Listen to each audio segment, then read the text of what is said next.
Hello everyone, and thank you for joining me for another restful episode of True Scary Stories to help you fall asleep. Please like and subscribe, and hit the bell for new episodes. Quick note, there are ads in the first 15 minutes, then no mid-roll ads, so sleep stays uninterrupted. This series centers on places with memory, buildings that seem to notice things, quiet break rooms, closed offices, long hallways after hours, calm narration, slow pace, low volume, true creepy moments told softly, so the mind can drift. Simple rhythm, gentle atmosphere, a small edge of unease that stays friendly, close enough to feel, soft enough to sleep beside.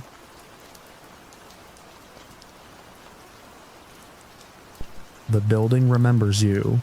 He sat in the break room with his back to the camera. And there are hours a building refuses to admit. It belongs to us. After close, the store hums itself smaller. And then around 2, it grows teeth you can't see and waits to see if you will put your hand in its mouth. You learn to make it boring. Boring is the spell that keeps the night honest. The night hates that. I worked overnight maintenance at a big box that sold everything, and therefore nothing. People think maintenance is wrenches and ladders. A good maintenance worker knows the job is listening. Motors tell you the future. Doors rehearse their betrayals. Refrigeration lies unless you make it sing. The crew was me. My tools in a cart that squeaked in. Exactly one spot I never found. A radio with a crackle like someone chewing tinfoil. And an office with monitors stacked like a poor man's chapel. The break room was a rectangle with a Coke machine that thought it was a lighthouse. A microwave that had absorbed a decade of fish. And a bulletin board where rules went to die politely. 2 cameras watched it. One in the corner near the door. A black dome that swallowed faces. One over the soda machine, a pinprick lens we pretended not to know was there. We run cameras not because we expect to watch, but because we know we'll want to rewind. At night, the break room becomes a church with no priest. People go in to whisper at their phones, to sit and apologize to their knees for the things work asks in exchange for rent. I fix the microwave when it decides popcorn should be charcoal. I wipe the tables when the day crew leaves a constellation of crumbs. I've scraped gum that was older than some of our cashiers. You tell yourself the small kindnesses count toward a ledger the universe might keep. The last customer leaves at midnight. The sliders close. The vestibule light dims to gilt. The overnight stalkers drift out from receiving like a tide that brought its own islands. Joy with her hair in a loose bun. Tattoos like scripture. Luis with his earbud in, one for Spanish pop, the other for the world. Rafi, hands like shovels, always chewing gum, because his quit date needs props. They fan across the aisles, and the store becomes a living thing with arteries you can walk. I start my rounds, receiving dock secure, compactor awake and sulking, pharmacy gate down, bakery ovens cold, fire panel smug with green, bathrooms men's, a crime scene of small aims, women's, a study in mercy and hoarded paper towels. I plunge a toilet because I always plunge a toilet. I fix a shelf bracket someone taught gravity to. I reset the scrubber when it stops halfway, like a teenager. The music whispers itself to sleep. The same pop songs drained of their last sugar. The ceiling hum is a hymn. It was a Tuesday night into Wednesday morning, which teaches you about loneliness like a patient tutor. The lot was empty except for a minivan in the very back where people go to make decisions. The sky had the wrong kind of black, a tunnel kind, like it led somewhere but wouldn't tell you where. I didn't know yet that I would dream about that shade forever. At 12:41 a.m., when the store had settled into its polite second wind, I glanced at the break room feed because habit is a leash. Someone was sitting at the table closest to the microwave, back to the camera, hoodie up, shoulders hunched like apology folded into weather. Not unusual. The overnight crew rotates their small griefs through those chairs. I watched for a second to see if it was one of ours. The posture didn't belong to anyone I knew, but I am careful with my certainties. People look different when their shift is eating them. On my radio, Joy. Hey, the price labeler just died again. It says E3 and then it says a bad word but in numbers. She makes even complaints sound like secrets. E3 means it wants a reboot and respect. I said. Bring it by receiving. I'll do the part where I pretend I'm a computer person. You are a computer person, she said. Don't let the wrenches tell you otherwise. I headed to receiving. On the way, something pinched the air. Just a tiny pressure change. The way your chest knows when a door opens somewhere you can't see. I stopped. The island end caps stared with their brilliant smiles that never learned to close. The breath of the building hiccuped. I told myself a story about Half-GF. I tell myself a lot of stories about Half-GF. In receiving, the clock blinked 12:43 like a toddler learning to count. Joy handed me the label like a mother hands over a baby to an uncle that works in IT. I popped the battery, reseated it, pressed the secret combo that reboots it more gently than the manual admits, and it chirped its pride. Joy saluted with 2 fingers and returned to her aisle to make a wall of pasta out of air. I watched her walk away because her wrists had a soft strength I respect. Then my eye drifted to the monitor again, because my eye lives there. Breakroom. The person was still there. Same posture, same hoodie. No phone in their hand that I could see. No movement. The microwave had a face like a man who had been asked to forgive again. The Coke machine blinked its red like a heartbeat. It wanted you to applaud. I walked toward the break room because the job is listening, and then putting your body where the noise is. On the way, I passed the manager's office, a closet we call Noble Names, with its wall of monitors and the safe that thinks it is a god. I stopped to glance at the full matrix view. 32 squares of small truths. The break room feed again. The back to the camera. The hoodie was plain black with no logo to grab onto. The shoulders sloped in a math. I couldn't gender. That comforted me a little, and then made me ashamed of that comfort. I keyed into the break room, the magnetic lock clearing its throat to let me in. The air inside has a temperature no HVAC can claim. Microwave heat, old coffee, the citrus disinfectant that makes you think of hospitals and your grandmother at the same time. The chair back to the camera was occupied, hoodie up, the person's hands on the table, palms down, fingers spread, perfectly still. Hey, I said, a human noise you make before you enter someone else's story. We're closed. You can say that sentence 100 times a week and it will land like an insult on someone every time. It didn't land at all. The person didn't move. The hump of the hoodie didn't twitch. No phone, no drink, no lunch bag, no anything that makes a break. You okay? I said. The words felt stupid, leaving my mouth. The body doesn't always report to the mind when it's in certain postures. I stepped around the table because you learn that people sometimes don't respond until they see your face and decide whether it is the kind of face they owe answers to. As I moved, I kept my feet heavy on the tile so I'd make a noise people trust. Their head didn't turn. I came around the corner of the table and faced them. There was a face. That is somehow worse to write than if there were not. Male, maybe. Middle-aged in the ageless way of men who live outdoors and in their heads. The hoodie was up but not tight. Under it, a face like paper left in the rain, and then dried out. Not a metaphor. The skin had that swollen smooth quality of something that has been wet too long and then hand-dried impatiently. Eyes open, looking at the microwave, not seeing it. His mouth was slightly open like he had been about to argue with someone, and then forgot the sentence. He didn't blink. When you stand near someone who doesn't blink, your own blink becomes an apology. Sir, I said, because we use that word like a key we hope fits all doors. Nothing. I looked at his hands, palms flat, slightly splayed fingers. The skin on the fingers had the same water-wrung look, whitish around the nails. The nails were too clean for a man who looked like he hadn't chosen clean in a while. His right index finger had a small crescent scar near the knuckle, like a bite from something with just enough teeth to say hello. We're closed, I said again, because adults are toddlers with codes. Employees only. I heard myself and hated my mouth. The hoodie man didn't react. He didn't breathe in a way I could see. I moved to his right side to check his chest. You learn in this job how to look for rise and fall without touching. There was a rise. Shallow. Slow. Enough. I reached for my radio to call anyone whose job is the same as mine but with a different vest. Before I could key it, my radio hissed in that specific way it does when someone is about to speak, and the antenna wants attention. Joy, did anyone else hear that? Her voice had a brittle candy crackle. What? I said. Like someone trying the side door, she said. The one by 12. Luis chimed in. I'm by 12. I don't hear any. He cut off. The radio fuzzed. The ceiling hum above me dove, then climbed, then settled in a new key. The breakroom light over the table flickered one long time. The way a man clears his throat before telling you the thing that will end your friendship.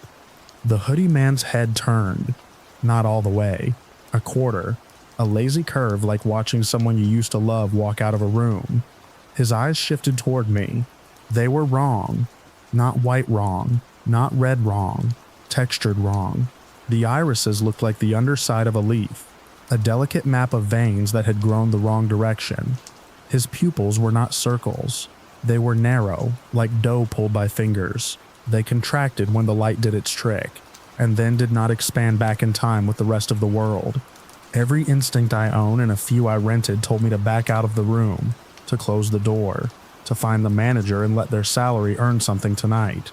Instead, because boring is armor, I said, "Do you need medical?" and hated how my voice turned the end of the sentence up like it lacked commitment. His mouth did a thing that wasn't a smile. The corners softened, then failed.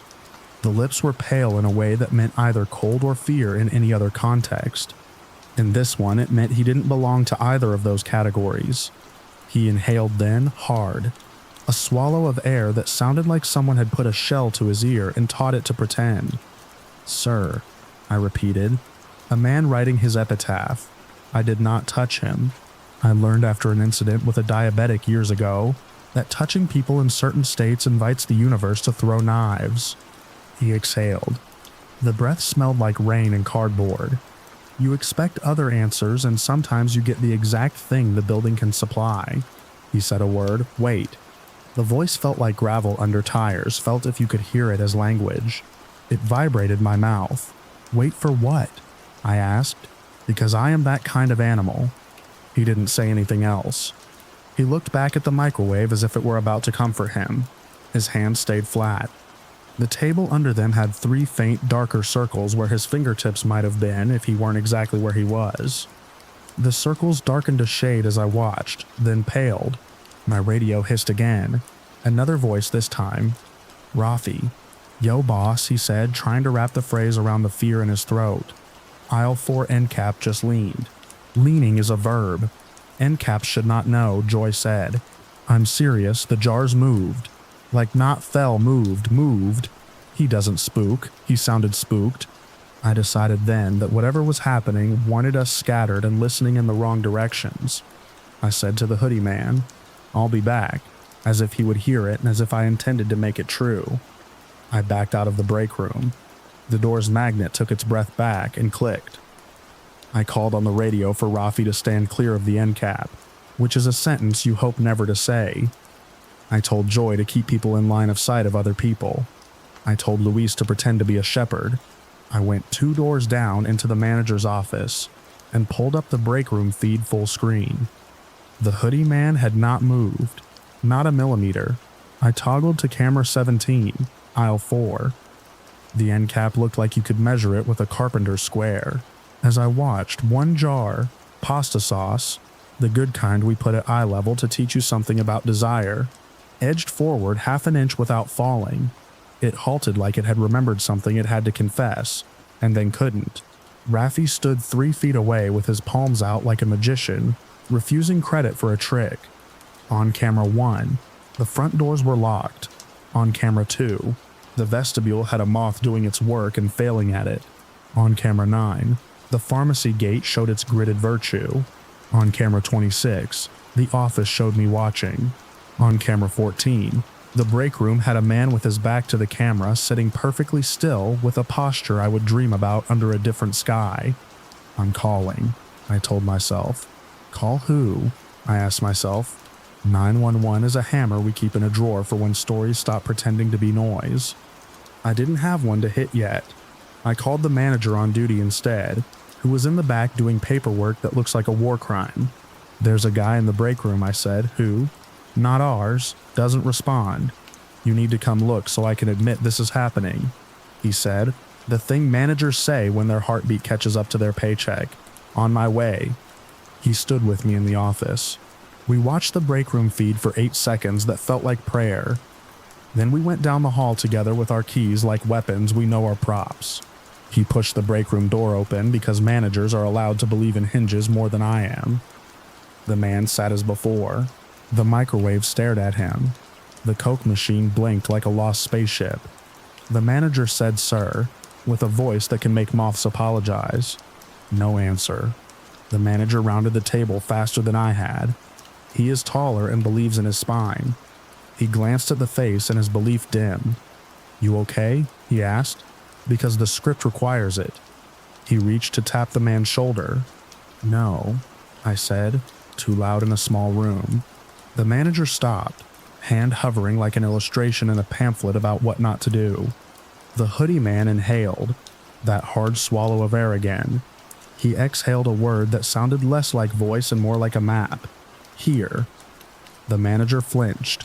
He looked at me with a child's anger. "What the hell is this?" "I don't know," I said, which is the only correct answer. He keeps saying single words. Like what? "Wait, here. What does that mean?" "I don't know," I repeated. He hated that sentence enough to accept it. "I'm calling PD," he said, which is a prayer we have learned to dress as a policy. He stepped into the hall to get a signal that was not different than the one in the room, because the world loves symbolism. I stayed with the man because I am a superstition with a wrench. "You can't sit here," I told him, not because it was true, but because if he was some species of human who needed a boundary, stating one would make us both safer. "You can't be in here." He looked at the microwave again as if the microwave had an opinion. The microwave, which is a liar, showed a reflection. I saw the back of his head, which I expected. I saw the table. I saw my own shoulder. And I saw, faintly in the rippled reflection of a microwave door, the shape of a second face next to his, as if someone leaned over his shoulder from a place the camera did not admit exists. Not a clear face, more a suggestion of eyes and a mouth, in the glow of the microwave's interior light, where there should have been only my face doubled and smeared. The suggestion blinked. I stepped back. I told my ribs to stop trying to break out. The man's hand stayed flat. The 3 faint circles under his fingers darkened again, and then paled like breath on glass. I had a thought, small and terrible. The circles were on the underside of the laminate, not the top. I bent slightly and looked along the plane of the table. The sheen didn't show any moisture on the surface. The darker circles were under it like the laminate was remembering pressure it had once suffered. PD arrived at 1:08 a.m. 2 officers who knew our store like a bartender knows the faces you think you wear. They are good men, which means they are tired and polite and annoyed. They have to be both. The manager met them at the front.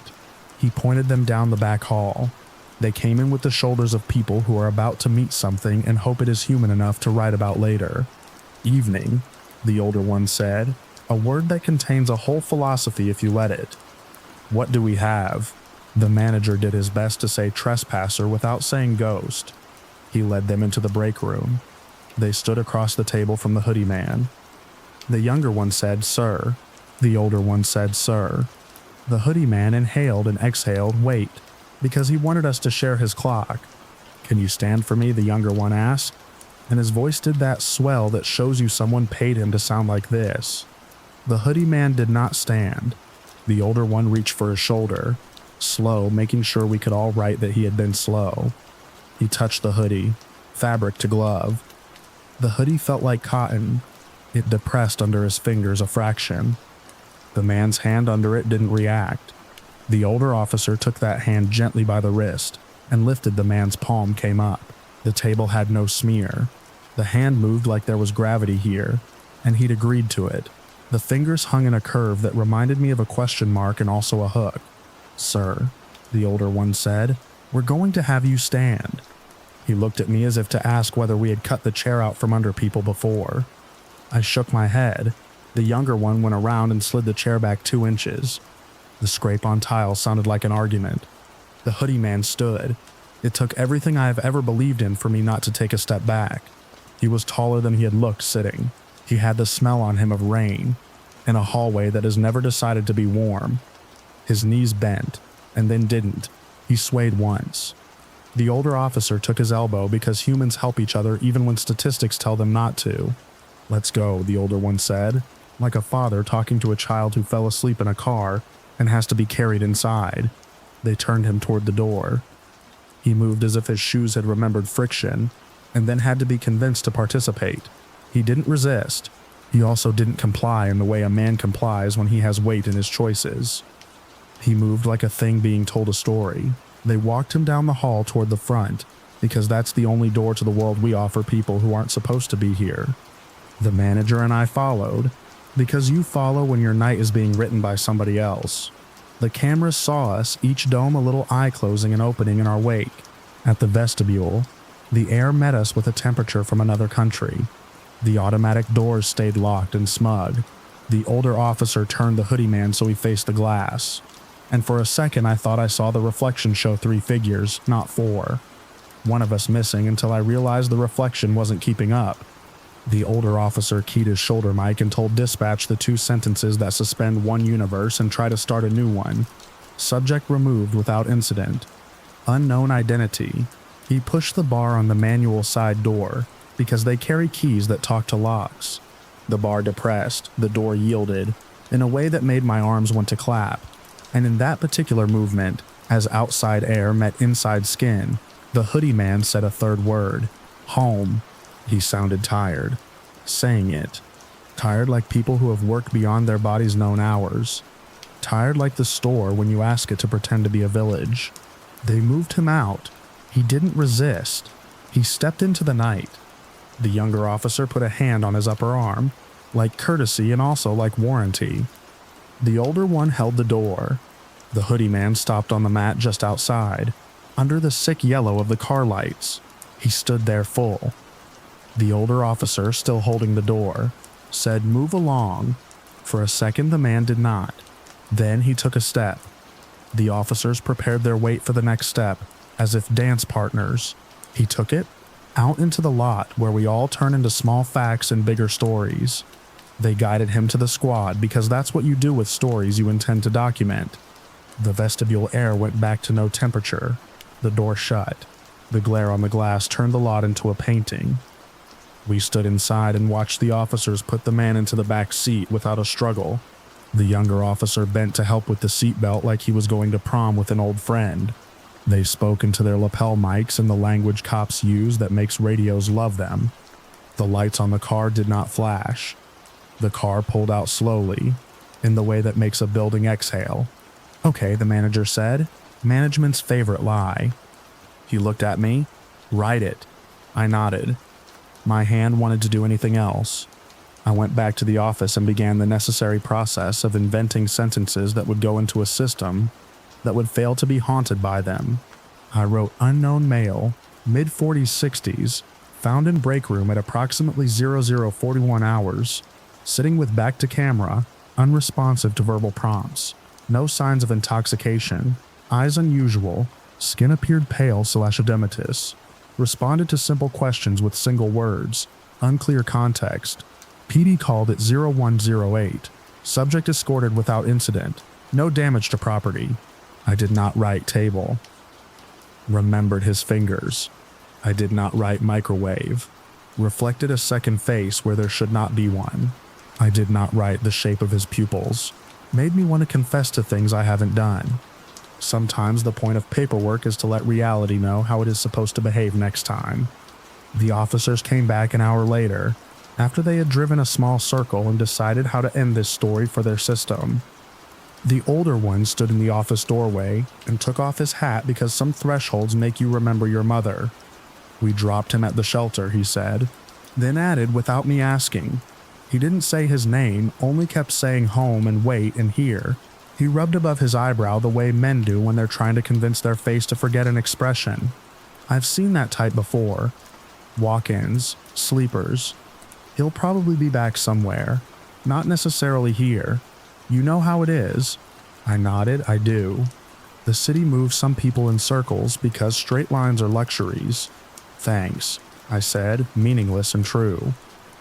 He pointed at the monitors. You keep all this 30 days, I said.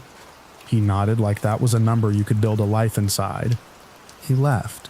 The store began to pretend nothing had happened by continuing to hum. The scrubber got stuck under a pallet again because of course it did. The price label decided its truth had more layers this time, and wanted 3 reboots. Luis lost a knife and found it 3 feet away. Rafi stacked soup until the wall looked like a confession. At 2:17 a.m., I went to the break room with a roll of paper towels because I had decided to erase the world. The chair the man had sat in had a slight warmth, not heat, that phantom temperature a place keeps for a while, after a body resigns it. The table had no marks. The laminate was smooth and lying.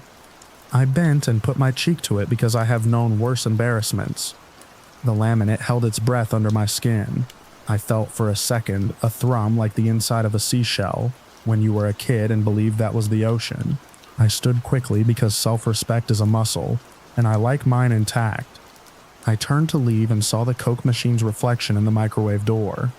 My reflection stood correctly in the glass, strange and doubled and at the wrong angles as all microwaves make us. Behind it, for the length of a breath, the suggestion of a hoodie edge and a shoulder hunch that belonged to a man I had just watched get into a car. Then the suggestion was an argument I could not win. Then it was the microwave door showing me my face and the flame decal someone had put on it 3 Christmases ago as a joke. It looked like a mouth. I didn't tell anyone about that because once you say certain sentences out loud, you have to take care of the people who heard them. The next few nights we did our jobs a little too politely. We said behind you like a blessing. We kept line of sight with each other more than policy requires. The break room became a place we entered with our shoulders squared like we expected a chair to apologize. The chair did not. The break room air developed a habit of holding itself still when you stepped in, as if it wanted to see if you would make it move. The microwave began to flicker its clock in that special way it does when a plug isn't quite seated. I checked the plug 3 times. It was a faithful plug. Joy started leaving cups of coffee for no one at the end of the table. She's tough in ways that make men look away from themselves. For the universe, she said when I raised an eyebrow. Or for me. Or for the idea of me if I had to sit in here alone. Take your pick. I sipped one and left the rest. The cups never moved when I wasn't there. The coffee cooled honestly. On the 4th night after, the shelter called. The manager put them on speaker because we share burdens when we can. The voice of a woman who had seen everything and would see it again said, "You had a gentleman brought in by officers last week." "Yes," the manager said. "He left," she said. "Couple hours after. Quiet. Didn't sign his name. He took the blanket like we wanted him to. He went out the side door. I thought you might want to know. Sometimes they circle. We appreciate it," the manager said, making room in a sentence for 100 feelings. "He say anything else?" Same 3 words we think. Home, and wait, and here. We're not in the habit of reading meaning into weather, but if you get a storm, let it rain. We got weather. We always do. Sometimes it's outside with water. Sometimes it's in a break room with a clock that has decided to flinch. The last time I saw him, if I saw him, was a week later. I was on my way to the roof because the AC on the west side liked to turn itself into a sermon. You go through the back hallway behind apparel and up a metal stair that sings to your weight. The back hallway has 2 cameras that are always a hair out of focus because the world likes to pick one detail to ruin your perfect. As I passed the break room door, not intending to check, the magnetic lock hiccuped and then clicked like it liked its job too much. I pushed the door in with my foot because my hands were full of the lie that is a battery pack. He sat at the table, hoodie, back to the camera, same chair, same posture. I stood there and felt reality ask me if I believed in it. No, I told the room, because I am not a brave man. I am a man who knows what part of a building can hold what kind of truth. No, we are not doing this. My voice did not shake. That mattered for nothing, and to me it mattered for everything. He did not move. I backed out. The lock cleared its throat and took the door from me. I went to the office and watched the feed. The chair sat empty. The table looked at me with the flat face of things that obey physics on their own terms. The microwave's reflection held only me. My radio hissed as if to ask a question, and then thought better of it. There are rules the store wrote on the breakroom board. The day after the officers came, they are printed in Helvetica, which means someone hopes you will treat them as weather. They are about clocking in and out and washing your hands and how to move a ladder. When I walked past those rules at 4:10 a.m., a little late for miracles, someone had added, in ballpoint in the lower right corner where ghosts and teenagers write their truth, this sentence: if you sit in the break room after midnight, sit facing the door. Everyone pretended not to know who wrote it. I did not say it was me. We talk now in small bursts about the man in the hoodie, but not directly. Joy will say, "You know when a chair holds shape longer than your body needs it to," and we will all nod. Luis will say, "The microwave has feelings," and we will all agree without irony. Rafi will stand at the break room threshold sometimes without going in and say, "I don't like rooms that eat sound." He has earned the right to dislike whatever he wants. When new hires ask why the break room camera is positioned that way, I don't make a speech. I say because some people sit with their back to the room, and we like to know they are there. When they laugh, like it's about shoplifters and naps, I don't tell them their joke is correct, and also not enough. On my last night before I moved today's rent had changed its mind about me, and so had my body. I went into the break room alone at 2:30 a.m. and sat in the chair he had used. I faced the door because I like rules written in ballpoint. I poured a little coffee from the pot Joy had made and left it untouched across from me. The Coke machine blinked a red dot and hummed a pitch that was almost human apology. The microwave clock stuttered. I placed my hands on the table, palms down, fingers splayed, and pressed gently until I could feel my own pulse in the laminate, which is a trick your body knows. 3 faint circles darkened under my fingertips, and then faded as I took my hands away. The circles were under the laminate, not on it, not moisture, memory. Wait, I said to an empty room, and watched my breath fog a space that wasn't air. Here, it was a prayer, or a mistake. Home. It felt like the only word that mattered. I sat there and counted my breaths to 50, the way they teach you to do when your thoughts have decided to be enemies. The air didn't change. The chair did not apologize. The door stayed shut and true. When I stood, the chair didn't grab at me. The table didn't remember longer than seemed like courtesy. I left the coffee where it was. The next morning it was cold, and most of it was still there. Joy dumped it with a sigh, wide enough to hold a story she was letting go. If you come in some afternoon and catch me in a day shift now, fixing a hand dryer that has decided to spit and not drink, and you ask me whether the man in the hoodie was real, I will ask you what you think real means at 2 in the morning, under lights that have been humming for 19 years. If you ask me what to do, if you find someone in your break room whose back does not intend to give you a face, I will tell you this without numbers, because numbers turn rules into spells, and we already have enough of those. Stay where a camera can see you. Keep another human somewhere your eyes can find them. Do not touch strangers unless they are falling and you are the only one in physics that day. When a mouth says a small word the size of a house, don't argue. When a table remembers you, count to 3 and then forgive it. When officers tell you they drove a circle and called a place a shelter, believe them, and also believe your microwave if it tells you otherwise. Face the door. You never have to do more than that until you do. And when you go home, if sleep doesn't come because your wall feels like it learned your hand, press your palm flat anyway. The wall will be the wall. It will hold your heat for a second longer than it needs to. That is not a haunting. That is the physics of being known by a place you would like to believe is only a store. We tell ourselves these buildings are boxes full of things. At night, they are rooms full of rooms that haven't decided what they are yet. On good nights, we make them boring. On nights like that, Tuesday, the building sat with us. It stationed a man at a table with his back to the camera and spoke in 3 words like it had more it could say, and decided not to. It let us carry him to a door, and out into air we pretend is ours. It kept for a while the shape his hands made. We kept for longer the rule someone wrote in ballpoint. Face the door. Count to 3. Live long enough to be brave exactly when it actually matters. And if a chair holds your heat when you stand, forgive it the way you want the morning to forgive you.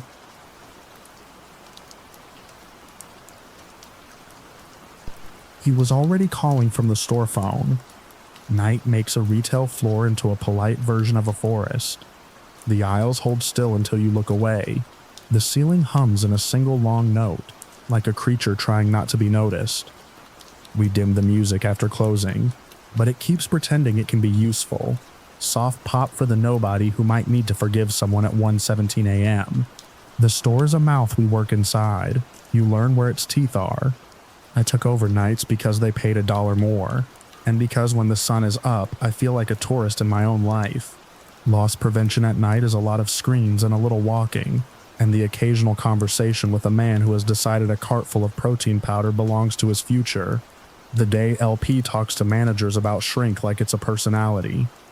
Night LP learns what doors say when they're alone and what phones remember. The office sat in the back near receiving. A room barely big enough for a desk, a safe, a wall of monitors, and the chair with the broken arm that everyone swears they're going to replace. The door had a magnetic lock that made a little throat-clearing sound when it let you in.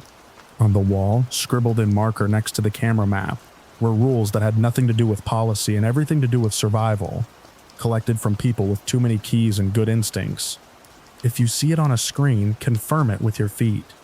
Don't open any exterior door alone. If the phone rings after 1 a.m. and there's nobody at the front, let it ring. If it doesn't stop, answer and say the store name like a prayer. When something knocks, call someone else to be the second pair of ears. We don't believe each other, we believe chorus. Kiara wrote those when she was still running nights. She trained me.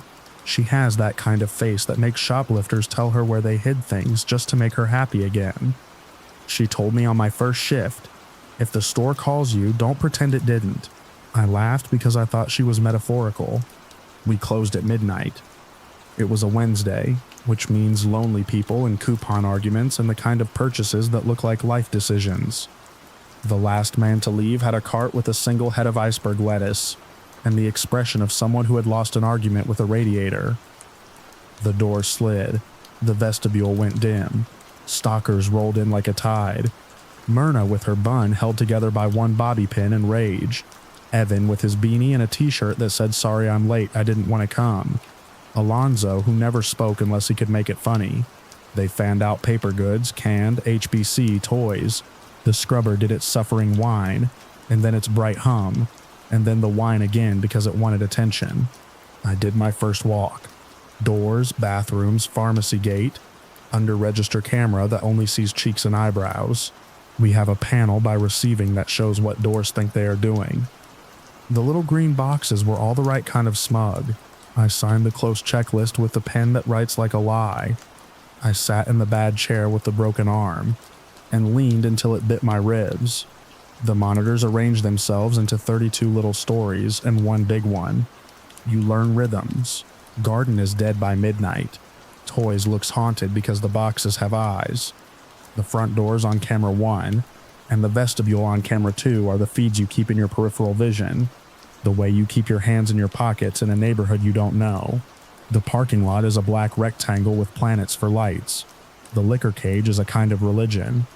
At 12:23 a.m., the store phone rang.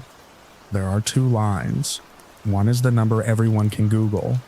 It rings on the service desk phones and asks to speak to a manager who is at home asleep, pretending not to hear their own dog. The other is an internal line. It goes to the LP office, the service desk, and receiving. It is used for "Can you bring bags" and "What is the code for the safe?" And I found a snake in returns. It hardly rings after closing because the people who would call me are the people I can see from my chair. The ring was the internal line. A nostalgic tone, like a toy phone in a museum of disappointments. I let it ring once because there's a superstition about answering on the first ring. I picked up on the second. LP, I said, and because I am a trained animal, I said the store name too. Breathing, close to the mic, not heavy, not pervert, not prank, patient, almost polite, like the person on the other end did not want to interrupt me. "Hello," I said. Default scripts unspooling. This is... The breath paused. If you have done this job long enough, you can hear words unspoken. Somebody texted my skin. Don't ask another question. I didn't. I listened. The breath stayed. It sounded like mine when I am trying to cry and can't. I looked at the monitors, at the feed from the service desk, because the only reason the internal line rings is if someone could have found a phone. The service desk was empty. Returns was dark. Receiving had Alonzo in his headphones. My hand felt too big on the receiver. Do you need help? I asked, soft like talking to a cat under a car. The breath turned into something like the start of a sentence and then slipped back to air. There was a noise behind it. Small, precise. The click a handset makes when you set it against a hard surface gently. Then the line went dead, not hung up. Dead, like a fuse had decided to try being something else. On camera 30, the front end. The service desk phone sat on its cradle, obedient as a dog. On camera 13, receiving, the wall phone looked like a prop on a police show.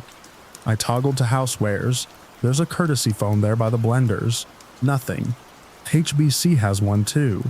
Near the condoms because we like jokes. Nothing. Electronics? We keep those phones unplugged after closing because teenagers find ways to talk to their friends anyway. Nothing. I stood. I walked the floor. Not because I had a plan, but because we are animals that find comfort in motion. On my way past Seasonal, a Santa made eye contact and then reconsidered. Myrna saw my face, decided to make it worse by trying to make it better. Boss, she said, the palette labels are lying again. Is that a system thing or a me thing? System, I said, which is always true enough to be helpful. The phone rang again. You can hear the office ring from the ceiling speakers if you're standing under the right vents. I heard it echo down the cinder block hall toward receiving. I turned like I'd been tapped on the shoulder. I jogged the back hall and slid into the office, in a way that would have made HR frown at the video if we had HR at night. LP, I said, out of breath, a voice for a stranger. The line hummed. Hello, I said, and felt the part of my brain that does math try to calculate how much of my life I was spending on this moment. The hum stayed, and then not over the line, but from the other side of the office door. Something knocked. Wooden. The kind of knock you give if the person inside owes you money, and also your forgiveness. 3 taps, pause, 2 taps, pause, 1. I opened the office door. The hallway stared back. The light over the break room flickered, then stopped. The Coke machine burped. The microwave in the break room blinked 12-like. It had just been born. No one. In the office, the phone lay politely on the desk with the receiver beside it like a person who won't wear a seatbelt. It didn't ring. The monitors did their thing. On camera 14. Break room. The table had a smear on it like someone had placed a cup of something too hot there and apologized to the wood afterward. The internal line in the break room, a cheap wall phone with grease you can't convince to go away, was still. I lifted the receiver and pressed it to my ear. The hum was now not the line. The phone, like someone was breathing through the plastic. The bad chair's broken arm bit my ribs again as I stood up too fast and knocked it backward into the safe. I hung up. I didn't say a word. Kiara's rule came back and tapped me on the forehead. If the store calls you, don't pretend it didn't. I wrote 12:23 a.m. internal line. Breathing. 12:29 a.m. internal line. Knock on office door. 12:31 a.m. Hum and phone itself. Writing makes things smaller. Sometimes it only organizes the fear. I checked cameras with the hunger of a man looking for proof. Camera 1. Front doors, closed, sleeping. Camera 2, vestibule. A flyer for a flu shot stuck to the plexiglass like a regret. Camera 30, front end, empty lanes like ribs. Camera 6, health. Nothing but red sale tags like a rash. Camera 8, grocery. Myrna moving a wall of soup with grace. Camera 18, aisle 15. Evan riding a U-boat like a skateboard, and then pretending he had not. Camera 32, parking east, a possum performing a play about courage. Then camera 10, jewelry, showed someone at the counter. We darken jewelry after hours. It makes the glass reflect like a trick. The figure on the monitor stood with hands on the glass, leaning in the way you do when you love what you can't afford. The camera is angled high. The person wore a coat, a hat. The cameras know what to do with hats. Hard to see faces under hats. The hands on the glass left no prints. I flicked that monitor full screen and called to the floor. Anyone near jewelry? I keep my voice flat when I do this, so I don't make everyone into rabbits. I'm in pets, Evan said. I'm everywhere. Myrna said, preceding a complaint I was glad not to hear. Alonzo? I asked. He held up a pallet jack in receiving in the small window of camera 13 like a person proving he had an alibi. On the feed, the person turned, head still down, the brim of the hat like a little black horizon. The dead reflection caught coat, hip, nothing else. They walked away in a pace that made me respect their idea of time. I toggled to camera 1, electronics, which covers a slice of that corridor, empty. Camera 9, pharmacy window, empty. Camera 7, beauty, empty. Sometimes the system paginates reality. A person can exist on one camera and not another. If the hum in the ceiling feels like a dare, I did what Kiara taught me. Get up. Go to it. The floor smelled like cardboard and citrus cleaner. My shoes squeaked because the scrubber had leaked hope. Jewelry's gate was down. The lock like a pierce in the metal. The counter glass had no handprints. The glass always has handprints. I stood where the figure had stood and did the impolite thing. I looked at my own face until I could not see anyone else's. The intercom clicked. It does that when someone picks up a house phone and then remembers they don't know the code. Service to housewares, a voice said. Not our voice. Not the cadence of any person on my crew. It had that careful customer service tone, like someone who has worked in 3 different brands and learned the vowels. The voice had nothing else. No age, no region, no gender my ear could grab, just the vowels of retail. Service to housewares. I don't route floor calls at night, because I am not an idiot. I went anyway because I have the wrong kind of brain. Housewares at night is committee meetings for things that will break. The courtesy phone there is mounted near blenders and weighted blankets, next to a sign that says need help, in a font that thinks we are friends. The handset lay on the counter like someone had set it down nicely and then been pulled away by a kinder emergency. The little screen that shows the last dialed number displayed a code I recognized. 600. The internal LP office line. The phone had called me and then asked for housewares like it had been trained to be polite after doing something it was ashamed of. I picked up the housewares phone and pressed talk. Dial tone. I put it to my ear. Hum. Not the line. The plastic. I set it down carefully and walked backward. A man with a candle and a sudden draft. Hey boss, Myrna said from the end of the aisle. Voice low like a movie. You're making my stomach feel like God is holding it. I'm sorry, I said, because I mean it. She shrugged. Just tell me if I should start throwing salt. On what? Everything, she said. We have enough. 80% of our inventory is salt. At 12:52 a.m., the internal line rang again. I answered in the office and did not say a thing. The breath came. It felt weirdly warm in my ear. On camera 15, aisle 12, the end cap with the cookies held a shadow I could convince myself was a stack of boxes. If I wanted to sleep later, the breath shifted like a person about to ask permission to speak, and then not being able to remember the word please. Are you in the store? I asked. A question I have asked boys under racks and men behind the vacuum boxes. Silence. If you need medical, I said, because sometimes that cracks something open. We can call for you. The breath exhaled. It sounded like someone who had been underwater and came up for a second and decided not to be rescued by me. The line clicked and cut. In the same moment, the phone at the service desk rang. Camera 30. No one was there to answer. It rang the same tone. It shouldn't. Different lines. The ringing built a kind of spine in the room. I watched it on the monitor. The phone ringing to nobody in an empty front end. The bell like a joke in an old movie. I walked to the front end. Put my hands on the counter, because counters make people brave. The phone rang and then stopped as my fingers reached it. The little green message light began to blink like a heartbeat. I pressed playback. The system made a chirp. The machine said, "New message, 12:55 a.m." Then air. Not words. Not static. The machine recorded breathing as if it were confession. I played it twice because I do not learn quickly. "Call Kiara," I told myself. I did. She picked up because she is the kind who sets her phone to loud, with a hand under the pillow and in agreement with the night. "It's me," I said. "We have a person or a system that's ringing the internal line and breathing," she said. "Yes," I said. "Where are the calls coming from?"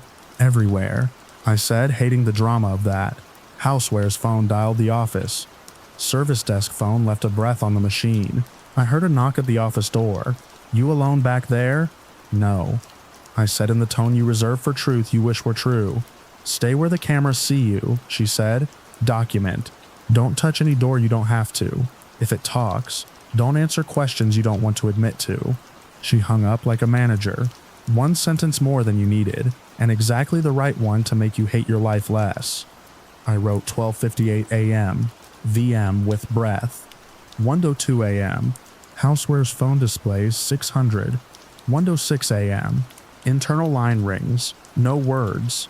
Myrna walked past the office and threw me a granola bar like a father. Evan came and asked if we had more wraps, because his hands looked like hamburgers. Alonzo, who lives in silence like a talent, stood in the office doorway and watched me for 3 beats, then nodded once as if he saw my fear and accepted it on my behalf. The building hummed. In a video you show new hires, you tell them about vishing, voice phishing, where someone calls and pretends to be a manager and convinces an employee at the front to do something insane, like empty a safe because a voice carries authority better than a face. We train against voices. We don't train against breath. At 1:14 a.m., the phone at the photo counter rang. We hardly ever staff that desk after 8. Its feed is camera 21. The monitor showed a phone jump in its cradle, as if a hand had set it down too hard and then forced it to keep ringing. I jogged. The photo counters always smell like plastic and a kind of heat a human body doesn't make. The phone had no caller ID read out. I picked up "photo," I said, and felt like a liar. I listened. A small sound that was not breath. Tap, tap, tap. Not rhythmic, curious. Fingernails against plastic. Not in anger, in empathy. The way you touch a thing to see if it will touch you back. I hung up, the polite kind, and set the receiver down. The phone rang immediately, so loud it felt like my name. I didn't answer. I walked backward again and swallowed the part of me that wanted to run, because running in a store is unprofessional unless you are chasing a toddler away from knives. I scanned camera 21, at the edge of the frame just inside the photo printer's reflective glass, a smear that looked like someone had wiped a wet thumb and left an imperfect crescent. It dried as I watched. At 1:22 a.m., the intercom spoke with the retail vowels again. "Clean up on aisle 7, the voice said. And if you have worked a floor, that sentence makes your hips pivot. Aisle 7 is cereals. It is a corridor of sugar and cartoon animals with dead black eyes. Nobody likes cleaning syrup from tile at 1:30. I grabbed a yellow sign and a mop because sometimes you fight stories with mops. Aisle 7. Dry. On the tile near the mid-run, 3 circles the size of a coin. Damp and fading. Not sticky. Not water exactly. A smell that was nothing. Evan rolled past with a U-boat and said, "Did someone pee ... and then blushed and thought better of living. I set the sign out anyway because I respect ritual. I mopped the circles. The mop head darkened in 3 spots and then told no story.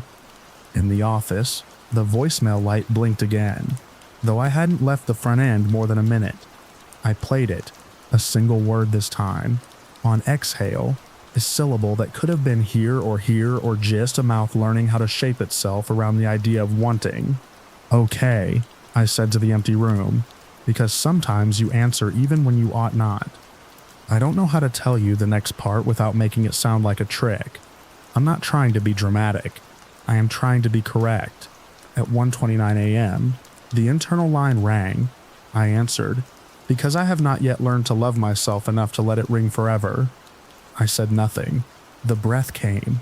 Then in the same breath, another sound.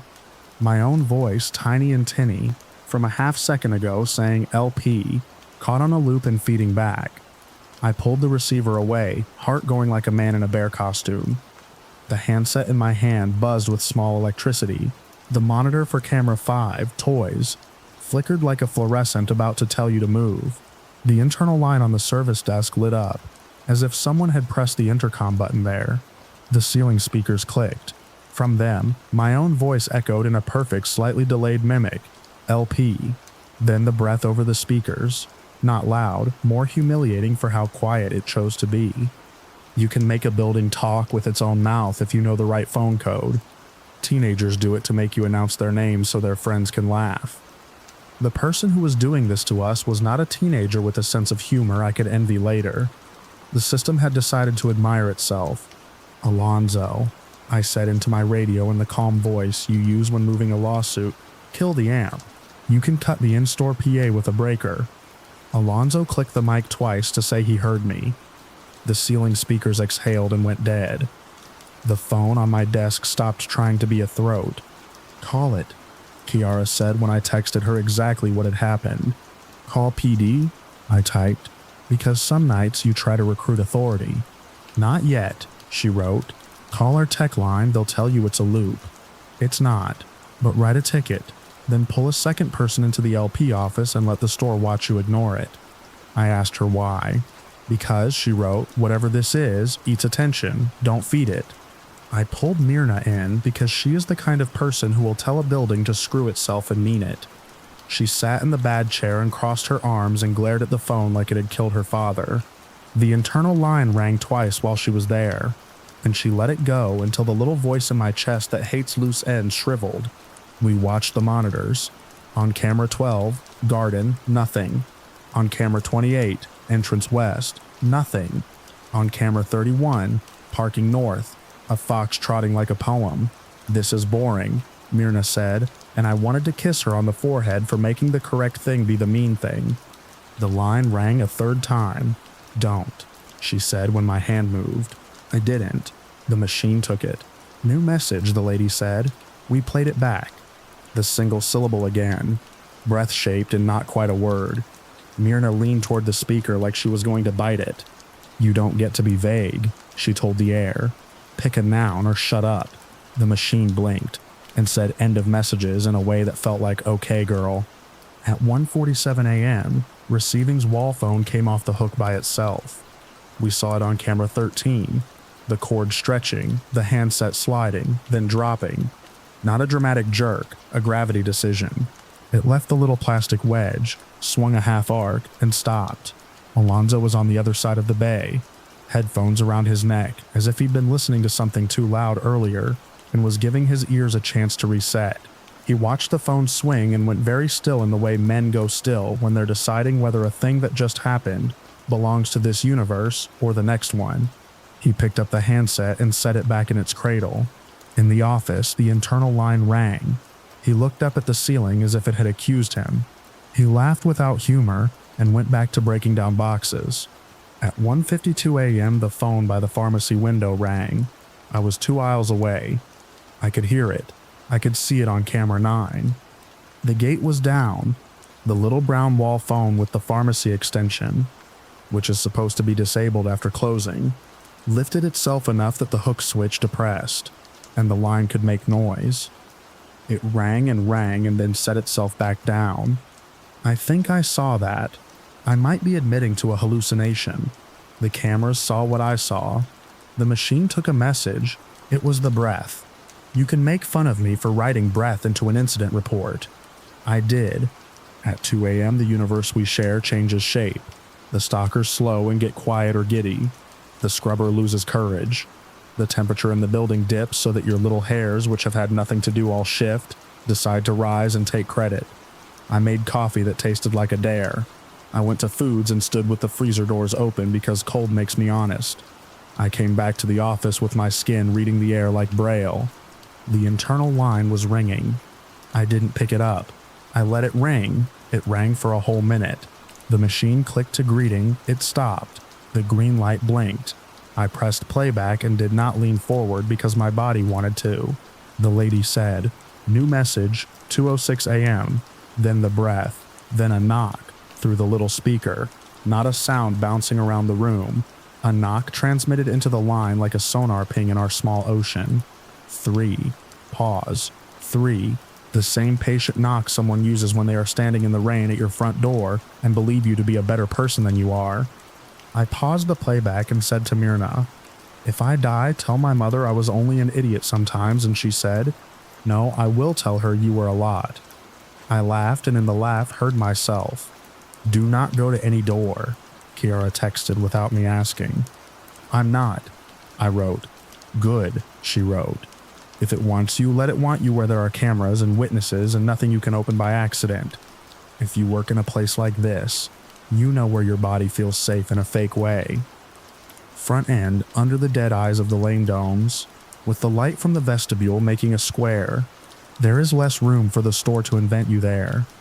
I picked the stool behind lane 3, the one with a chip in the seat where a nervous kid once chewed plastic during their first week, and sat where a cashier's body would be 8 hours from now. I set the internal phone on the counter in front of me, like a person across a table. It rang. I let it. It stopped. The machine said new message. I pressed playback. Breath. Knock. "Okay," I said, because the worst thing you can do to a story is make it into scripture. "Okay, buddy." He, she, it, this they called again. The knock came through the speaker. The breath made my ear feel like an object with a point. The store smelled like lemon rinds and cardboard, and something a mouth can't identify because there's no flavor for electricity. Evan rolled through, balanced a case of Gatorade on his shoulder, and shouted, "If this is a prank, it's too advanced for this zip code," and the laugh became ours for a second. At 2:19 a.m., the breath shape changed. It said a word. I wrote it down because if you write things down, you can argue later about whether the letter was a D or a T. It sounded like there, or bear. I said where to the phone because I am not smart. The knock on the little speaker came, not 3, not 2, 1, and then nothing. In the vestibule, the automatic doors flexed against their locks like they had just remembered their favorite trick. "Don't," Myrna said. "You think I'm going to open a door?" "No," she said. "I think you're going to think about being a better person than you need to be at 2 in the morning." I wanted to tell her that not opening a door didn't make me a worse person. I didn't tell her because I am learning. The stalkers finished what they could finish, and papered what they couldn't with notes that said, "Sorry for morning." Alonzo brought receiving to heels. Bales stacked. Dock clear. He stood in the back hall and looked at the office door as if he would wait there if I asked. I didn't ask. He waited anyway for a minute, and then drifted away like a buoy. At 2:33 a.m., the phone stopped calling. That should have felt like relief. It felt like someone standing outside your bedroom door, moving their weight from one foot to the other. The store inhaled. The hum in the ceiling changed key. The breakroom light flickered and then committed. I found myself whispering to the intercom that had no voice. "Don't," like it had decided to do a trick. On camera 2, the vestibule. The flyer about flu shots peeled at one corner and pressed itself back to plexiglass. A little mouth breathing. Camera 30, the front end, showed me sitting where a kid would sit later and make change with a smile that looks like permission. Camera 1, the front doors, showed glass being glass. Then this is where I wonder if you will believe me. A shape passed between camera 1 and the glass, close enough to the lens that all I got was a smear. The color of the air, the red LED on the door sensor blinked without meaning. Something knocked on the service desk counter. Not through the phone, the counter. 3, pause, 3. I did not stand. That felt like the test. I turned my head like a man who has just remembered a word in a language that is both his and not his. "We're closed," I said to nobody in particular. It is a sentence we say 100 times a week and it always hurts someone's feelings. The counter knocked once. It sounded like someone using their knuckles in kindness. The phone handset shifted on the cradle, a millimeter as if a finger had teased it, and then decided not to be cruel. Myrna from the end of the lane said, "You don't get to." You don't. To the store, to the air, to her own body. She breathed with me. Between the three of us, the night had to choose whose lungs to use. At 2:41 a.m., the phone in the LP office rang one last time. I answered. I don't know why. Habit is a god. LP, I said, voice low, a little tired, a little farther. The breath came. Then unmistakable the word here. The mouth on the other end did the H like someone who'd learned to speak around too much air. The E sound like relief. The R like regret. Where is here, I asked, because I am that kind of animal. The line clicked. Not dead. Shifted. I heard a second sound layered under the hum. A tone. A long beep, like the one our alarm panel makes when you put in the wrong code and it forgives you anyway. I looked up. On camera 26, the office feed that looks at my own back when I sit in the bad chair. A second phone lay on the desk. Not ours. A small, black, old-style handset with the cloth-wrapped cord like in movies, where people make phone calls from payphones. And the sound designers want romance. It had not been on that desk before. I hadn't left the office for longer than a minute in the last 10. The desk is 3 feet from me. The camera saw it and had the nerve to be still. I walked back there like a person who has decided this is how it ends. The office door was ajar because I had the rule now about not letting things close. The bad chair sat with its arm like a question. The safe looked righteous, as always. The regular phone, our ugly gray thing with the rollover, sat in its place. A soldier. Next to it, the black handset. No base, just the handset. The cloth-wrapped cord disappearing off the edge of the desk and vanishing under the lip like a magic trick any bored uncle could show you. I should have backed out and found a smarter version of myself. Instead, I looked under the desk for the base of the thing like a man who believes in physical law out of spite. Nothing. The cord went under the lip and then stopped existing as if the desk had learned a new function. The handset sat there, heavy and wrong. It looked like it would smell like bakelite if I put my nose to it. I did not. The receiver end had a tiny nick like a tooth mark. The mouthpiece had a smear like someone with working hands had held it and wiped it and given up halfway. The ugly gray phone rang. The black handset did not. I picked up the gray one and set it aside. And then, because bodies are very good at doing exactly the thing brains advise against, I picked up the black handset and put it to my ear. There was no hum. There was a room. Not ours. Not any room with fluorescent lights and a paper smell. A big room with a lot of air. There are breaths, you know. This was like listening to a gym at night, or a church, or a building stomach. And under it, very clear, very ordinary, very close, someone knocking on wood. 3. Pause. 3. Slow. Considered. Tired. I held the handset there and felt my own mouth open to say a thing that would make my life worse. Instead, I set it down carefully, like a baby, like a bomb. Myrna stood in the doorway, leaning her shoulder to the jamb. Throw it away, she said. In the compactor, I said, then laughed because the compactor waits for no one. Into the sun, she said. We stared at the thing. If we throw it away, I said, what if it comes back? Then we live in a world we already live in, she said. She is smarter than me on nights she is pretending to be simple. We did not throw it away. We did the more terrifying thing. We ignored it. We placed it in the bottom drawer of the desk and shut the drawer on the cord that did not exist. The drawer closed clean on air. We went and faced canned fruit like it was a prayer. We walked people to their pallets and away from stories. We let the internal line ring until the machine grabbed it, and then we did not play it back. We let a voice be like weather. It did not stop being there because we didn't applaud. At 3:03 a.m., PD rolled by because they do, when we are honest with them about loneliness. They slowed at the front, shined their car light at the doors because it makes their bones feel good, and drove on. They did not come in. They did not meet the phone we had put in a drawer we were pretending was empty. At 3:19 a.m., I opened the drawer. I am only so brave. The black handset was gone. The bottom of the drawer had 3 circles, where the dust had been polished by round pressure. The ugly gray phone sat where it sits in every universe. I looked at the camera feed that was supposed to have been watching The Office 10 minutes ago, and saw a flicker, A smudge, a nothing, a glitch that looked like an edit put in by a bored intern. I closed the drawer like that would help. It didn't need to. The story had decided it was over for the night. At 3:37 a.m., the internal line rang one more time, and Myrna answered like a bouncer.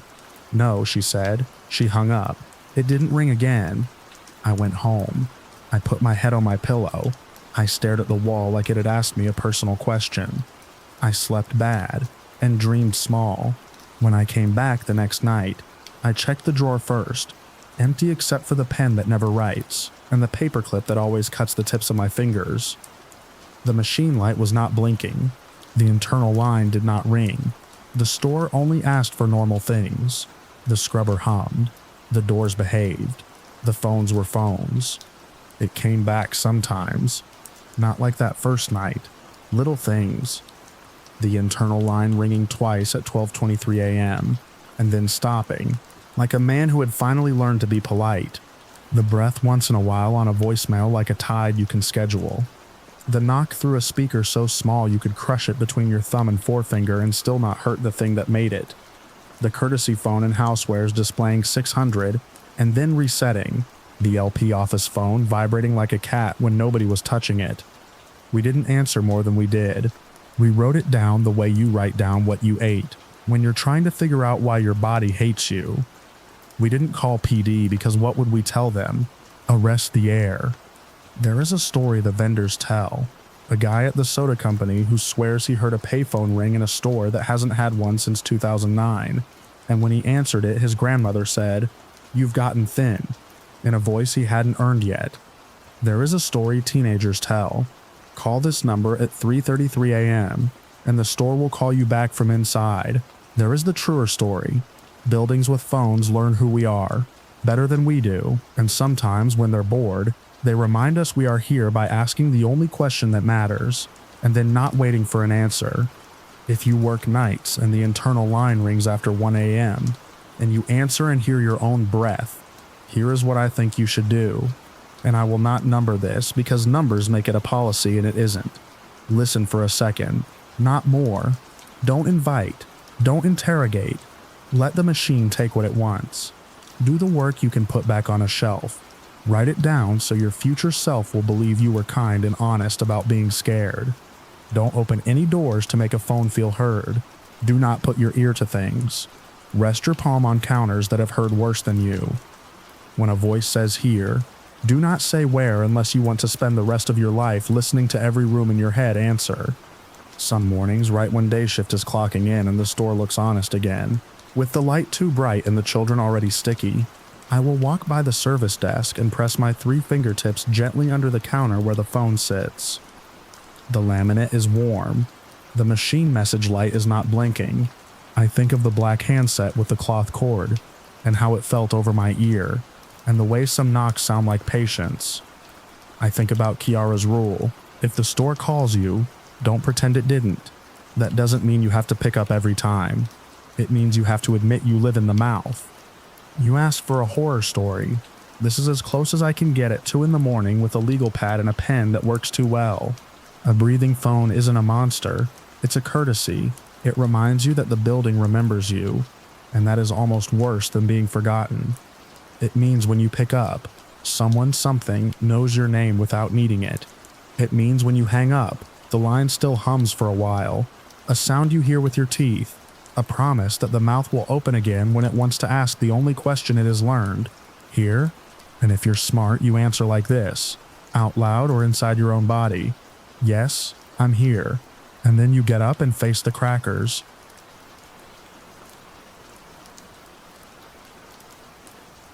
He walked past the cameras without a face. When the store looked honest in daylight, fluorescent bright, aisles straight, end caps stacked like promises. The ceiling grid was a chessboard of cameras, domes like black bubbles, each with a little red LED that blinked patiently whether anyone watched or not. We watched. That was the point. Catch, deter, document, write it down. Loss prevention is a religion with paperwork. I took the night shift because nobody else wanted it. Day LP is talking to teenagers about candy bars and middle managers about shrink reports. Night LP is walking a quiet box with the light soft, watching cameras no one else cares about, and waiting for a building to tell you what it is. We closed at midnight. Stalkers came in at 10. I started at 9 and stayed until 3. Long enough to sign off the counts, escort the last cash drop, and sit in the tiny office that smelled like old coffee and new plastic while 32 feeds played the same room at different angles. My manager, Kiara, ran a clean shop. She had eyes that could count a pallet at a glance, and a mouth that could make a grown man return a vacuum. He did not buy here.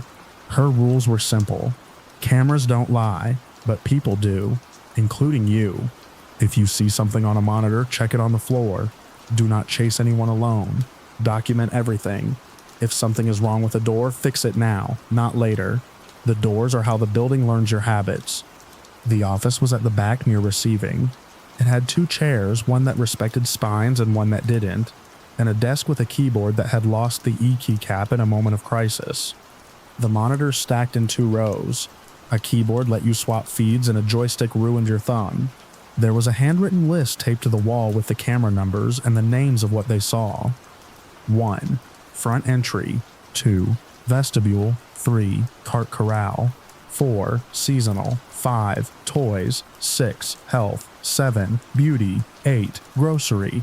9. Pharmacy window. 10. Jewelry. 11. Electronics. 12. Garden. 13. Receiving bay. 14. Breakroom. 15. Aisle 12. 16. Aisle 13. 17. Aisle 14. And so on until 32. Parking east.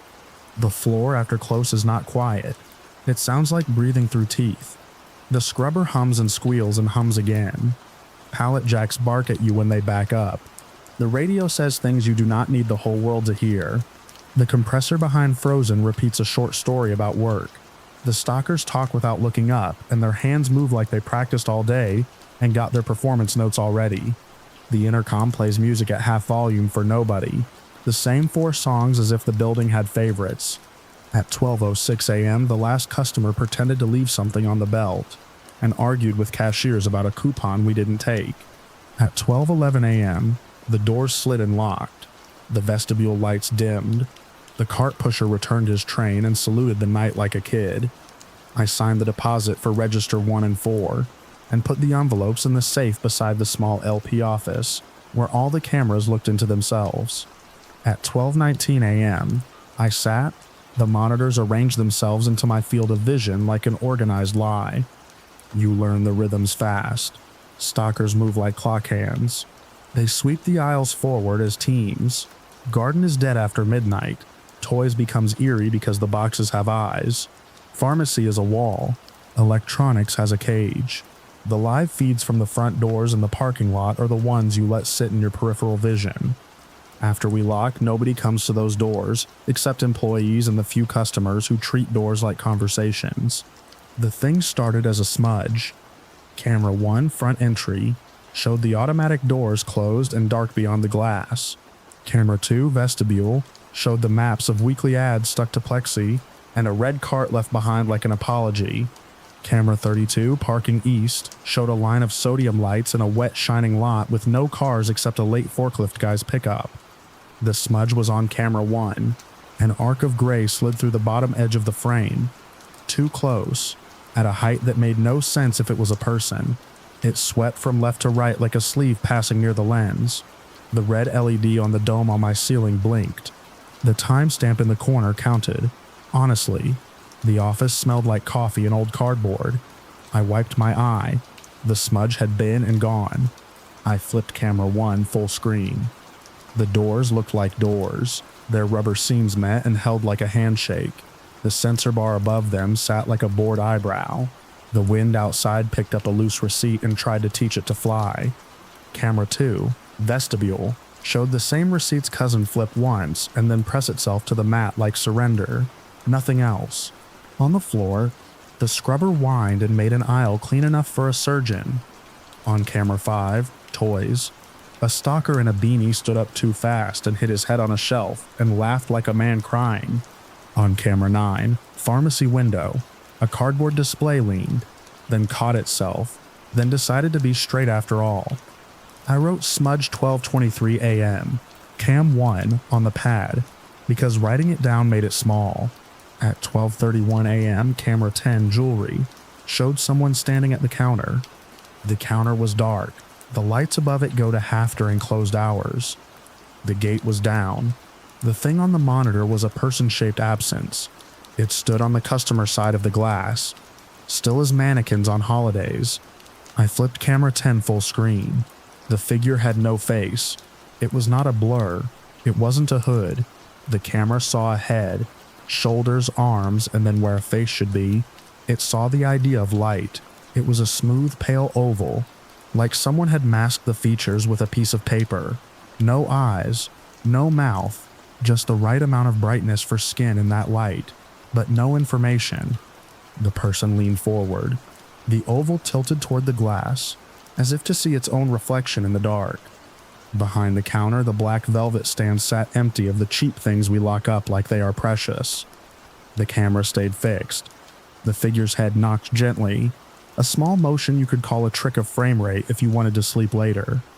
The counter glass did not move. In the same second, camera 11, electronics, flickered. The feed cut to black and back. The cage with its locked door held steady.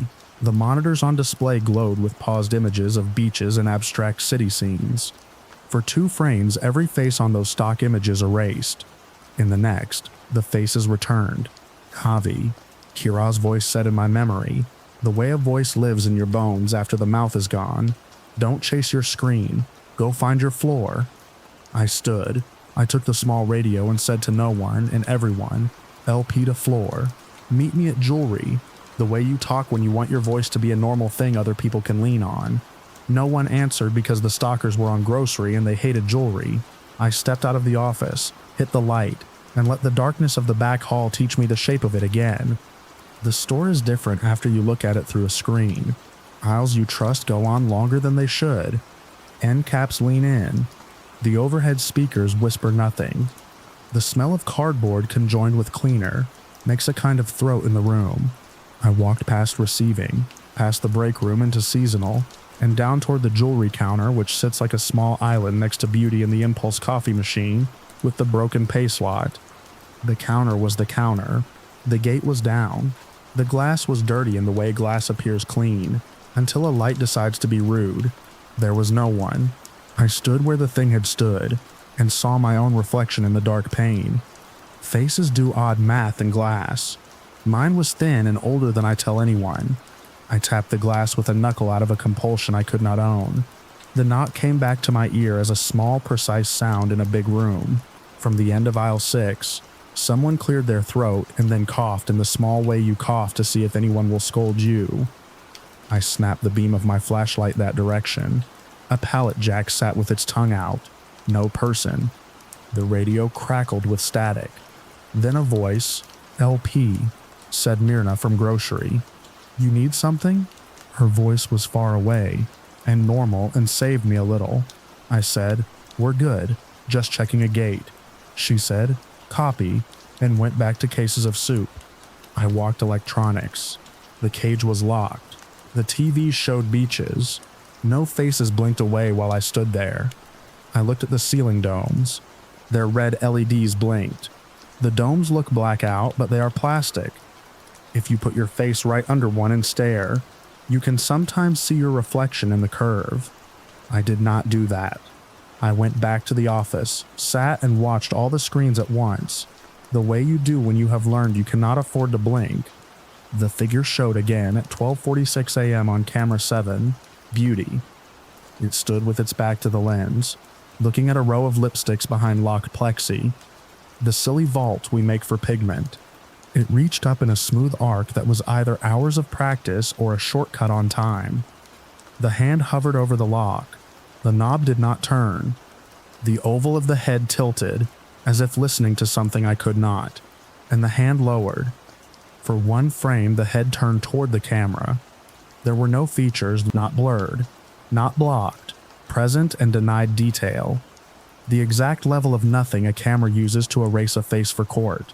I toggled to camera 15, aisle 12, which looks down the big wall of shampoos. For a beat, the aisle was clear. Then the figure crossed at the end cap, moving from left to right with that steady grocery store walk. It did not hurry. It did not slink. It walked like an employee moving a box from one place to another.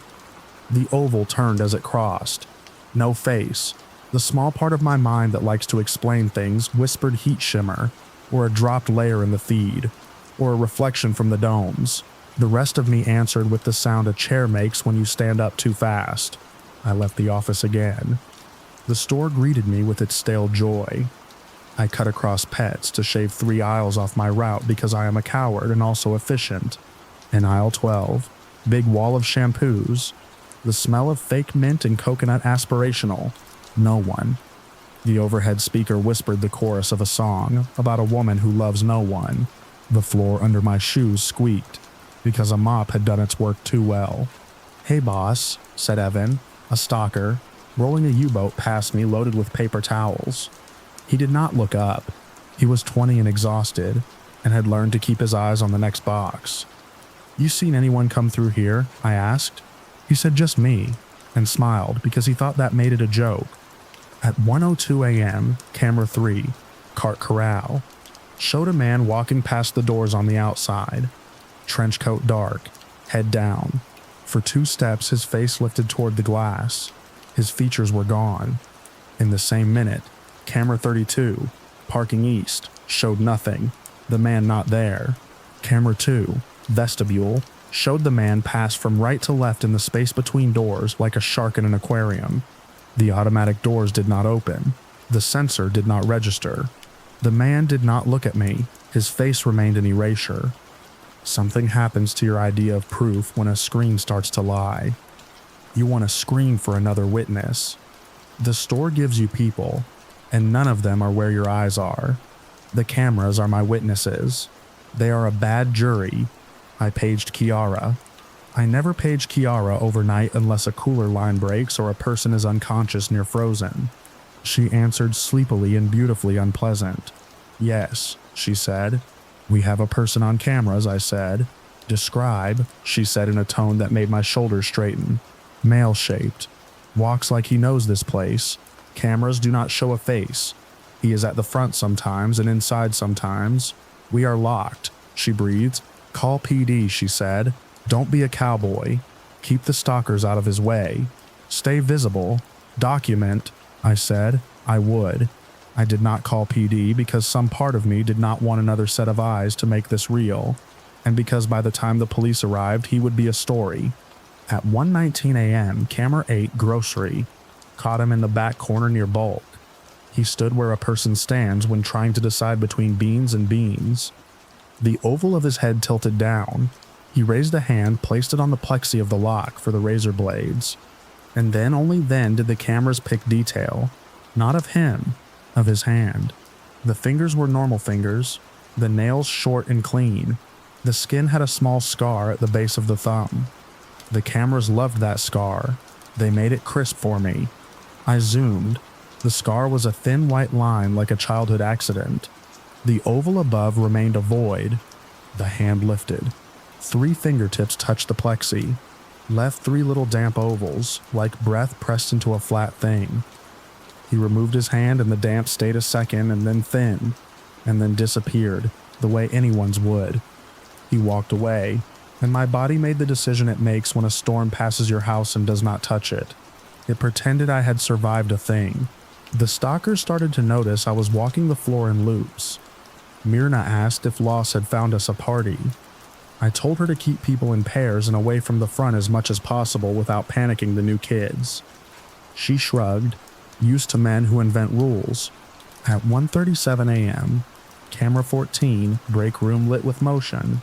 That camera never shows anything worth seeing. It shows a microwave that looks like a confession. It shows a bulletin board with a water-stained corner and a printout of a fundraiser for someone's cousin's hospital bills. It shows a table with 4 chairs and a 5th chair someone stole from Housewares. It showed him sitting in the stolen chair, hands folded, head tilted as if listening to a joke through the wall. The fluorescent lights made everything too honest. The oval of his face held nothing. On the table in front of him were 3 little dark circles, as if 3 fingertips had touched down and lifted in the same place and left punctuation. I went to the break room. I did not run. I have never seen anything go well for anyone who runs toward a room. The door swung open like any door. The smell of noodles a nice woman had microwaved at 10, and then left.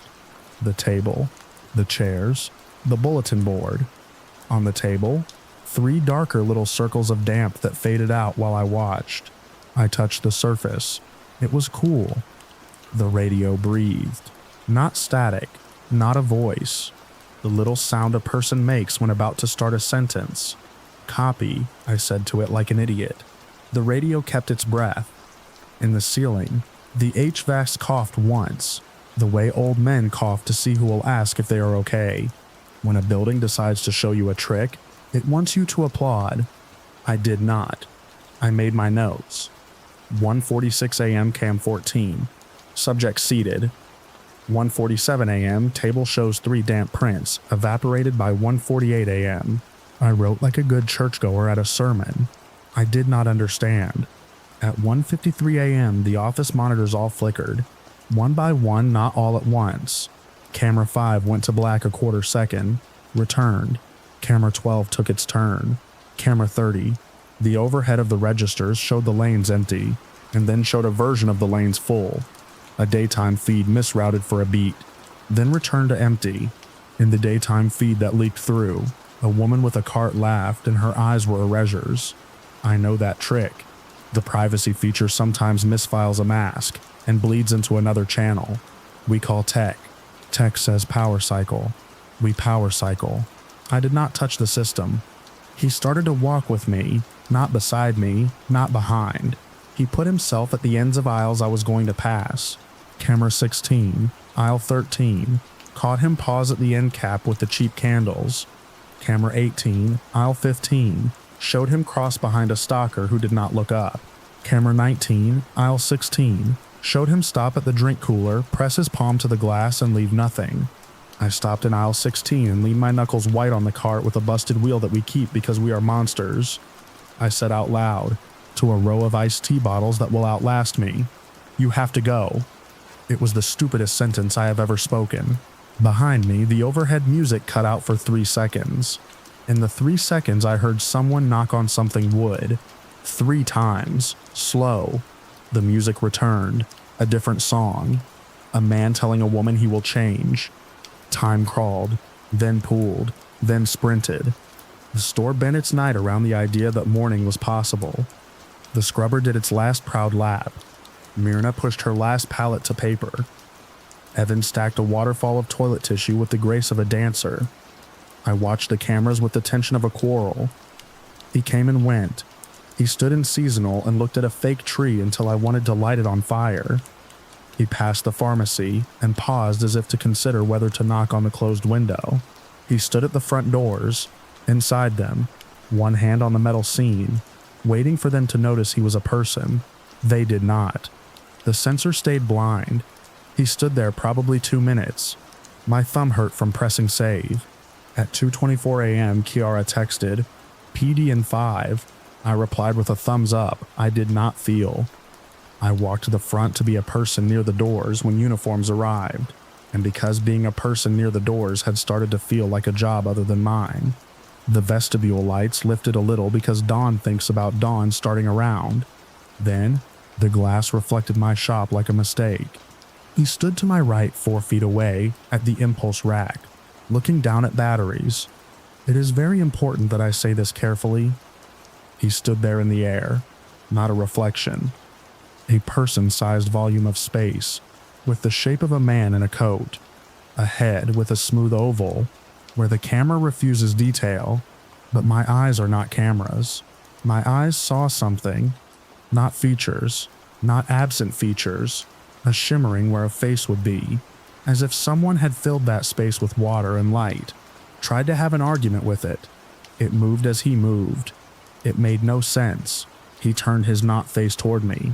The space where a mouth should be changed shape. I felt my body interpret that as a smile, and then immediately cancel the interpretation with a hand the size of a building. Store is closed, I said, because there was nothing else to say. Employees only. He lifted his hand.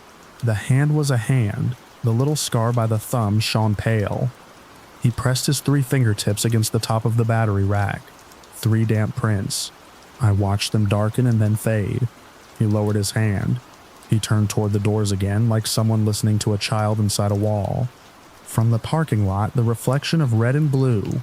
PD late but real. The lights washed across the glass and made the interior look holy. He did not turn toward them. He made a small motion with his head. Not like a nod, like someone had touched his shoulder from behind, and he wanted to remember the feeling before he moved. He took a step. He walked forward. The automatic doors did not open. He did not stop. He passed through the seam in the doors, like the seam had been crooked all night, and suddenly remembered the right math. Not a glitch. A passage. The glass did not bow. The rubber did not part. He was on the far side of the vestibule. Camera 2 showed him cross the mat that loves rain and footprints. The outer doors were locked. He walked to them. He did not stop. He passed through.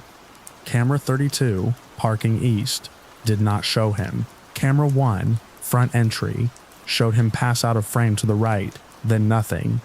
The uniforms stepped out of their car like they always do in that uniform way. The younger one touched the butt of her flashlight 3 times like she was checking it was still there. I met them at the door. They wanted a person to grab. I showed them hours of a man with a face the cameras did not record. The older one had seen things. He watched the video and said nothing until the part where the man passed the doors. He said, "Huh." The younger one asked about tricks. I showed her the tech in the ceiling, the sensor bar, the lock. Saul from maintenance would have said something like power, alignment, throw. The older cop said, "You call tech." Kiara called tech. Tech said power cycle. PD walked the floor like ghosts who get paid more than me. They did not find a person. They made a report and wrote my name wrong and left. The stalkers asked me if they should clock out on time. I told them yes. Dawn started its slow little show behind the strip mall across the way. A pink that looked like the kind of lies I wish worked on me. I sat in the office and watched the recordings back on a loop. He walked past cameras without a face. The system masked him the way we mask shoplifters for internal review. No, not the same. The mask was not a blur placed after the fact. It was the absence of detail at the sensor level, consistent, unmoving in its refusal. Tech the next day took a monitor apart and made sure no macro was running to obfuscate faces. It wasn't. They replaced a dome and smiled like a man finishing a puzzle. Kiara made a note in an email to an inbox that never answers. I got 3 more nights of him. He did not come every night. He came on nights when the parking lot held rain without rain, when the scrubber got hung up on the same crack and nobody noticed for a minute, when the music at half volume pulled the wrong song from the list and repeated it twice in a row. He always touched something with 3 fingers. Plexi, counter, table, the top of the impulse rack. Between touches, he stood like a man waiting for an appointment. He never took anything. He never tried to open a gate. He never knocked hard. He stayed with the store like he had bought it, and wanted to see how the light moved. On the last night I saw him, I did something I do not recommend. I stood in the vestibule before we locked, and I watched the door think about closing. And as the doors began to slide, I stepped my hand into the seam and pressed my 3 fingertips against the cool glass. I felt the rubber brush them. I let go. The doors finished their chat. 3 damp prints marked the glass for a heartbeat and then disappeared. The sensor bar overhead stared like an unblinking eye. From behind me, Evan said, "Boss, that's how you get your fingers pinched." And I laughed harder than I should have. If you need the answer, I don't have it. The store did not give me a name. The cameras did not grow a conscience and apologize. The tech did not find a setting that said hide face on.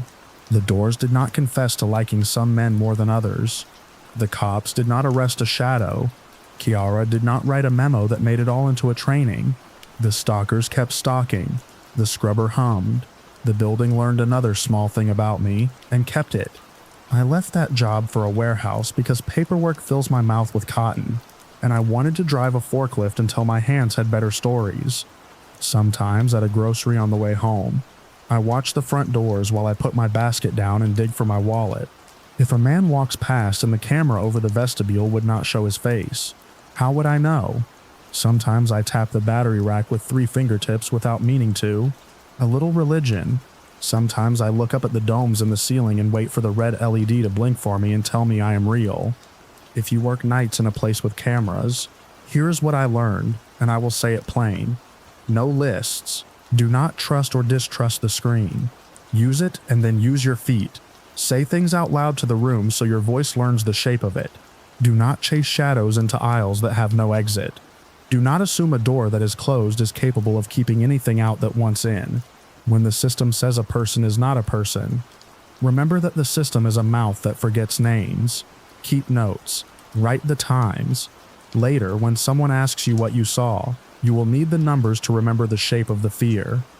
And when something stands at the doors waiting for them to open and they do not, and it turns like it is listening to someone you cannot hear, let it go if it goes.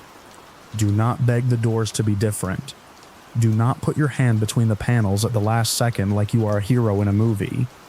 Let the building swallow what it wants. You do not own the mouth. You just watch it, and you hope when it turns to you it finds your face. He was already inside the locked office, and that he was already inside the locked office. Night in an office park is a magic trick that stops halfway. The lamps along the walkways keep their promises to light the concrete, but the glass towers give up their reflections to the dark. If you stand in the lobby at midnight, the building shows you what it looks like when no one believes in it. Desks without people are just flat surfaces. Coffee tastes like an apology. Security badges become little wallets for your face. I took the graveyard shift because my landlord liked rent on the first, and because there are worse jobs than walking around, setting doors, and telling a building it is still a building. The complex had 4 mid-rise offices, a little courtyard with a metal sculpture that looked like a child's drawing of a tornado, an underground garage that smelled like brakes and rain, and a maintenance crew that worked days and refused to believe anything happened when they left. My post was Tower B, 12 floors, all glass and good intentions, with an atrium that made the night sky look like an expensive ceiling. On paper it was simple. Badges after 6. Elevators locked to the lobby unless you had the magic. Stairwells armed with doors that only opened out to the corridors if you came from the right side. Offices with frosted glass walls and sliding doors that click shut on sensors. A main control panel at the desk that let you see, with green dots, which doors were closed and which were waiting to disappoint you. My supervisor, Marie, was all keys and neat hair and eyes that watched the cameras like they owed her alibis. Her rules were old school. Walk the floors. Don't sit more than 10 minutes at a time. If your gut says you heard something, you did. If a door that should be locked opens by itself, call it in before you touch it. Don't prop anything open. Not because we're law and order, but because the building remembers. The people who worked in Tower B during the day sold software to people who sell software to other people. At night, the cubes held ghosts of posture. Screens that had not been turned off showed the white squares of emails waiting to be opened. On the 12th floor, there was a corner office with a couch and a ridiculous curved monitor. And on the 11th, there was a conference room with a table so long, you needed a microphone to be heard. On the 10th, a suite that had belonged to a company that went under in February still had bowls of branded pens on a shelf, pens that wrote too smoothly when I pocketed one to sign the overnight log. The first night that mattered, I was 3 hours into the quiet. The rain had stopped. The garage had settled. The motion sensors over the stair landings were doing their little theater of waking up for you as you moved past them. On the cameras, the floors looked like a hobbyist model of a perfect office. A cleaning crew had come and gone by 9. The smell of lemon and mop water hung around like an insecure guest. I had done the rounds. I knew which trash bins had gum stuck to the bottom. I knew which door to the roof made the wind gasp at you. At 12:53, the control panel pinged. A small, polite tone, the kind a machine makes when it would like you to respect its feelings. On the screen, the floor plan of the 8th floor lit a dot by 8:04. That suite belonged to a consulting firm that populated the building during the day. with people who used verbs like leverage and productize. At night, their glass walls returned to being glass. Door 804. Open. I frowned at the dot. The system isn't perfect. Sometimes a sensor bumps itself into thinking. Sometimes the cleaning crew leaves a door not quite closed. Sometimes new air works its way through. Pressure changes when the AHU cycles, and a seal says, "Fine, have it your way." I clicked the camera for the 8th floor corridor. The feed showed emptiness, carpeting, the little wall sign with a font so modern it barely knew what letters were. The frosted glass door of 804 stood in frame, closed. I gave the panel a second. It pinged again, as if it had lost patience. Door 804. Open. Copy, I said to the empty desk, because talking to machines keeps you human. I took the stairs up, not because I'm noble, but because I'd eaten a burrito at 10 and needed to earn it. The stairwell smelled briefly like damp concrete, and then like dust.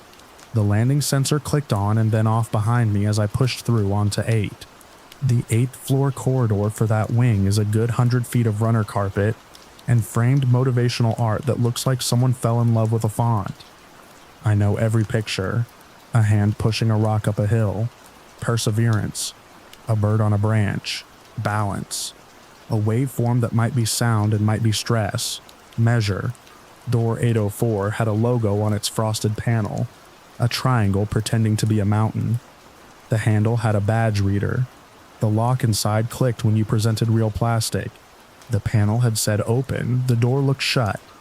I put my fingers on the seam where the sliding glass meets its frame, and felt air the way you feel a question.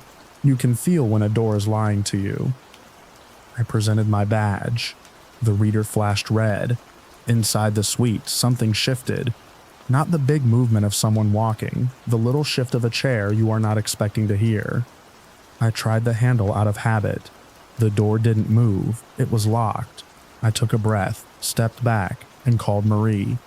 804 is throwing open on the panel, I said. Door is shut and my badge got the red. Any after hours authorized, she asked. The way you ask a vending machine to give you candy and money back. I checked the list. No after hours listed. You hearing anything? She asked. A chair, I said, and hated the sentence. Hold the door, she said. I'll pull the event log. I stood in the corridor looking at my reflection in the glass beside the suite. The guy in the reflection looked like a person who could decide to be brave. He adjusted his belt and stood with a hand near his radio like he had seen in movies. Inside, there was another shift. The soft sound of rubber wheels turning a fraction. Marie came back with the security voice that makes a building behave. Badge event at 12:51, she said. Reader flash green. Credential not ours. Could be tenant. Could be a cloned card. Could be the panel caught a ghost.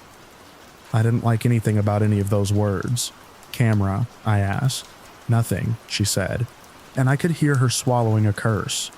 The 8th floor corridor cam had caught nobody. The elevator log had no badge on floor 8 in the last 15 minutes. The stairwell cam showed me walking up. You want me to call PD? I asked.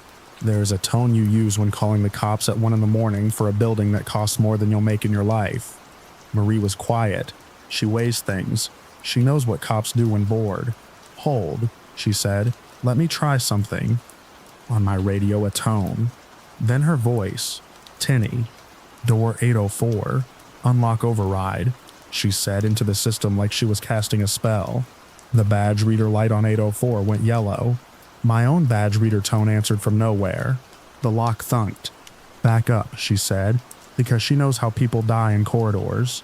I stepped to the side of the door, back to the frosted glass of 806, and nodded at nobody. The door slid open an inch by itself. Light leaked out in a thin line like a curtain not quite drawn. I waited. That was the rule. If someone is in there and is a problem, you want them to decide to walk out, into light and camera, and your voice calling wrong name right. If someone is in there and is not a problem, they will call out before you do. No voice did. I leaned forward and looked through the inch-wide seam. I saw the edge of a reception desk and a chair on casters turned slightly away. The corner of a plant that had outgrown its sincerity. And just inside the door on the carpet, A single dark shape that could have been a dropped glove and could have been nothing. I slid the door open another inch. It shushed like a good apology.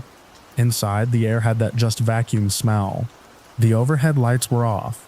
On desks deeper in, monitors showed pyramids of numbers like cities. "Hello," I said, because you have to put a word in a room to be invited to live. "Security." Nothing answered. I slid the door the rest of the way. I clicked my flashlight and used the spill, not the core. The way you learn on nights when you want to see and not be seen. The glove on the carpet was a folded lanyard with a badge on it. The plastic card reflected my light at me and said nothing. The photo on it was a young man in a tie, smiling like corporate had asked him to. The name under it was J. Khalil, not one of ours. I picked up the badge with 2 fingers, like I was touching a small animal. It was heavier than the cheap ones. The clip had broken. The end had a smear of something that could have been dirt. I didn't want to call it anything else. I tucked it into my chest pocket and took 2 steps in. The suite was a maze of hip-high dividers with the kind of desks that make you believe that adjustable height makes work different. The glass walls of the interior offices looked into each other. My light glided along surfaces and landed on the curved monitor in the corner office, the one you could tell belonged to the partner whose name came first and last. On the couch was a hoodie. Beside it, a pair of sneakers arranged like a person had sat and then changed their mind.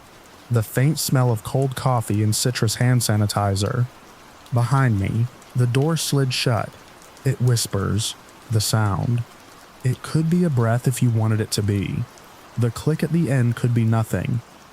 It is a real sound. It carries. It has intent. It took energy. I spun. The seam was tight again, as if the door had never been convinced to be generous. The badge reader blinked green, yellow, red, like a tiny traffic light that couldn't pick a lane. "Marie," I said. Too calm. Door shut behind me. "Can't be," she said, and then the unprofessional sound of someone typing hard. "Override still shows open." I pressed the bar on the interior of the sliding door. It didn't move. The kind of not moving that has nothing to do with metal. The kind that has everything to do with a decision. Inside the suite, deeper in, a chair moved half an inch. "Anyone in there says their name," I called louder because righteous noise feels safer than the quiet. My voice bounced off glass and took a second to find me. From one of the bays in the second row by the window, something made the sound of a wheeled chair rolling slowly back, and then returning forward. My ear has learned the difference between humans and machines. Humans hesitate, machines hum. That sound had hesitation. I have never loved the flashlight in my hand less. I swept the beam across the tops of the cubicles at an angle so I wouldn't blind myself in the glass. The light caught on a photo taped above a monitor of a group of blandly happy people on a ropes course. It caught on a coffee mug that said "World's Okayest Boss." It caught on the edges of 2 monitors in sleep mode. It caught on a face. Not what you think. Not a face looking back at me. A face on a screensaver. Big and soft and smiling too much. A partner's promotional portrait. The flashlight made everything too honest. "Marie, I'm locked in," I said. "Send Saul if he's here. If he's not, call 2-1. I didn't say PD because names pull things toward you." She was quiet, and then said, "Careful, stay on the line." "Still waiting now I was quiet on one of wine fly pairs, how am I my till yard?" The light from the city through the 8th floor glass made a sheen on the ceiling. In that sheen a shadow moved. Slight, like a person leaning back and changing their mind. Chair wheels breathed. I started to say a name and then stopped. Names are services you offer people. In offices at night, names can be spells. I edged down one aisle. The cubicle walls were low enough that if someone stood, we'd see each other's shoulders first. The floor under me felt like a drum with quiet hands on it. I kept my light on the low. A desk to my right had a yellow sticky note with a password scribbled on it. That would make me angry in the daytime. Right now, it made me love them, the people who come for their coffee in their chair and their repeating day. My light caught again on something at ankle level. It was a little toy, a stress ball in the shape of the building's logo. My foot nudged it and it rolled a quiet arc and stopped against a baseboard. At the end of the aisle on the left, an interior office with its glass door ajar. There was a shadow at the bottom of the glass, not a person, the kind you get when someone has left something leaning against the door. I slid my fingers along the edge of the door and pushed. It gave. Inside, office desk, 2 guest chairs, a window onto the purple night. The far end of the desk had a stack of printed decks the size of a small dog. On the chair, a suit jacket. On the carpet, a water bottle that had wept a ring on the low pile. On the window, my own reflection, unhelpful. Behind me, along the corridor of cubes, the sound of something soft brushing against fabric. A foot in dress socks? A shirt sleeve? In the same instant, the tiniest click, like a pen cap pushed back on. The hair on my arms doing their primitive job, made a decision without consulting me. "Hey," I said, normal voice, Sunday voice. "You can't be here after hours without an escort. If you are working late, tell me your name. We can sort it out." The act of saying it tightened the world around me to human size. Nothing answered. The chair wheels breathed again. Far away in the city, a siren dopplered itself out of my night. I stepped back into the corridor between cubes. My light fell on a desk with a row of family photos. 2 kids at a pumpkin patch. A dog with a bandana. A husband or wife with a grin. My chest tightened, not because of fear, but because these were the anchors of people who would be back tomorrow to type into a void or build something with code and hope. The shadow moved again. It was behind the next row of cubes, just past the central copy station. I took a step forward. In the same moment, from the lobby speaker of the suite, a chime, the kind of tone you get when the building wants to alert you that a door has been opened, except the door in question had not. The sound raised goosebumps across both forearms, symmetric and evolutionary. The radio in my ear crackled. Marie's voice was too bright. "Saul's on his way up with a panel key," she said. 2 minutes. I believed her because I needed to. "Copy," I said. "Someone's in here." The words left my mouth, and I watched them suspend themselves in the air with nowhere to land. At the copy station, a tube of glue lay on its side. The cap had clicked back on. A little ring of glue sat open on the lip. Skin forming. A dumb detail. The kind that makes your brain sit down. Whoever had put that cap back on had done it without wanting to. Beside it on the particle board, 3 fingertip marks, clean in the dust. 3. As if someone had put 3 fingers down to hold themselves steady. My light caught the edges of the prints. The dust made them visible, and that made me need to breathe slower. The air in the suite shifted. The vents opened to a smaller night. The sound was so small you could call it your own blood if you wanted to. The chair wheels did their inch back, half-inch forward dance again. The hair on my forearms gave up on subtlety. I leaned slightly to the side and let the flashlight spill hit the aisle beyond the copy station, and saw it without wanting to. A man crouched in someone else's cube. He faced away. He had the posture of a person hiding from something that had already found him. His clothes were office camouflage. Dress pants with a shine at the knees. A white shirt rumpled to gray. No jacket. One hand was braced on the carpet. The other rested on the seat of the chair in front of him. He wasn't moving. He wasn't startled. He was the opposite. Stillness like concentration. "Sir," I said, and my voice stayed even. "Security." He did not turn. He did not startle. He placed his weight carefully onto the balls of his feet as if getting ready to stand, and then did not stand. That kind of not standing is a decision you can feel in your own legs. He lifted his head a fraction, just enough that if he had eyes in the back of his head, he could have looked at me. "We're going to walk out," I said. "I will badge you down. It is cold outside. You can come back in the morning." That last sentence is a lie we all consent to. He exhaled. It wasn't a sigh, it was an answer that didn't pick a word. He moved his hand on the carpet and left 3 more fingertip marks in the dust beside the chair. 3, the same as at the copy station. He lifted his hand and rubbed his thumb against his forefinger like he was trying to feel a coin that wasn't there. My mouth lit with copper. I took a step closer, because I have been in rooms with men whose fear is contagious, and I still have to do my job. "Marie," I murmured into the radio. which felt like I was whispering into the room.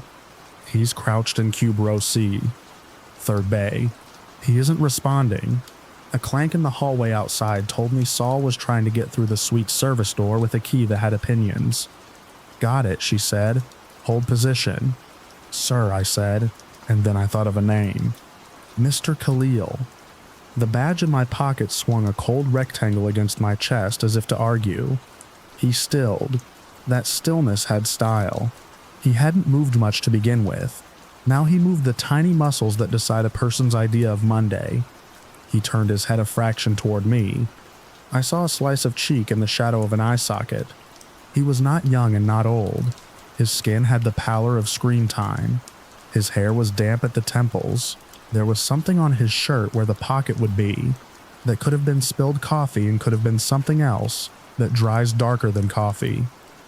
My light was low. I did not let it flare. I have your badge, I said. It popped at the door. Words, bridges. You build them in the slurry. His hand moved again, thumb against forefinger, then flattened on the seat of the chair. His shoulders didn't lose their angle. There is a way people crouch when they are about to leap. There is a way people crouch when they are about to cry. He was crouched like he had been crouching for a long time, and couldn't remember standing. Something hit the glass on the exterior wall. Not hard. A bird in the night? Rain returning for one last swipe? The sound snapped my attention that direction against my will. I brought it back. He had moved. He was no longer in the cube. The chair had not rolled. The carpet gave me nothing. The aisle was empty. My chest did a small stupid jump. I pivoted the flashlight, slid forward 2 steps, checked left and right. Empty aisles, empty chairs. The copy station with its glue and dust. The couch in the corner office. The hoodie. My breath had gotten entertainments of its own. Saul. Marie's voice turned the radio into a rope. He's in, she said. And then I heard the sound of someone working a lock from my side. Safe and normal. Metal complaining. A key deciding its purpose. I took a step back toward the reception area and the door that had decided to become a wall. The flashlight picked up the little circle of darkness on the carpet by the door where the lanyard had been. Just a shade darker than the rest. Like something had briefly condensed through a different set of rules. The door's seam showed a sliver of the corridor outside. A hand appeared in that sliver. Saul, square and careful, holding a panel key the size of a small fish. Hold, he said, like you do to a dog that will bolt. He worked the key into a slot I had never seen used. The sweet door considered, and then thought the better of its new habit. It shushed open. Cool hallway air touched my face like praise. Got you, Saul said, with the satisfaction of a man who fixed things for a living, before buildings learned to pretend they were smarter than him. He looked over my shoulder into the suite. Anyone, he asked. Someone, I said, and my mouth did not like how that sounded out in the field. We searched, me with my flashlight, Saul with his hands, Marie watching on the camera that still showed nothing but us, 2 small figures moving between clean furniture. We did the check you learned from stories like mine, under desks, in the server closet that smells like a storm, in the interior offices behind their glass. We opened storage cabinets and found reams of paper and sticky packs, and a lonely vacuum with an orange cord that looked like it wanted to be a snake. We checked the kitchen. 2 mugs in the sink. One had a ring at the bottom with a thumb smear through it. A fridge with labeled lunches from people who love their names on tape. A whiteboard with a drawing of a rocket, and the word go. We found no one. We found the marks in the dust by the copy station that not even Saul wanted to put a name to. We found the suit jacket and checked the pockets. Empty. We found under the couch pushed too far back to be an accident. A shoe, not sneakers. A dress shoe, black, a good brand. The kind with a leather sole that makes the confident click on marble. The laces had been untied and then tied again in a hurry. There was a spot on the toe that looked like a shadow and was not the shadow. I picked it up and the sole left a print in the thin dust under the couch. And that print had no tread. It was as smooth as a breath. Marie, I said into the radio. Pull back through door logs. See who badged up here since 6. She said she was on it. Saul looked at the glue at the copy station and said, "Not to me, huh?" With the tone of a man who has learned his life's vocabulary is short. "We closed the suite the way you close a room. You have not forgiven." Saul worked the panel key and made the glass door know its place. I took the badge I had put in my pocket and slid it into an envelope from my log. The adhesive on the envelope detached itself with the dry surrender of old paper. We wrote J. Khalil on the front because that is the thing you do to make objects behave. By morning, Marie had the story the building could tell. Khalil had badged in at 7:42 p.m. After-hours authorization on his tenant account for a meeting that did not show on any conference room calendar. He had badged the elevator, the 8th floor, the suite. He had never badged out. His car was found in the garage the next day, a Prius that smelled like damp dog and air freshener. No one filed a missing person report until Thursday, because the world is like that. HR for the tenant provided a number. It rang. A voicemail with a joke about reaching the other line. The police came. They asked me what I had seen. I told them a door had said open and not open, and that I had heard a chair move. A cop with a face like he had heard this kind of thing before asked me to show him the marks in the dust. They were gone. Cleaning had come through at 4 and done its job. People did the things people do when a person disappears. They put up a photo in the lobby by the elevators. The picture made him look like someone who had never been small. The building did the things buildings do. It ran its loops, it held its breath. Marie wrote the incident report and filed it in the place where we keep papers that make no one any safer. Saul kept the panel key in his pocket for a week, like a worry stone. I kept working nights. The suite on 8 got new tenants by fall. Fresh vinyl, same carpet. New art about teamwork. The badges changed. The font on the wall got funnier. The desk where the glue had laid got replaced. The copy station smelled like toner and new plastic. The couch in the corner office stayed. I avoided it. On rounds. When I walked past 804, I kept my eyes a polite level.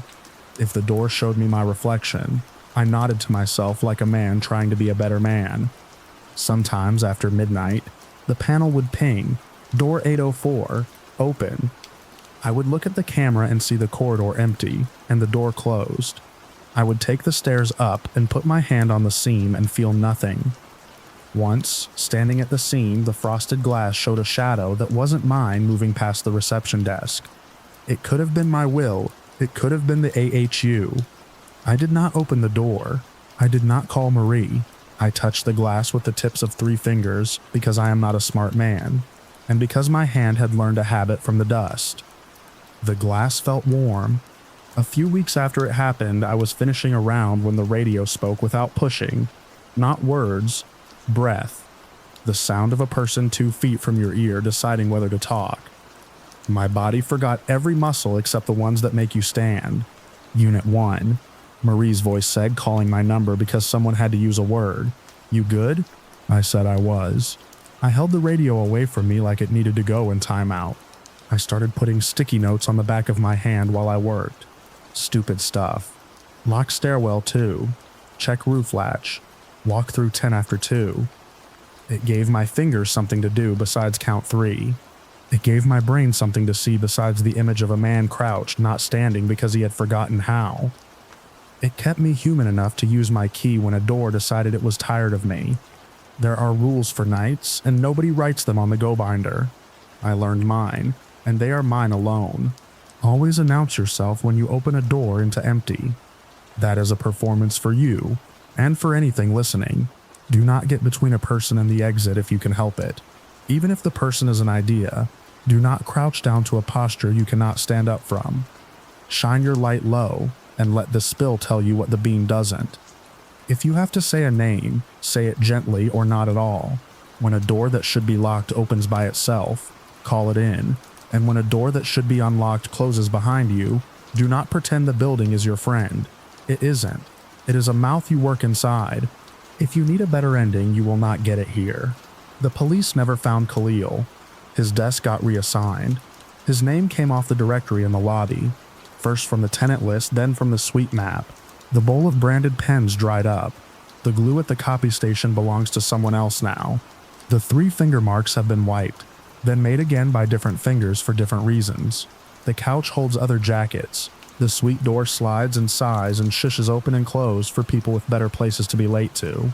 Sometimes the panel still pings. Sometimes the camera still shows nothing. Sometimes in the middle of the night I stop on 8 and stand with my hand on the seam and wait to feel more than glass. Sometimes I swear the glass warms my finger pads the way a human wrist does. One night, months later, a new guard shadowed me. He had good shoes and bad patience. He stood at 8:04 like a man trying to get a vending machine, to be honest, and said, "Why is everyone weird about this door?" I told him I would show him the roof view instead. I took him up to 12, and we put our faces to the glass and looked at the city pretending it wasn't singing. He laughed. He will learn his own rules, or he won't. The building will teach either way. I left the job the following spring for a warehouse with fewer glass walls and more forklifts. On my last night, after Marie hugged me in the way people who have keys hug, and after Saul pretended to accidentally leave a panel key in my palm and then took it back with a wink, I walked one more round. I went to 8. I stood at 8:04. The panel did not ping. The corridor camera showed me standing, nothing more. I put my 3 fingers to the seam without meaning to, then set my palm flat on the glass like a man on a train window, saying goodbye to a person staying on the platform. The glass was cool, then warm, and then the door, which was locked, clicked on the inside as if a hand had been on it this whole time, and let go. I didn't go in. I did not call anyone. I stood and listened, and it said nothing else. I took the stairs down, the steps counting themselves, because you make them. In the lobby, the metal sculpture looked like a tornado, remembering it had been a child's drawing. Outside, the lamps kept their promise. In the glass, I wasn't there anymore. The building unlearned my shape and kept right on breathing. I got in my car and drove home to a bed that held my name and a window that wasn't in agreement. Later, if I stand in front of an office door at night and feel the seam ask me a question, I answer it with my hand. I do not knock. I do not let it close behind me without a wedge. I do not say anyone's name unless they ask me to. If you have to go in like you are already leaving. And if you see a man crouched in a space that belongs to someone else, and he does not move when you say his name, do not be relieved when he disappears. That is not an ending. It is a building teaching you the difference between locked and empty.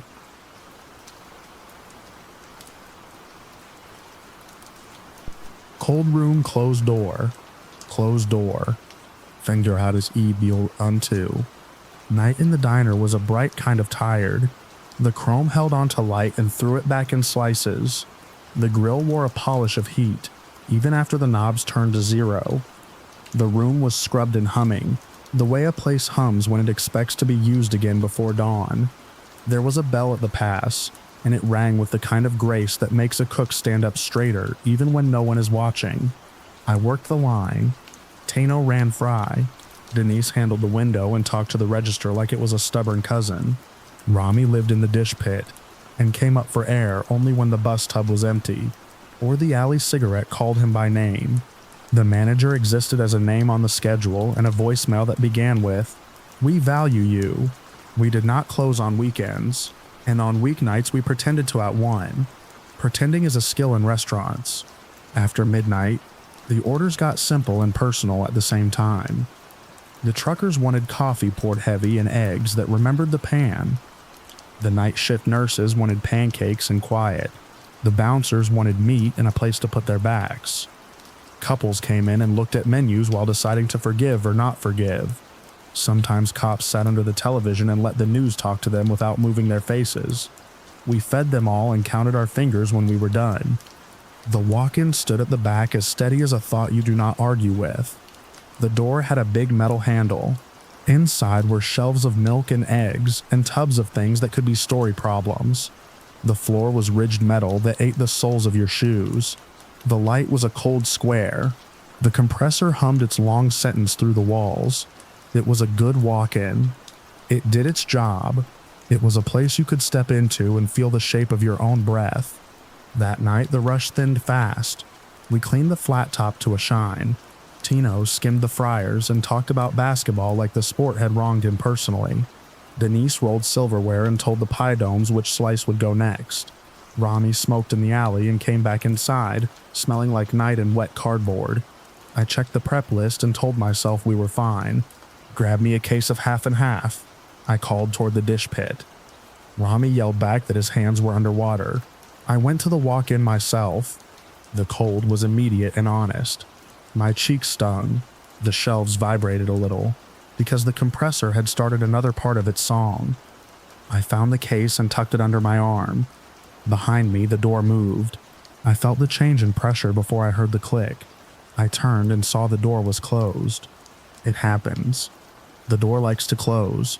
I have closed it with my shoulder more times than I have counted. The push bar on the inside is supposed to save you from your own dumbness. I pressed it with a hand I trusted. It resisted. I pressed harder. It held still. The latch had decided to forget its purpose. "Hey," I said, the way you say it when you want to be casual and useful at the same time. I hit the bar again, and felt nothing give.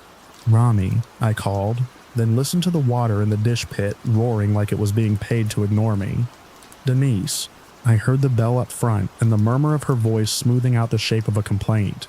"Tino." The fryers clicked and hissed but did not answer. I put the case down on the floor and set my back to the door. The metal bar pushed into my shoulder blade. I pushed with my legs and felt the door give a fraction and then lock itself again. It was like arguing with someone who has decided that any compromise would be a confession. Something shifted behind the shelves. The sound was small and not small at the same time. It was not a jar settling. It was not a mouse. It sounded like a box of chicken easing itself toward the edge of a shelf in a room where gravity had gotten bored.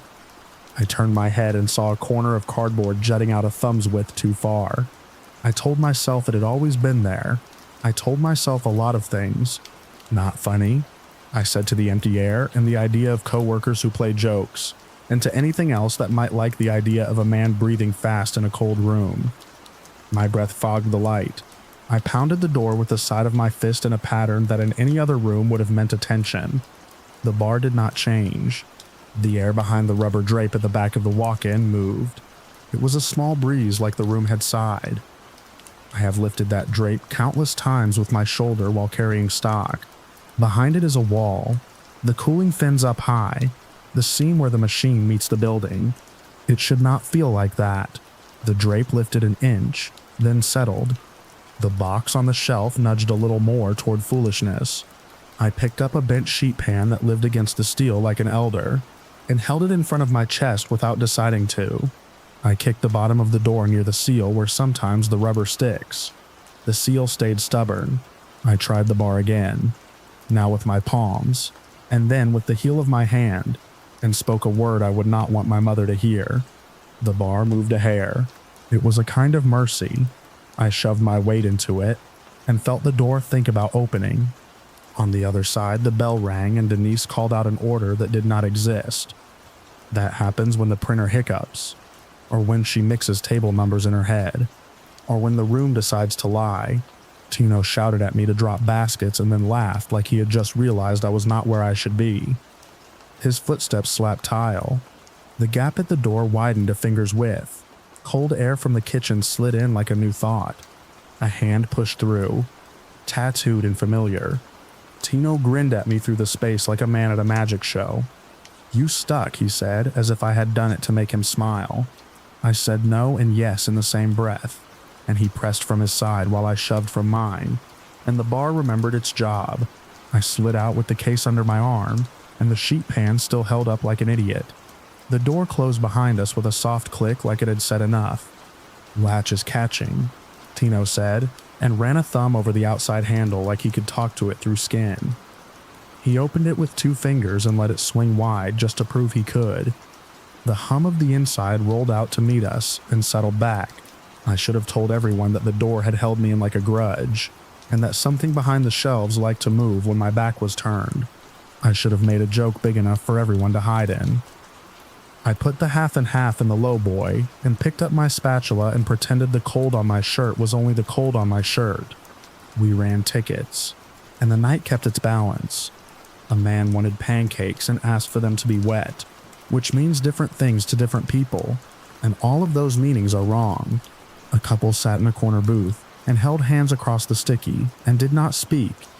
2 men in knit caps came in and sat under the television and wanted pie, and looked at the door to the walk-in the way men look at cars behind fences. Denise poured coffee to the line and made eye contact with none of them. Rami banged pans with a rhythm that kept him sane. The door to the walk-in clicked once as if it was clearing its throat. I went back in, because sour cream is a reality, and because fear does not restock the make table. This time I propped the door open with a milk crate that had lost one corner but still believed in its purpose. I said out loud that I was going in, because saying it made me feel like I had made a deal. The cold held my face in both hands. I went to the back where the dairy lived. The box of chicken that had teased the edge earlier sat straight now. Square to the shelf, beneath it, a small puddle had frozen into a thin skin that made the floor a sketch of risk. Above me, the coils wore a ream. The frost had formed in curls and ovals as if someone had exhaled words against the fins, and the metal had remembered their shapes. I did not try to read those shapes. I did not look long. The rubber drape stirred. The air on my wrist changed pressure. I kept my eyes on the shelves. I picked up what I had come for. I backed out the way I had walked in. My shoulder touched the drape, and the drape touched me back with a flat, cool hand. I moved faster without showing it. The milk crate under the door slipped an inch. The door leaned in like someone remembering a secret. I said thank you to no one and nothing. Rami came up behind me and shoved another crate into the gap with the toe of his boot. "She's greedy tonight," he said, and there was a kind of affection in his voice that I did not want and will always be grateful for. I did my job and watched the door like it was a person. The freezer on the other side thudded once and then again. The television over the counter cut to static and then back to a commercial for a local lawyer who believes in Tuesday. The bell rang for an empty pass, and Denise told it to mind itself. The walk-in door sat with the quiet of a dog that has learned that being still gets it what it wants.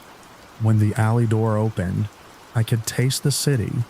Wet pavement, cold diesel, the open metal smell of a dumpster. 2 more men came in with hats pulled down, and 1 eye each for everything. They sat without asking, and watched our hands. There are nights when you know what is coming. There are nights when you do not. This felt like the first kind. Denise kept her tone low and even. Tino moved closer to the pass. Rami stayed in the dish pit and made his noise on purpose. At 3 in the morning, the walk-in becomes not just a room where food goes to wait, but a place that holds the rules of the building. The door will close if you look away from it at the wrong time. The latch will decide its opinion. The rubber drape will touch your shoulder like a reminder. The frost will curl and you will not learn anything from it. The hum will keep you company and keep you honest. You find out if you are a person who turns your back on a thing like that. I am not. I said out loud that I was going in. Each time I went in, I propped the door. I did not let my eyes drift up to where the frost might have become a handwriting. I did not let my spine take the weight of my attention. I made myself step around the ice as if it were precious, because it was. I made myself step out facing the room. On the last trip, I put my palm on the inside of the door next to the bar and said no in a voice I would use on a dog I loved and a child I needed to keep from the street. The bar pushed in an inch by itself. The door stayed open. I left the crate where it was. The men in the knit caps left without paying, and then came back sheepish and left a handful of coins like teenagers. Denise stacked the coins into a neat pile and put $1 of her own on top and said nothing about any of it. The couple in the corner ordered 2 waters and split a slice of apple and walked out with their hands in their pockets. The truckers came in with the kind of hunger that makes a cook honest. The night turned toward morning. The hum of the compressor became a part of the sound of the room that I did not hear until it stopped for a breath. When it stopped, the world felt too big, and then it started again, and the world felt like the kind of small you can love.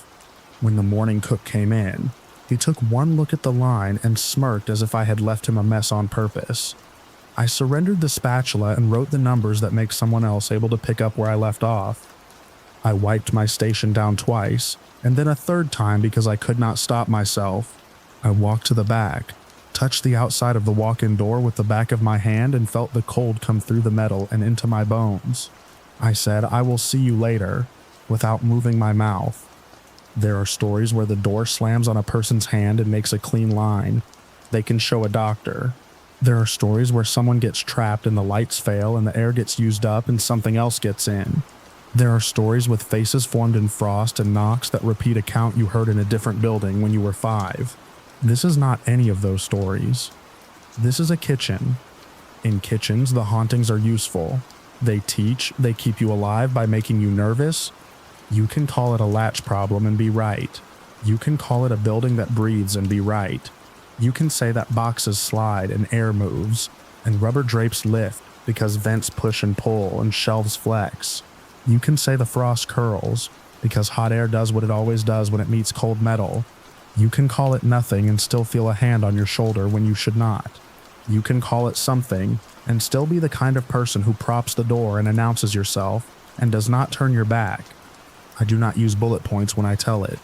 I say it like a recipe that lives in the hands and not on paper. Prop the door. Say that you are there. Watch the drape when you walk in. Back out with your eyes on the room. Keep your palm near the bar. Keep the floor dry where you can. If the door opens by itself, do not say thank you out loud. If the latch forgets its name, speak to it like a stubborn friend and let someone else put their hand on the other side. If you see the frost writing, let it be. If you feel the air change behind your neck, do not turn your back to find out why. I still work that line. The walk-in still hums and sulks. We get through nights by letting the small things be big. When a new kid starts and walks into the cold room with the shoulders of someone who thinks doors are obvious, I watch him, and I am ready to kick a crate into the gap.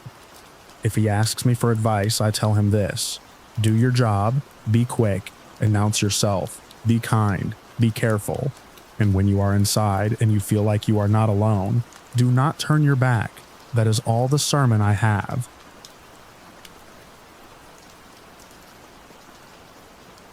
Don't turn your back on the walk-in. Night in a restaurant isn't dark. It's glossy.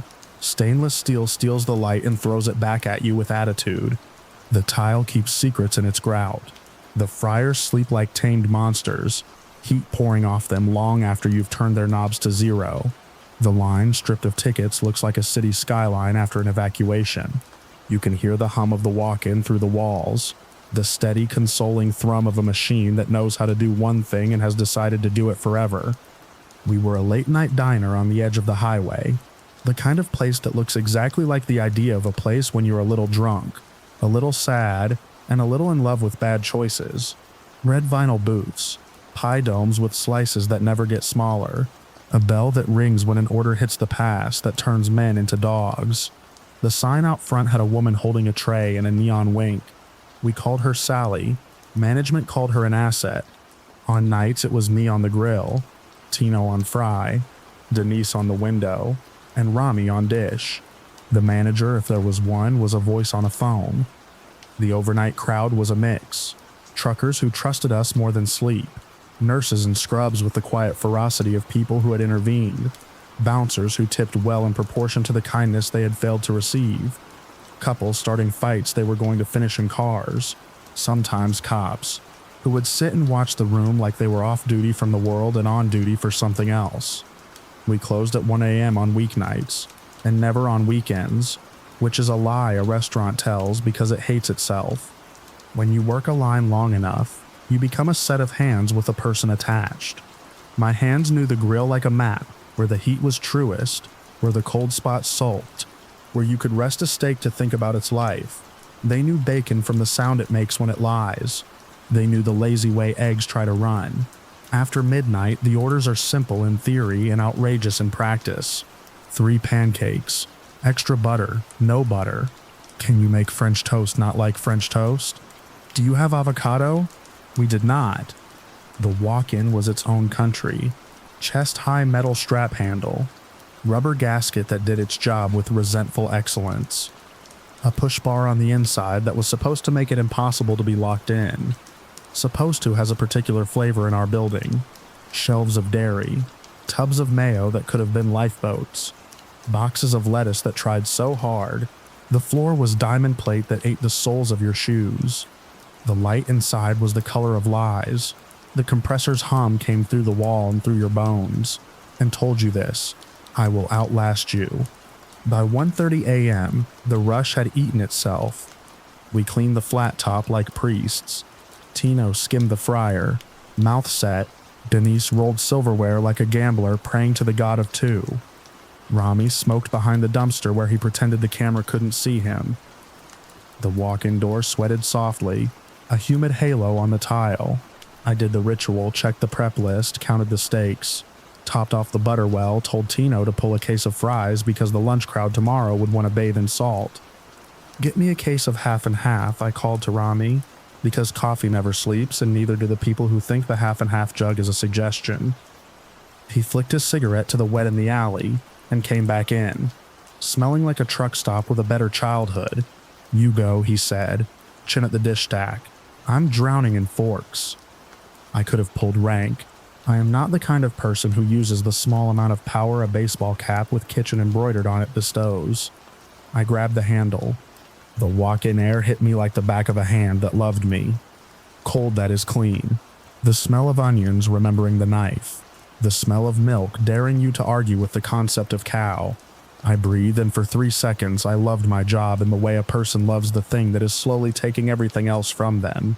I reached for the half and half. The shelf under my hand vibrated because the compressor had started another sentence. Behind me, the walk-in door moved. I felt it as pressure before I heard it. A shift like someone walking past a door you thought was locked. A small, quick release. The room changed shape. I turned. The door was closed. That happens. People close doors. Air closes doors. A building breathes. I have closed that door with my own back more times than I have made good decisions. It doesn't like to stay open. We prop it with a milk crate when we're hauling. I hadn't propped it. I was in them with the light overhead and the shelves like pews, and the rubber curtain strips that used to hang at the back edge, practicing their slow dance in the dead air. You do not panic in a walk-in. Panic is wet. The push bar was there. The push bar works. We were not in a horror movie.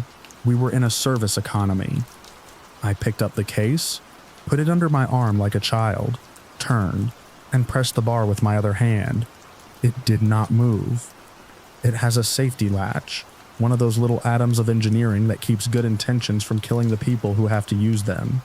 If the external handle gets jammed a certain way, the bar can forget it is a bar and remember it is metal. Again, my body said. I pressed.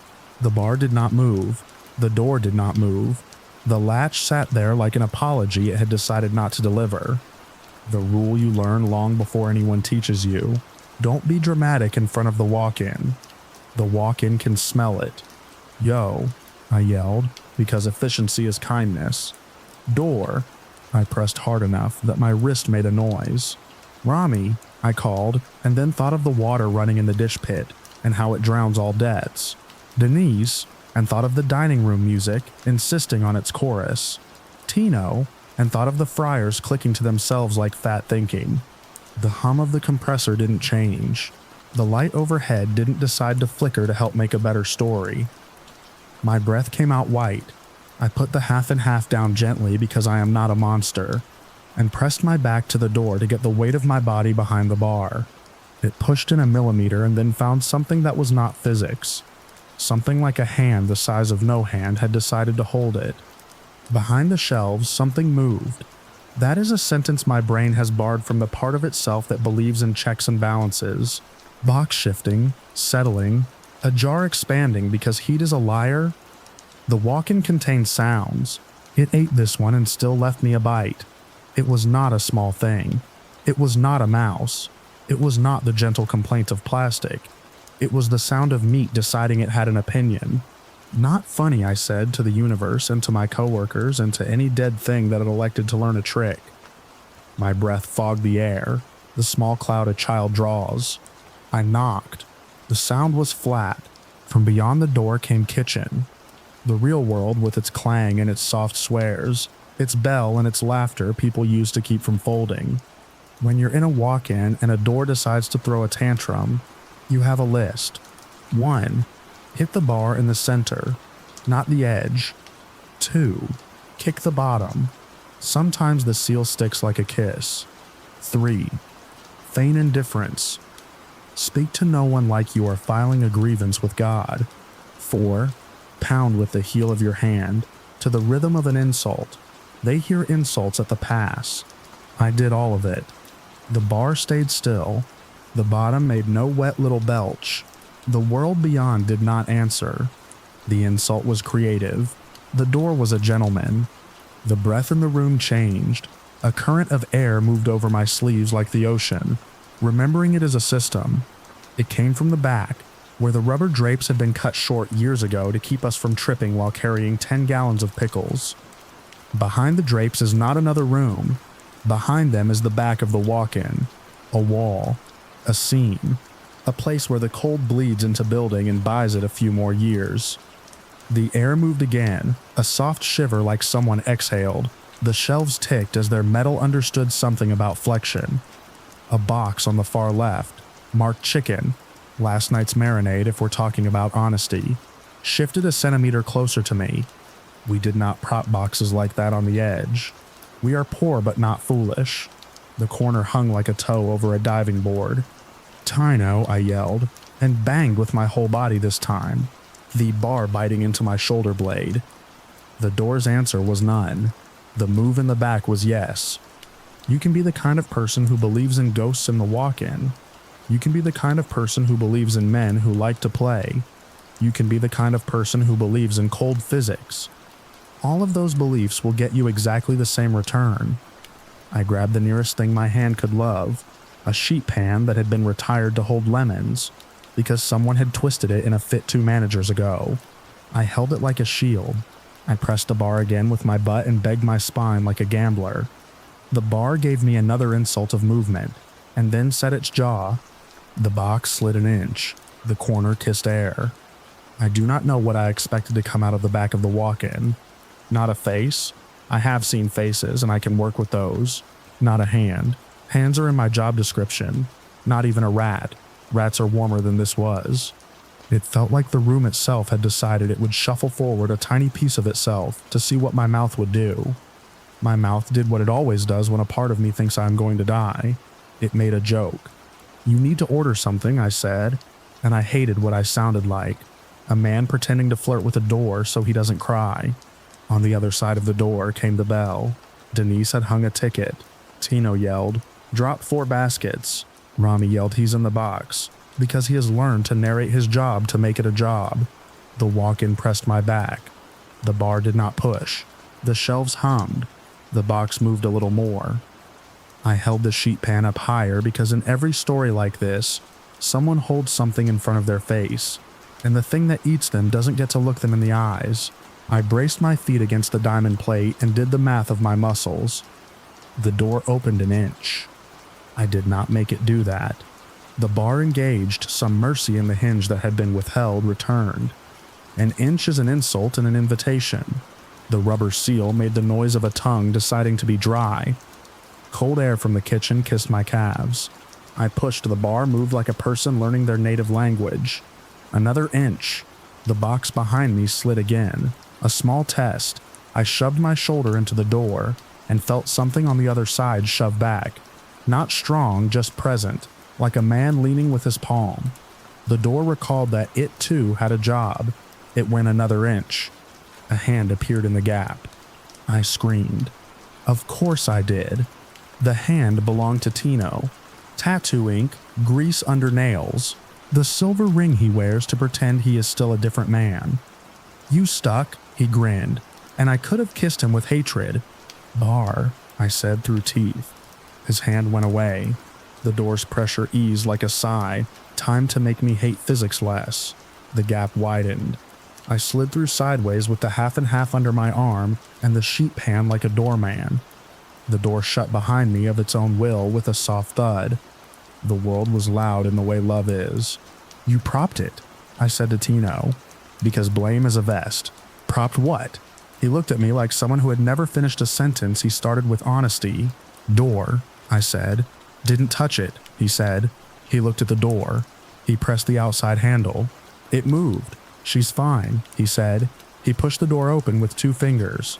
Ceremonious, like he was showing me a trick I'd been too slow to learn. It swung. The hum inside swelled and quieted again, as if adjusting its slip. You good, he said. Handle stuck, I said. His face made the expression men make when they are going to fix something by thinking at it. Silent latch, he said, as if naming it would exercise it. Gotta get that checked. He slapped the door gently like you do to a horse. You good? He said again. A question for a man, not a door. Yeah, I said, because I don't like to be anything else.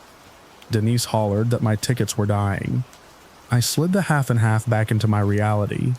I didn't go back in. Not then. You'd think I would have told someone. You'd think I would have come out of that blast, swallowed once and said, the walk-in tried to start a fight and lost. And everyone would have laughed and then told me their stories about their own walk-ins, and we would have felt less like a planet where gravity is an agreement. I did not. I turned bacon like it owed me money and flipped a steak and listened to Tino tell a story about a woman who had tried to buy him with pie.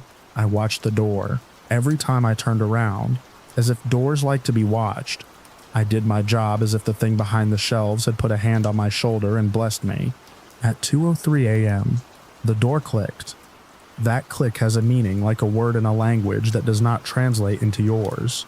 It is the sound of a latch setting itself without fingers because it has decided fingers are gauche. Everyone on the line heard it. Denise said, huh, like a bird. Tino looked up and then pretended he hadn't. Rami stuck his head out of the dish pit like a submarine periscope and then stuck it back because dishes don't respect philosophy. The door sat there, looking like a door, doing door things. Closed, flush, minding its acres of cold. We work in rituals to hold back the sea. Restock, count, wipe, bleach, wrap, break down, mop, smoke, stand with your hands on your hips and pretend to command oil. The night ran through them. The hum went on. The door remained a rectangle that gave access to tomorrow. At 2:41 a.m., a ticket came up for a burger no one had ordered. Denise swore the printer had a devil. I threw a patty on anyway, because burgers are what we do when doubt knocks. At 2:57 a.m., the TV over the counter switched to snow and stayed there until Rami banged the side of it with a ladle and said, "Behave," in his grandma voice.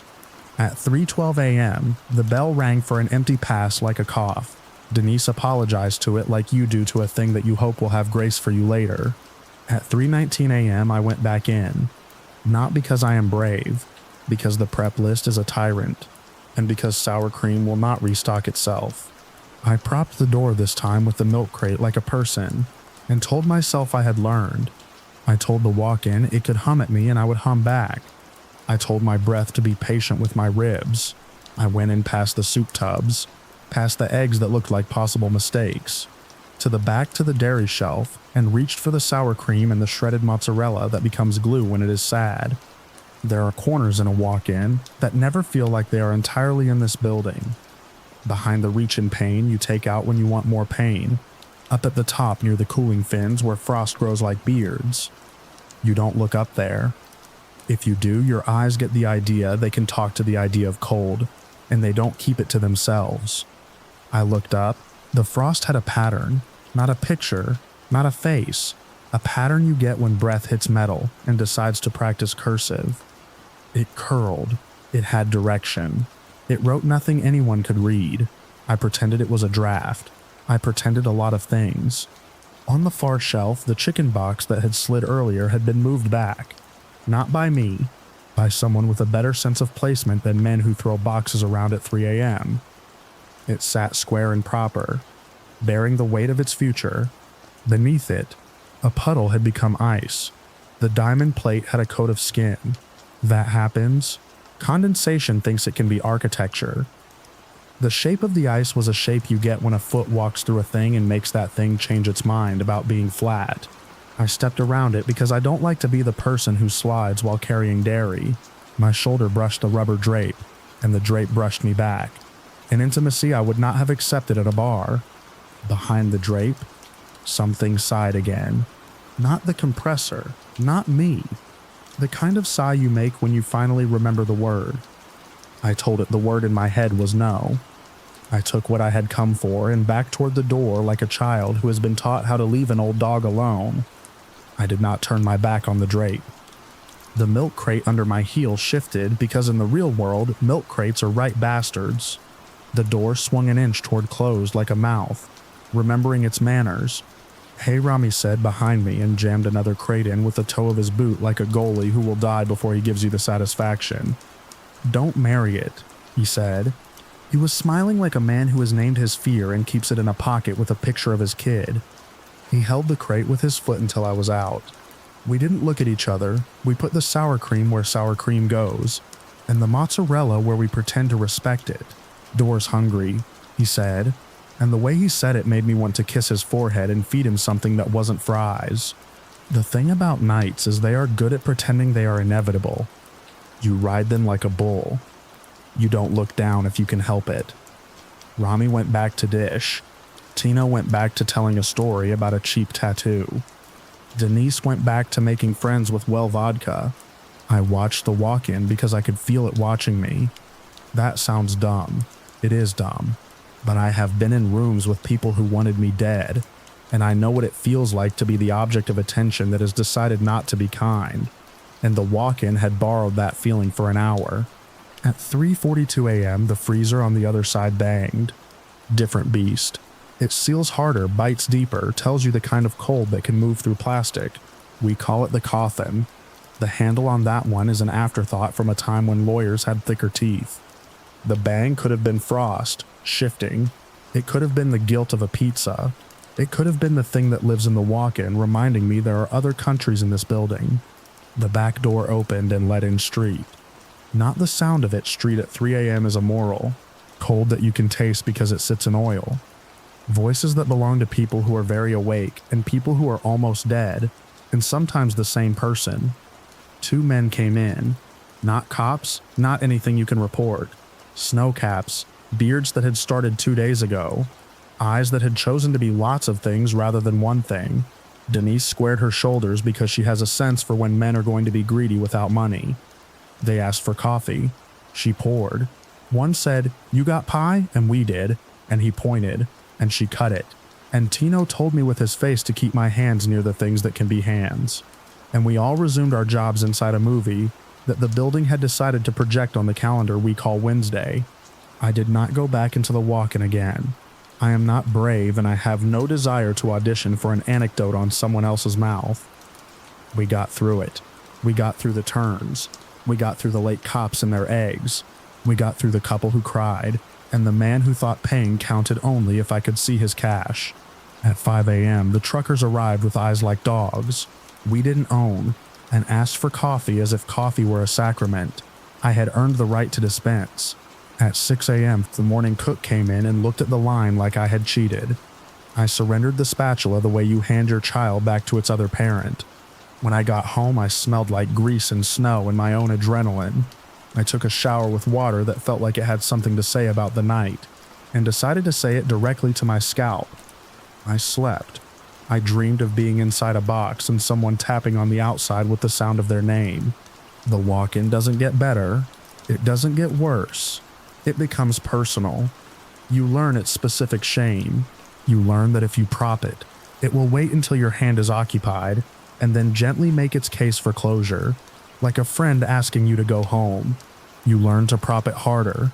You learn to keep your shoulder in, to use your hip, to talk to it the way you talk to animals and old machines. You learn not to turn your back on that rear drape, because behind it is a seam that you swear with your whole body opens an inch wider when you call it a seam twice. You learn that sometimes the door opens by itself, and you see down the line of shelves as if the air itself wanted to check on the milk. You learn that sometimes, when you are half in and half out, and you decide to rest the weight of yourself on a thing you think is a fact, the door will change its mind about what it owes you. You learn that sometimes somebody's hand is on the other side at the exact wrong time, and your door and their hand make a deal, and you memorize the sound that kind of deal makes, because if you don't, you'll make it again by accident. You learn the stick isn't the worst part. The worst part is the feeling when you're inside and someone else is inside, and you don't know who that someone else is, and you don't want to. The worst part is that small movement, the box, the breath, the draped sigh, the frost writing in cursive on the coil. The worst part is the intelligence of cold. It knows what things do when they are afraid. It knows you will breathe faster and make more of it. It knows you will touch the metal and stick. It knows you will say a name, any name, and it will hold you to it. If you want rules, I have them, and I am generous tonight. 1. Prop the door. I don't care if you're just grabbing. Prop it with something that has shame. Milk crates can be bought. Find the old flour sack full of ladles that never learned their job. Wedge with your whole life. 2. Announce yourself. It makes you sound like a fool. Good. I'm in, you say. And you say it like a person who can afford to be heard. 3. Never turn your back to the rear drape.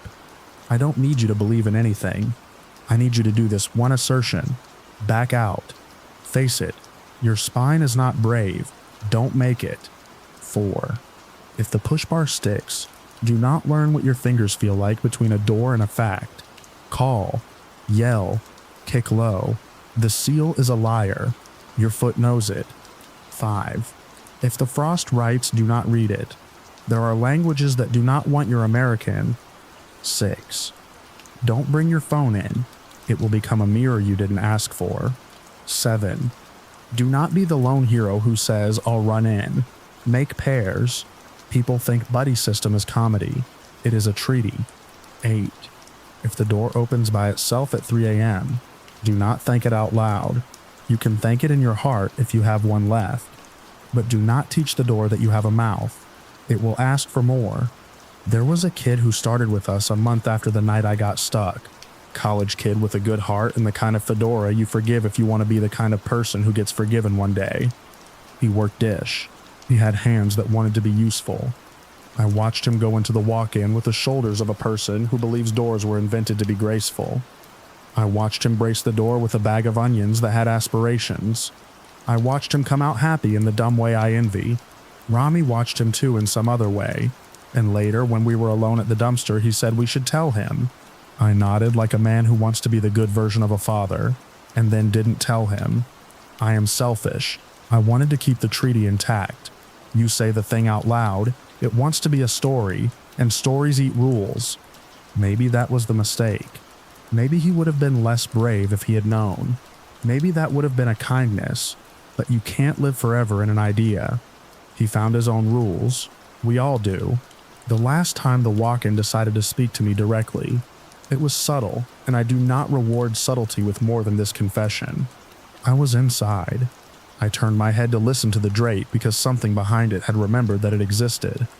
The light flickered, not died, not threatened, not gave me a paragraph on its feelings. Just flickered enough for my eyes to imagine seeing something other than metal and frost and shelves. I thought stupidly of the neon Sally.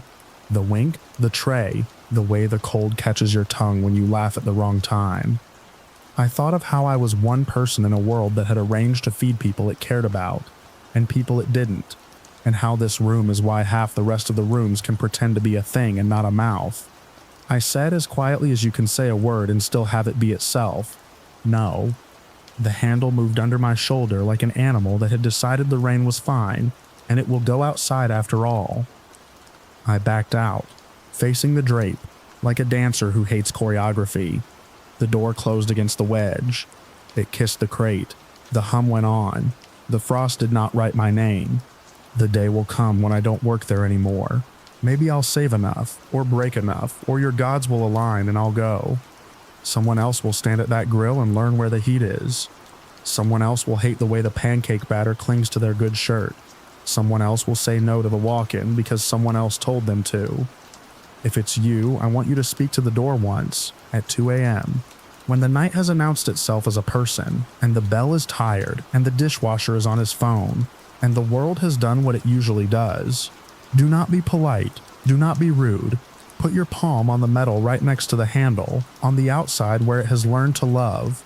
Let the cold through the skin to your bones. Say, low and uncute, no, and then back away because you never turn your back on a thing that wants it. If you came here for the part where there's a face or a hand or a bang that writes a police report, you're in the wrong place. This is a kitchen.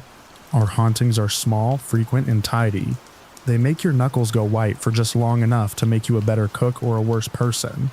They make you say no to a thing that will survive you and love you, and hum its song into the next set of hands and the next. They make you look at a door like it is an animal, and then teach you to behave accordingly. And they make you the kind of person who leaves a milk crate wherever you go, just in case. Midnight caller behind the glass behind the graveyard shifts make time misbehave. Past midnight, minutes get stringy, stretching thin between small tasks, then snapping back in a slap when something moves in the corner of your eye. The motel felt like a diorama after hours. A little world behind plexi lobby chairs arranged like props. The candy machine with its neat spiral cages, a brochure rack advertising caves and caverns, and a water park that had closed for the season. I stood in my square behind the bulletproof glass with the night register, the old landline, and a drawer of key cards, and tried not to think about what my face looked like in the reflection. Our front door never locked. That had been a fight with the owner once. My suggestion to throw the deadbolt after 2 a.m., his steady look and the phrase "this is hospitality" said with a smile like a blade. What we did have was the cashier window slide plexiglass, with a cutout like a bank installed after a night clerk. 2 towns away got a bottle swung at her head for not giving out a room key to a man who'd been banned. My kingdom was a cubicle, view to the parking lot on one side, view to the hallway of rooms on the other, and a buzzer that people pressed when they wanted the night clerk to come back from wherever the night clerk goes. When the lobby's empty. It was cold enough outside that the window glass had a breath to it. Every time a customer pushed the door, the air changed without changing temperature, a trick you get used to when you work around sliding panes of winter. On the desk, a cheap radio was tuned to country because the last guy liked country, and the owner said no streaming because the Wi-Fi we offered guests was already bad enough. The radio had a staticky edge that made voices sound like they were coming from down a hallway in someone else's house. I had just finished reprinting a receipt for a couple who wanted an itemized list for their company, when the lobby went very still. You don't notice the quiet until it has an outline. The TV in the breakfast area had muted itself on a timer. The big aquarium by the elevator did its slow bubble. Somewhere in the walls, the ice machine coughed and recovered. The phone rang. Not the desk phone. That one trilled in my left ear like a toy. This was the lobby courtesy phone, the white plastic one mounted on a pillar under a sign that said "Need help. Pick up." I turned, surprised by the sound coming from inside the room with me, and watched my own reflection lift an eyebrow before I realized I was looking at myself. The phone kept ringing, a patient domestic sound, like a kitchen in a sitcom. It had never rung before that night. Guests used it to call me by lifting the receiver and being connected to the switchboard by magic. I did not understand. It did not, to my knowledge, receive calls from anywhere. I stepped out of my cube into the lobby proper, because that's what the sound demanded. The air out there felt more public. The carpet ate my footsteps. I picked up the white phone. "Front desk," I said, because there's a script and you don't throw it away without a reason. Silence. Then breathing. Then the smallest sound like a mouth parting. A woman's voice, low and flat, each word the same size as the last. "Don't hang up. He's in my room." I said the first useless thing. "What's your room number?"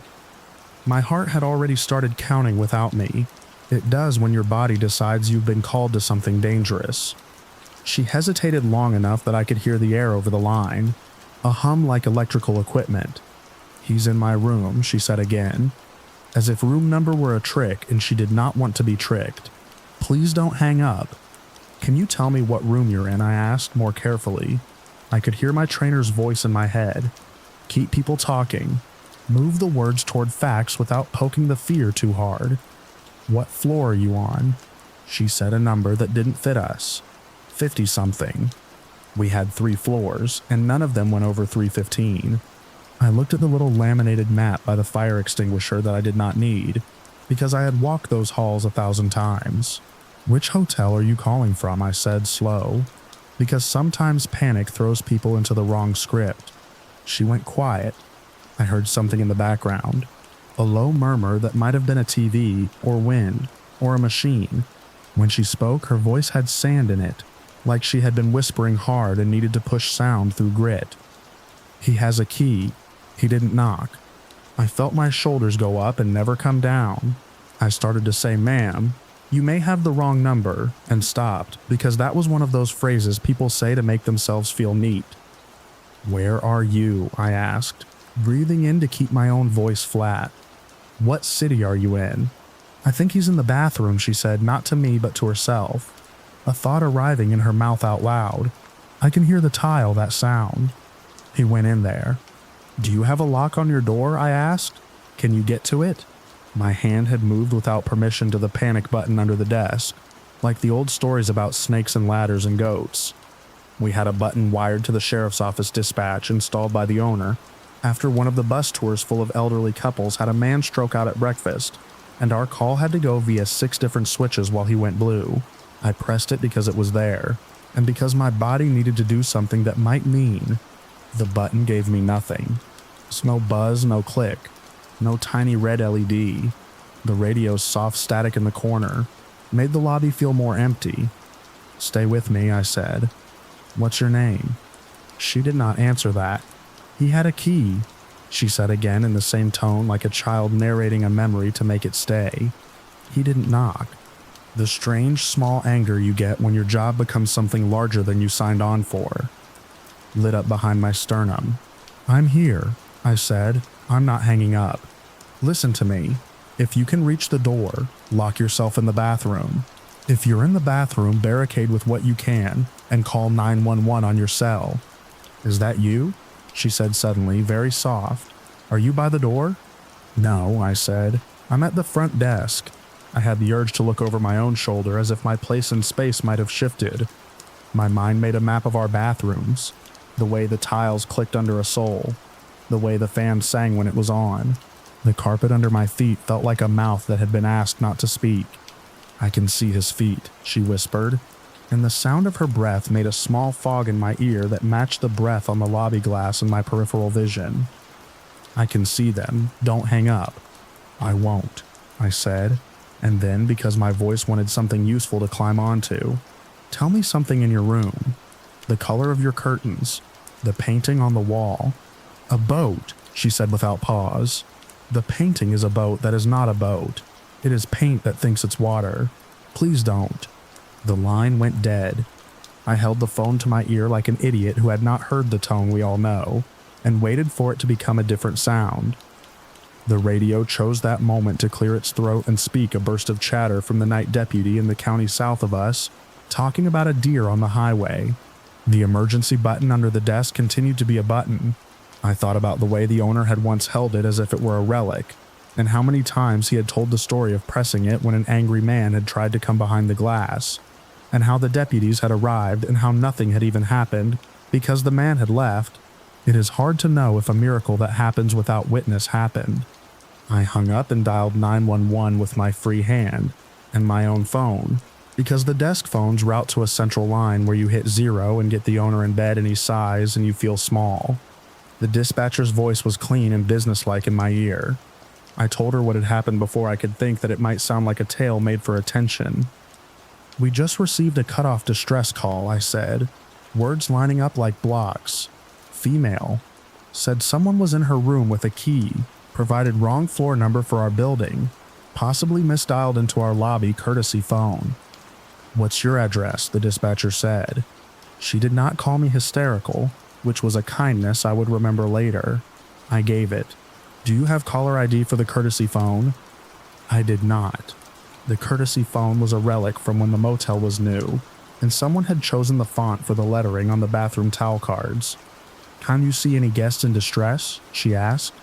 "No," I said, looking out over the empty lobby like it would produce a figure to fulfill the shape of the story. But the call sounded. I stopped. "You cannot put the feeling of a woman saying he had a key into any category that will fit a form. I'll check for any active confusions on the line," she said. "Sometimes crossover happens on copper." "Copper," she said, like a charm against complicated wiring. "We'll also log a suspicious circumstance in your area, and a welfare check in the immediate vicinity." If the caller rings back, keep her on and get as many location details as you can. Stay on the line with me for a minute." I stood in my rectangle and felt the motel around me like a box that had been shaken. The hall to the first floor rooms stretched to my right, the blue runner dividing doors that looked alike except for the scuffs around the handles, and the occasional sticker peel that made a small island shape. In the parking lot, a semi idled patiently, gathering cold. Someone's balcony light on the second floor winked off and on, a motion sensor losing its mind over nothing. The courtesy phone did not ring again. My hand on the receiver felt suddenly loud. I could hear the sound of it against my skin. The radio coughed and said my name. My real one, not my unit. It was Mark, the other night clerk who sometimes traded with me when he wanted to go out on Thursdays. "You good?" he said. "I think someone just spam called my courtesy phone." "What did they say?" I asked too fast. "Screaming. Hello, hello." Sounded like a recording and then it wasn't. Gave me a room number that doesn't exist. Told me someone was in the room. Might be some bored kids. Might be a scam. His voice did the brave thing of men pretending not to be unsteady. "You get one?" "Yeah," I said, and heard my own voice open up on the last bit like it had been held too tight. She said he had a key. We sat with the line between us. Two men trying not to breathe too loud at each other because it would make whatever this was feel bigger. "Remember that thing with the phones crossing last summer?"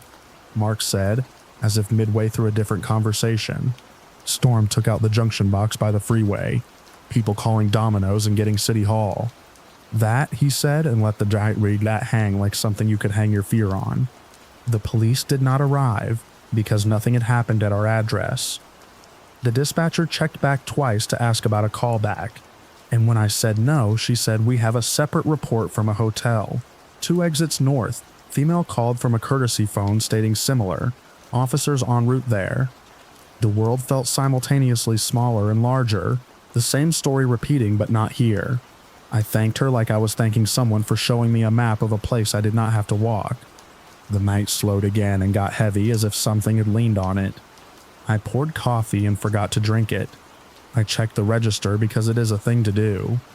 I flipped through the stack of keycard sleeves and counted them for no reason beyond the feeling of number holding me up. From time to time, the lobby glass showed me a reflection of myself that I did not feel like forgiving. In the breakfast room, the TV unmuted itself at 3 and played a local car dealer ad at low volume without dignity. At 3:30, a man came in asking for a room. He had the look of someone who had been awake for too long and had run out of places where it was okay to be awake. I quoted the rate and felt like I had moved into the role of polite obstructionist, a functionary in a novel about bureaucracy. He paid cash, which always made me sweat a little, and Lord help me if my brain did not want to ask to see his hands, and then pat his jacket for a key that was not mine to police. People can be frightening because they carry all their stories into your little square. He wrote his name on the registration card and smudged it with his thumb. "You got a gym?" he asked as if that were the thing that would make his night better. 6 to 10 a.m., I said. He sighed as if this were further woundedness inflicted by the world. I made him a key and pointed him toward his room. His shoes squeaked once on the lobby tile like a small animal making a last tweet. At 4, the door from the first floor hallway opened, and an older woman in a pink fleece came to ask for more decaf pods. Her hair was up in a way that said she was the kind of person who would never be fully undone in public. Even at 4 a.m., she smiled through the window while I slid the pods into the tray in the cutout. "Busy?" she asked in the tone of a person making little talk out of social duty. "Weird phone calls," I said before I could stop myself. She tilted her head. "People calling the courtesy phone," I added. "Possibly missed dials." "Oh," she said. "We had one of those at the hospital. One time the line crossed with a football scoreboard, and a woman in labor kept hearing the score every 3 minutes. She still tells the story." She laughed without much humor. "Everything wants to be a story." When she had gone back to her room and the door had sealed the soft sound it makes over carpet, I stood at the lobby courtesy phone and did the thing you do when you have seen something you cannot fix. I picked it up and listened to the dial tone. It was a steady note of reassurance. I tried to tell, hiding from myself that I was trying to tell, whether it sounded like the dial tone from my own childhood kitchen. You think a sound will stay the same your whole life, and then one day you can't tell if it ever was. It rang again at 4:20. Same chime, same patient rhythm. I picked up and said front desk, and braced my mind against the idea of hearing her voice, which I had both feared and hoped for.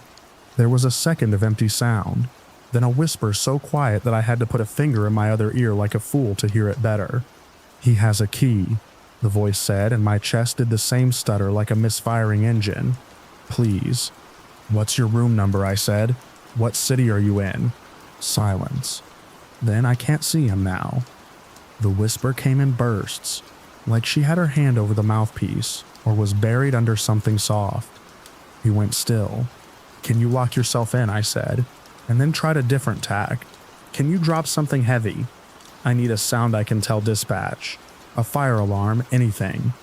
A small noise made it across the line. That might have been fabric moving. "If I pull the alarm, he'll be angry," she said. The way she said angry made the word larger without being louder. "Do you have a cell phone?" I asked. "Call 911 on that and give them your location. Stay on the line with me too." "I can't move," she whispered. "He'll hear. Please." The line filled with a hush that felt like fear held in a mouth. Then, faintly and too close to the mic, a breath that wasn't hers. The hairs on my forearms rose. "He's there," she whispered so soft I barely caught it. "He's right by the call cut. I stood very still and listened to the building talk the ice machine again, the heater in the wall between the lobby and the manager's office, making that cricket sound that used to be comforting.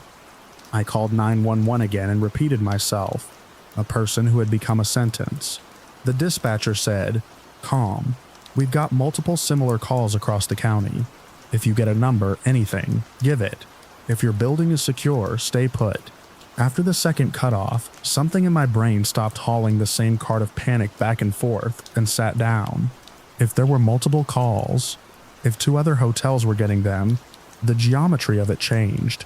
It stopped being a single person in a single room and became a glitch in the dark we were all walking through. The helplessness didn't vanish, but it got edges. I wrote the words "he has a key" on a sticky note and stuck it to the landline base, because I needed to see them outside my head, as if my brain might forget and try to replace them with something tidier. The cardboard sleeve of my coffee cup had left a wet ring on the desk calendar around the day like a little halo. The calendar picture for the month was a canyon somewhere I had never been, which felt like a joke. There are tricks. People who work nights use to keep themselves from going feral. Some count the number of cars in the lot every hour. Some plan breakfast they won't cook. Some imagine all the rooms full of their sleeping or not sleeping people, and send a little silent beam of goodwill to each door like it means something. I walked the first floor hall once with my master key in my pocket, not to check anything, just to remind my body that the world had dimensions beyond the lobby. The carpet pattern was a repeating leaf, whose stem went in different directions on different tiles, and following it made my eyes feel like I was walking uphill and downhill at once. At 5:15, a sheriff's car rolled slow through the lot and paused by the entrance. The deputy on the passenger side lifted a hand. I pushed the door open and leaned out because the plexi made people feel like you were in a terrarium. "You the one with the courtesy calls?" he asked, and I said yes. He told me they'd been happening in a line along the interstate. Probably some switching issue. Probably some bored worm under a telecom company's floor chewing at cables. He smiled like that was the shape he would give the situation, until someone offered him a better one. "If you get a number," he said, "we can chase it. Without that, it's ghosts in the wires." It didn't sound like nothing, I said, hearing the pleading in my own voice, and hating it a little. "No," he said, and the way he said it made me feel less soft. It never does. He asked if I wanted him to walk the halls. I said yes, even though I knew the act would be theater. He did. Slow, hand resting near but not on the weapon he wore, because men at his job always have to do both, be visible, be ready. He came back and said, like a line in a play but not unkind, "Looks good." When they drove away, the taillights made 2 red coins on the wet pavement. In the mirror, the courtesy phone looked like a toy. The woman did not call again. Other calls came. The wake-up request for 5:30 that I logged. But the couple slept through. the trucker looking for a ground floor room to avoid the stairs, a man looking for a friend who might have checked in but hadn't. Each voice sounded like an instrument in a different key. Each time the courtesy phone stayed quiet, I felt a small relief that I told myself was selfish, then told myself I was allowed. Dawn found the motel surprised to be alive. That is the way it feels after certain nights. The world reassembles itself in a way that makes you forgive it for having been dark. The aquarium fish woke and made their small purposeful laps. A woman in scrubs with her hair down came for coffee and smiled at me, and I wanted to say, you would not believe the night. And also, of course you would, because everyone is carrying one. The owner came in just before 6 to count the drawer because he likes to count things early. He took in the sticky note on the phone, and the way my shoulders had sewn themselves up, and said, "You look wrecked," in a tone too cheerful to be empathy. I told him about the calls. He said phones are a mess in this town, and told me for the 50th time about the storm that had blown out all his lines in 2009. We held the fort. He said we put up a sign, "Come in, we're open." I gave out keys by hand. We survived. It is hard to dislike a man like that, even when you want to. I went home, and because the brain is a bad roommate, it made me picture a woman in a dark room somewhere, listening for tile noises that are not tile noises. I pictured a door opening to someone with a key, and wondered whether the smallest courtesy knocking was the line between harm and not. My front door, when I closed it behind me, sounded clean and honest. I locked the deadbolt and the chain and the little latch I had installed myself that the landlord had told me not to bother with. I leaned my head against the wood and listened to my building be itself. I slept for 4 hours and woke with my heart already going like I had been running in whatever dream I'd been dreaming. The phone had not rung beside my bed. A text from Mark blinked. "Anyone call you back?" I wrote no, then added, "You?" He wrote nothing. Then, "Dude, I keep hearing the lobby phone in my head." I sent back a picture of my coffee mug to make a small joke of being alive. 2 nights later, the courtesy phone rang again. I had time to think. It's going to be a prank, because that's the bargain my brain had made with my fear. Call it silly or you'll never pick up. "Front desk," I said, and a different voice came. A man's tight with tears, the way grown men sound when they've had to take a dog to the vet. "I'm sorry," he said, and the apology brought me up short. "I'm sorry," he said again. "They told me to call if anything happened." His voice was unfamiliar and exactly like all of us. "They came in my parents' room," he said, and then, "Is this, do you know my mom?" "I don't think this is. I'm sorry." "You have the wrong." I began automatically, and then stopped because wrong is a kind of cruelty when someone is drowning. "What city are you in?" I asked. The radio made a small sound at my shoulder like someone stepping on dry leaves. He told me the city. It was 80 miles away. I told him he had the wrong number and gave him the right one for his town's police, as I could find it on my phone while he breathed and said okay, and thank you, and I'm sorry again. When I hung up, I felt shaky and inadequate, which is the honest truth after you become a small node in someone else's night. It never resolved. Not the way stories on TV do. No sweeping arrest. No press conference where a map lit up with pins connecting the glitch. The courtesy phone stopped being a haunted thing and returned to being an object. 2 months later, the owner replaced it with a newer model that had bigger buttons and a slicker sound, and no dial tone because it was digital. He spent 3 hours on the phone with tech support and then announced that it was better, louder, clearer, and more secure, as if we had been in danger before from a piece of plastic. Sometimes if I walk into an empty lobby anywhere, the dentist, the bank, a hotel that isn't ours, and see a lonely courtesy phone on a wall, my hand wants to pick it up and put it to my ear, not because I think someone will be there, but because I want to hear whether the dial tone sounds like home. It is a small private superstition. I do it rarely. When I do, I hear the steady note and think of a woman whispering he has a key into a quiet that did not help her. I think of the way the line stitched a handful of buildings together for a night, and then unstitched them. You could make a category out of it if you wanted to. The kind of horror that comes down a wire. You could make a lesson, keep your systems updated, label your phones, trace your calls. You could also make a story bigger than it was, and I try not to.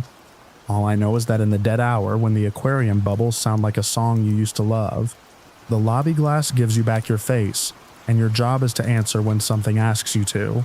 Most of the time, what asks is simple: towels, wake-ups, directions to the freeway. Sometimes it is someone else's night, reaching across the dark to touch you with a fingertip that feels like a key.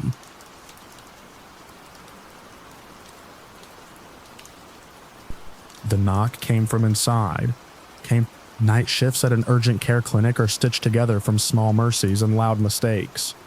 You count blessings in working IV pumps and printers that do not jam. You count time and triage numbers and vital signs. When the doors slide open at 2 a.m., the air that comes in carries whatever the town has been doing to itself: beer and diesel, fryer grease and snow. We saw everything short of surgery. We sent true catastrophes down the road to the hospital, and dealt with the rest: the feverish, the stitched, the swollen, the bitten, the anxious. If you want to know a place, work its midnight medicine. I had been on the night charge for a month. Our crew was lean. Me, one other nurse, an NP who preferred crossword puzzles to small talk, and a tech who could insert an IV in a moving car if you asked. The waiting room had 6 chairs and a TV that cycled through pharmaceutical ads like lullabies. The staff hallway bent in a dogleg to radiology, where the X-ray machine slept like a dragon under a blanket of lead. The building had a single back door to the loading area and a code lock that beeped like a smoke alarm with a cold. The lobby doors were automatic and unkind. They let winter reach in and touch your ankles. We had our regulars. The old man who came when he ran out of gabapentin, eyes apologetic. The bartender who had cut the pad of his thumb for the 3rd time opening limes. A teenage boy who had swallowed a half-broken crown at his girlfriend's house and needed proof for his mother that he had not made it up. And people you only saw once for strange reasons that stuck the way songs do. A woman who had come in at 1 a.m. because she felt like bees were under her skin. A line cook with a burn the shape of an angel wing on his forearm. A kid who had tried to pierce her own navel and evacuated when she saw blood. The first snow of the season had come in that night. The way reputation comes to a person, slowly, then all at once. The parking lot had become a sugar field, unplowed. The night had a blanket over it. The air in the lobby was clean and cold. The TV voice sounded far away, as if it had to cross a river. After midnight, a man came in holding a dish towel to his head. Blood had dried in a crescent by his hairline. Fell on ice, he said, embarrassed. And I said, "You and half the county," and he grinned. One of those honest grins men have when they are not as hurt as they could be, and feel lucky. By 1:30 a.m., we were down to a woman with a cough, a kid with a sprain, and a man who had come for a UTI and was sitting sideways in his chair like it was a horse. The NP was behind door 3, the only one with the good rolling stool.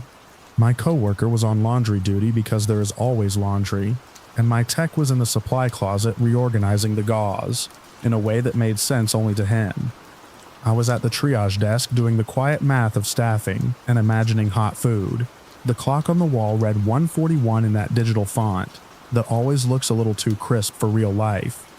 The lobby door slid open with the sigh of a tired person trying to be polite. He came in with the shape of a man who had had 1 drink too many and 1 fight too few. Early 30s, short beard, cap pulled low, the kind of face you do not remember until you have to. He held his keys like you hold a coin when you need to feel the edge. "Hey," he said, "you open?" The question always came like that, as if opening hours were a favor. "Come on in," I said, because there is a script, and sometimes scripts save you. I handed him the clipboard because the owner insisted on clipboards even though the tablets had finally been approved. He took it, did not look at it, looked at the chairs like he was measuring them for a story he would tell later. He said, "How long is the wait?" "2 ahead of you," I said. 15, 20 minutes. He nodded and then did not move to sit, which is the moment when your mind starts carrying 2 maps. The one where this is a patient, and the one where it is something else wearing a patient's clothes. He glanced toward the door again, and the momentary rush of cold air that came in after him, something like a second shadow crossed behind his boots. Not a person, wind. A moving reflection from a car's headlights on the snow. I told my neck, do not bristle yet. He went to the chairs, the ones arranged to let people watch one another try not to be annoying, and sat with his knees out like an apology you do not mean. He filled out exactly 2 lines on the form, and then put the clipboard beside him instead of bringing it back. The TV made a cheerful noise about plaque psoriasis. He looked at the TV and then passed it the way you look when you are thinking about what you want to punch. The bell on the triage door chimed as my tech came out with a box of IV start kits. Snow is coming down, like he said, and then cut himself off because he saw my face, the way my face goes when it is naming something in advance. He set the box down a little too carefully and gave me the small nod that means I am here, the way men say to each other, if you step, I will step. The man in the chair waved at me with 2 fingers as if I were across a room at a party. Bathroom? He asked.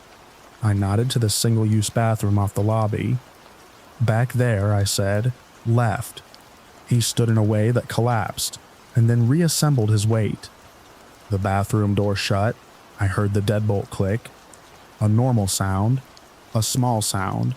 We are trained to count small sounds until they tell us a story. Water ran. The hand dryer whirred. The deadbolt clicked again. He came out with his hat tucked under his arm, hair flattened in a shape that did not belong to any particular region of the scalp. He smiled, a shape unpracticed. Then he walked, not back to his chair, but to the sliding front doors as if to check that the snow outside was still the snow he had left there. They parted for him and he put his shoulder in the gap, letting more winter in. He looked around the empty lot as if counting spaces. He looked at the sky like a man looks to see if rain is conspiring. He stepped back in. The door's side closed. He turned, and in the turn his shoulder hit the little trolley we keep with masks and hand sanitizer like it was on a hinge. It wobbled, and then righted like an animal. Startled, he laughed, and the laugh came out of his nose like a cough. I put on my customer voice like a sweater. We will be with you soon, I said. You can bring the clipboard back up if you are done. He looked at the empty lines, as if they were insulting him. What does it matter, he said. You are going to ask me all this, right? We will, I said. It helps us keep things straight. He sauntered the 2 steps to the desk and put the clipboard down harder than necessary. His knuckles were scraped in a neat pattern across both hands. Not uncommon for winter. People trip and catch themselves on salt-burned concrete.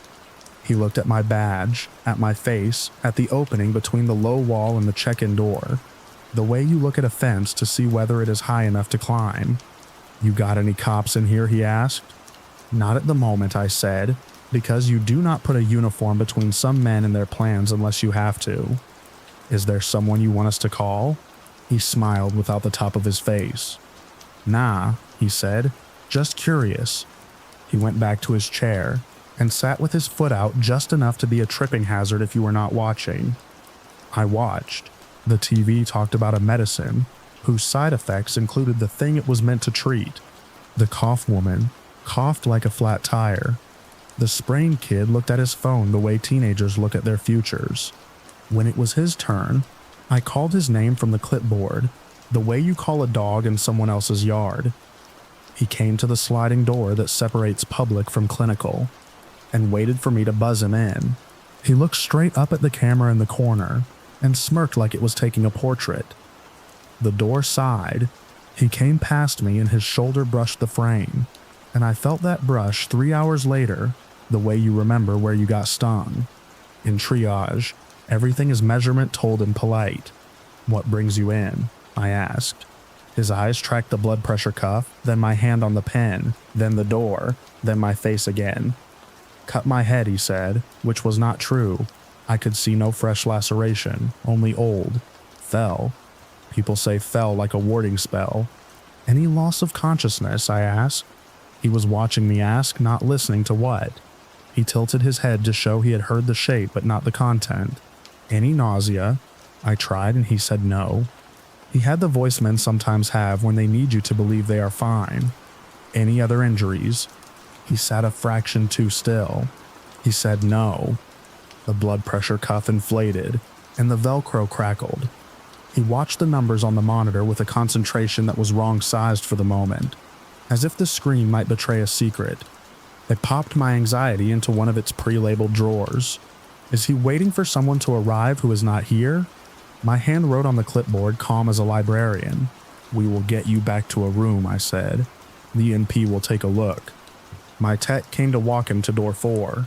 He moved with reluctant grace, the way men move when they are thinking about how their body exists in space near other bodies. He went in. The door shut. I allowed myself 2 breaths with my eyes closed, which is sometimes all your job gives you. The first knock came 3 minutes later from inside door 4. Door 4 is a standard exam room. Bed, rolling stool, 2 chairs, a sink, a cabinet with tongue depressors, and 3 sizes of gloves, a sharps container, a faint whiff of disinfectant that lives without you. The knock was not a call to be let out. The door opens from inside. It was the knock of a person letting the world know they were there. My tech looked up. He is young enough still to have curiosity without fear. "Did you lock somebody in?" he joked. "The NP is with door 3. I said. "He is alone." The knock came again. Polite, measured, the way you knock at a stranger's home when you do not want to be rude. It came once, twice, then a pause, then 3 quick, like a child's game. My tech looked at me. "He knows it is not a waiting room," he said. I went to door 4 and opened it. He had not moved. He sat on the exam chair like a statue sits, hands on thighs, eyes on the patterned privacy curtain as if it had told him a secret. "Hey," I said, as if we were mid-conversation. "Someone will be right in."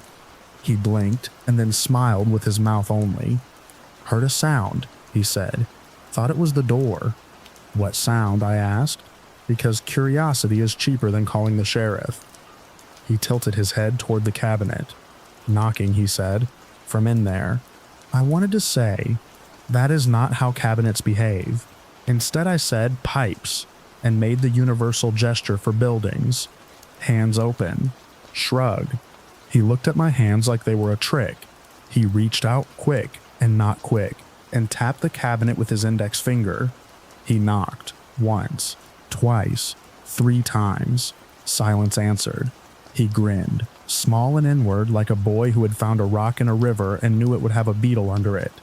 "Huh," he said. "The NP will be right in," I repeated. He watched me go like I was a TV he could turn up with his mind. Back at the desk, my coworker raised her eyebrows and mouthed okay. In the universal triage face that says, "Are we comfortable with him behind a door?" I made the sign for so-so with my hand. She nodded like a woman in a choir, who knows what she has to sing, even if she does not like the notes.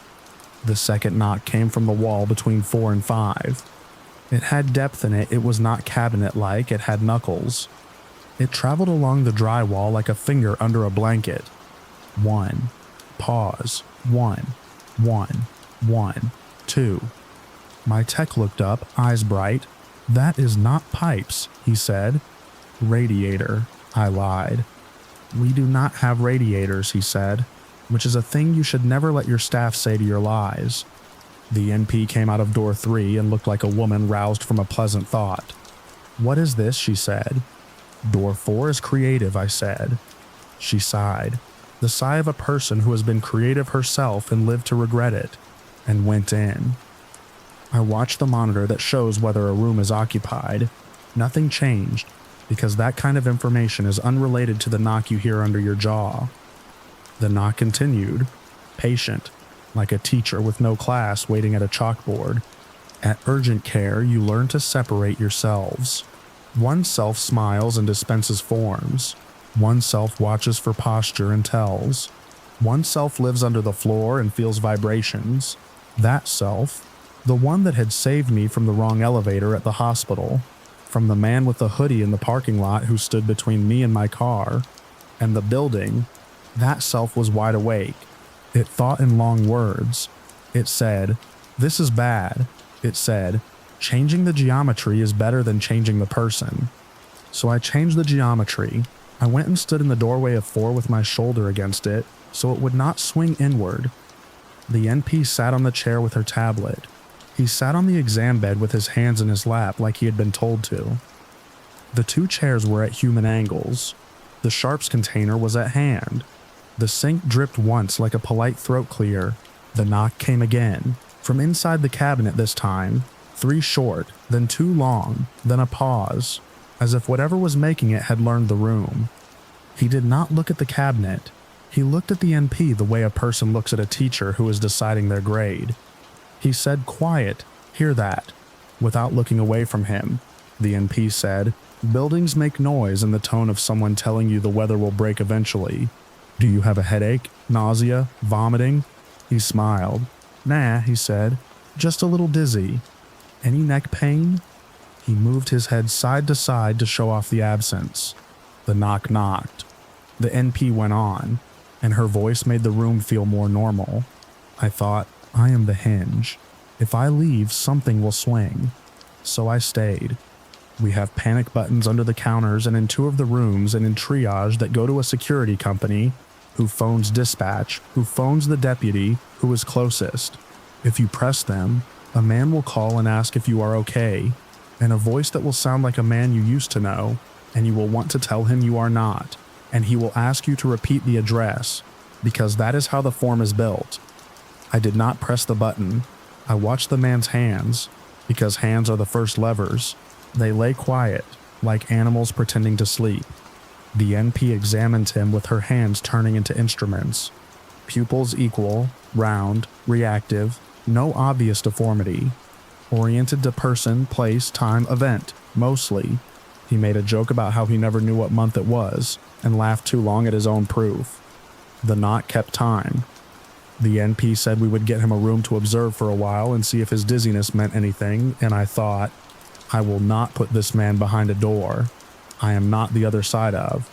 In the hallway, the woman with the cough coughed, and then apologized to no one. The sprain kid's mother asked my coworker for a bandage for her mind, which my coworker interpreted rightly as a tissue. My bandage drawer is full of things that heal nothing. I want sometimes to stock it with sentences. "Let us move you to 5, I said to him when the NP left. "Bigger room." He stood and his body made the click sound. Men's bodies make when the message from their mind to their knees says, "Do not try anything. You have not decided. Do not I get 4. He said as if he had seen a seating chart. 5 is warmer, I said, lying without shame because a lie that moves a person in a building is not always a sin. He shrugged with just his arms and let me lead him into the next room, where the knock had gone silent. The way mice stop when you walk into the kitchen.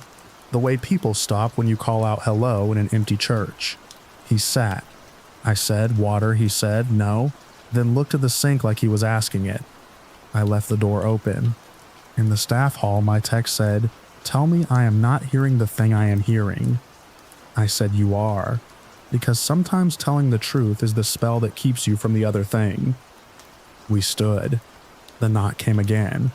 This time it started in door 4, traveled to door 5, and then went up the wall to the ceiling like a sound mole. We looked up. The ceiling tiles were the commercial kind you can push with your finger and leave a dent that looks like a memory of a touch. "I am calling dispatch," my coworker said, not waiting for me to be in charge. And I loved her in that moment, as a colleague you would follow across a river. She reached under the counter and pressed the button with a little dramatic flourish like she was tapping the butt of a knife to a cutting board to get everyone's attention. The light on the panel flickered red. The phone on the wall rang. The man on the line asked a question with his script in his mouth. "Do you need police, fire, medical?" "Police," I said. "And if fire is bored, a ladder."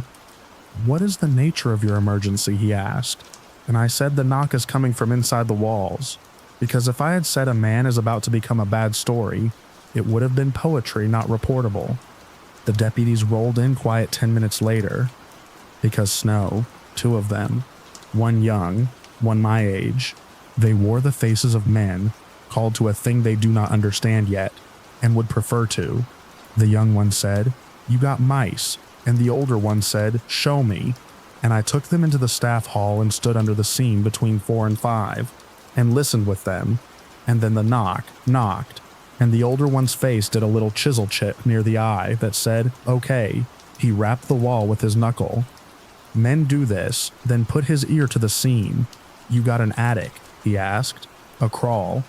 Not above here, I said. Just tile. HVAC runs down the center. He nodded. His radio whispered names. He knocked back. 1, 2, 3. The wall was polite. It did not answer. In door 5, the man sat with his hands still like they were animals asleep. The older deputy leaned into the room and said a thing trained men say. "Everything all right in here, sir?" The man smiled a small smile like a gentleman at a duel. "Fine," he said, "just dizzy." The deputy nodded. He did not step in. The man's eyes flicked to the deputy's hand, to his belt, to the door, to me. He filed our shapes. The older deputy stepped back into the hallway, and we stood 3 adults listening to a sound we could not explain in a building that apparently had no appetite for clear action. The younger one said, "I can go up on the roof," and the older one said, "And look at snow." And the younger one laughed at himself. The NP, who had no patience for other departments unless they were anesthesiology, said, "We are moving him out." And I said, "We cannot send him to the hospital for a concussion that is not a concussion." And she said, "I meant into the lobby," and I said, "Yes." You are not supposed to do that. Park a patient where everyone can see them as a solution to a feeling. But sometimes the feeling is the fact. We put him in chair 1, under the TV, and handed him a cup of water and a magazine like an offering. And he took both and placed them carefully on the side table and looked at the front door. The way I had looked at the ceiling. The woman with the cough coughed less. The kid with the sprain went to X-ray. The knock slowed the way a song slows when the band is tired. At 2:39 a.m., the waiting room phone rang. It is a courtesy phone for the deaf and for people whose cell batteries have died. It had not rung in the year I had been there. I picked it up because that is what I do, because my job is a series of taking up, setting down, picking up, putting down, while the world knocks and smiles and bleeds. "Urgent care," I said. A woman's voice came tinny, as if the line had been underwater. "Do not open it," she said. "Open what?" I asked, because there are so many doors in a night. "The door," she said. "Do not open the door when they knock. They can hear you breathing." "Who is this?" I asked. Like that might fall into place a puzzle that was not a puzzle. "Do you need help?" "My sister," she said, and then paused as if she had stepped on a rock in a stream and had to choose which foot went first. "She told me to call if—" The line cut. The dead air was a living thing. I looked at the man in chair 1, and he was looking at me the way a person looks at a mirror they have decided to break later. The older deputy said I will sit, and sat in a chair where he could see the man and the door and me. The younger one walked the perimeter, not performing, just being a body that says someone heard you. The NP went back to her crossword because control is an affection. My tech found another box to organize because his kind of attention is a lifesaver. At 3:05 a.m., the knock came one more time, once, from the inside of the lobby wall by the courtesy phone like a knuckle on a door. 1. Pause. 1. 2. The man's head turned toward it with the speed of a dog hearing keys. The older deputy stood without meaning to. The door slid open without anyone stepping on the mat because the sensor thought the snow was a person. Cold came into the room like news. In the wash of it, sleep left the man. You can see this happen. The way a person's shoulders make a decision. He stood. The older deputy moved to stand in the way, patterned by training, not to block but to occlude. They both smiled. The smile men smile when they are pretending not to be wolves. The man pointed at the snow like it was his alibi. "Slippery," he said. "You guys be careful." "Sit," the older deputy said, and it was not a request. The man sat, still smiling. My face felt old with the amount of calm I was wearing. We discharged the cough, splinted the sprain, refilled the gabapentin with a lecture the old man listened to like a song he had heard. The man in chair 1 became tired of being a statue and said he felt better and would be going. The NP said, "You can come back if you get dizzy again," and the older deputy handed him a card with his name and an ink smear on it like a thumbprint, instead of a signature. The man took it and put it in his pocket like a stone. He walked to the door, and the door opened and he stepped into the snow, and the snow went up to the level of his bootlaces and you could believe in the world again. After he left, The building did the thing buildings do when tension leaves. They make it clear they had been holding their breath. The knock did not come back. The younger deputy went to check the back door, because doing a thing is where their skill lives. The older one ran a hand over his jaw and said to no one in particular, "We will swing past the motel next door," as if the world were a small set of rooms that needed checking. At 3:50 a.m., the courtesy phone rang again. I picked up, a man's voice this time, each word a careful block. "He is knocking on doors," he said. "My door? He is asking for a bandage. He is telling me he fell." The line was too clean. It said he was closer than before. I asked where. He told me. The older deputy was already moving. When they left, I stood at the triage desk and did what I always do when a story has passed through my hands and gone. I wiped the counters. I aligned the pens. I closed the cabinet doors firmly, and then popped one open again, just to see the soft give of the hinge. I knocked on it once, twice, and the sound came back to me honest as wood. The courtesy phone hung on its hook like a thing from a different century. I wanted to put my ear to the wall like a child and listen. Not for mice, not for pipes, but for the heartbeat of the building that keeps nights like this stitched to the next day. The deputies came back at 4:20 a.m. with snow on their shoulders, and a story that was both less and more than I wanted. They had found him 3 buildings over at a long-term stay place, where the doors open to the parking lot and people keep grills under the stairwells, in ways the fire marshal hates. He had been knocking, then sitting, then knocking, and when they came he smiled at them like men do when they think a smile is a passport. They had asked for his name and he had given them 3 and they had picked one and handed it to him. He had no warrants, he had a face. They told him to go home, not because that was a legally satisfying outcome, but because sometimes the only way to move a night forward is to send someone away and hope the geometry changes where you are not. Did he fall? I asked reflexively, because my brain loves Factor 8 even when it is a thin blanket. He will fall, the older deputy said, as if prediction might settle something. Dawn came in the usual way. The snow turned from blue to gray to the color of the world. The waiting room filled with people who had slipped on their walks, shoveling what they had cursed all night. The NP went home and slept the sleep of crossword winners. My tech went to the Waffle House for a plate he would talk about all week. I stood on the sidewalk out back where the smokers go and listened to the HVAC hum like an organ. The wall by door 4 looked like a wall. The cabinet I had been willing to believe in as a normal thing was still a rectangle of laminate pretending to be wood. A fresh set of scrubs hung on the back of door hook in a way that made me think of a person waiting to be hung up. At home in my apartment above a dentist's office, the radiator banged like it was angry at its own heating. The sound is an old city sound. People who did not grow up with it think it is ghosts. People who did think it is ghosts too, and love it. In my shower, the pipe thunked once in the wall and then went quiet. I thought of the knock. I thought of the man smiling because he believed his face could undo whatever came after. I thought of the courtesy phone, which I had passed 10,000 times without loving, becoming a thing that could warn. If you want a lesson, here it is. Change the geometry. When the knock comes, put light between you and it. Put bodies, put distance, put cops, put chairs, put time. Do not be proud. You cannot ever make a building stop making its own noises, and you cannot make a man stop being the kind of man he arrives ready to be by using your inside voice. What you can do is make it harder for him to be at where you are.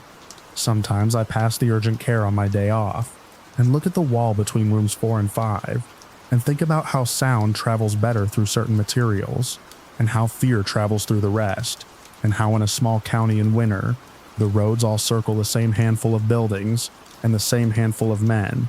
Sometimes, when I am in my kitchen and my fridge makes the little chirp, it makes at 3 a.m., I knock back on the countertop, not because I think anything will answer, but because I like the sound of my own knuckles reminding me I am here.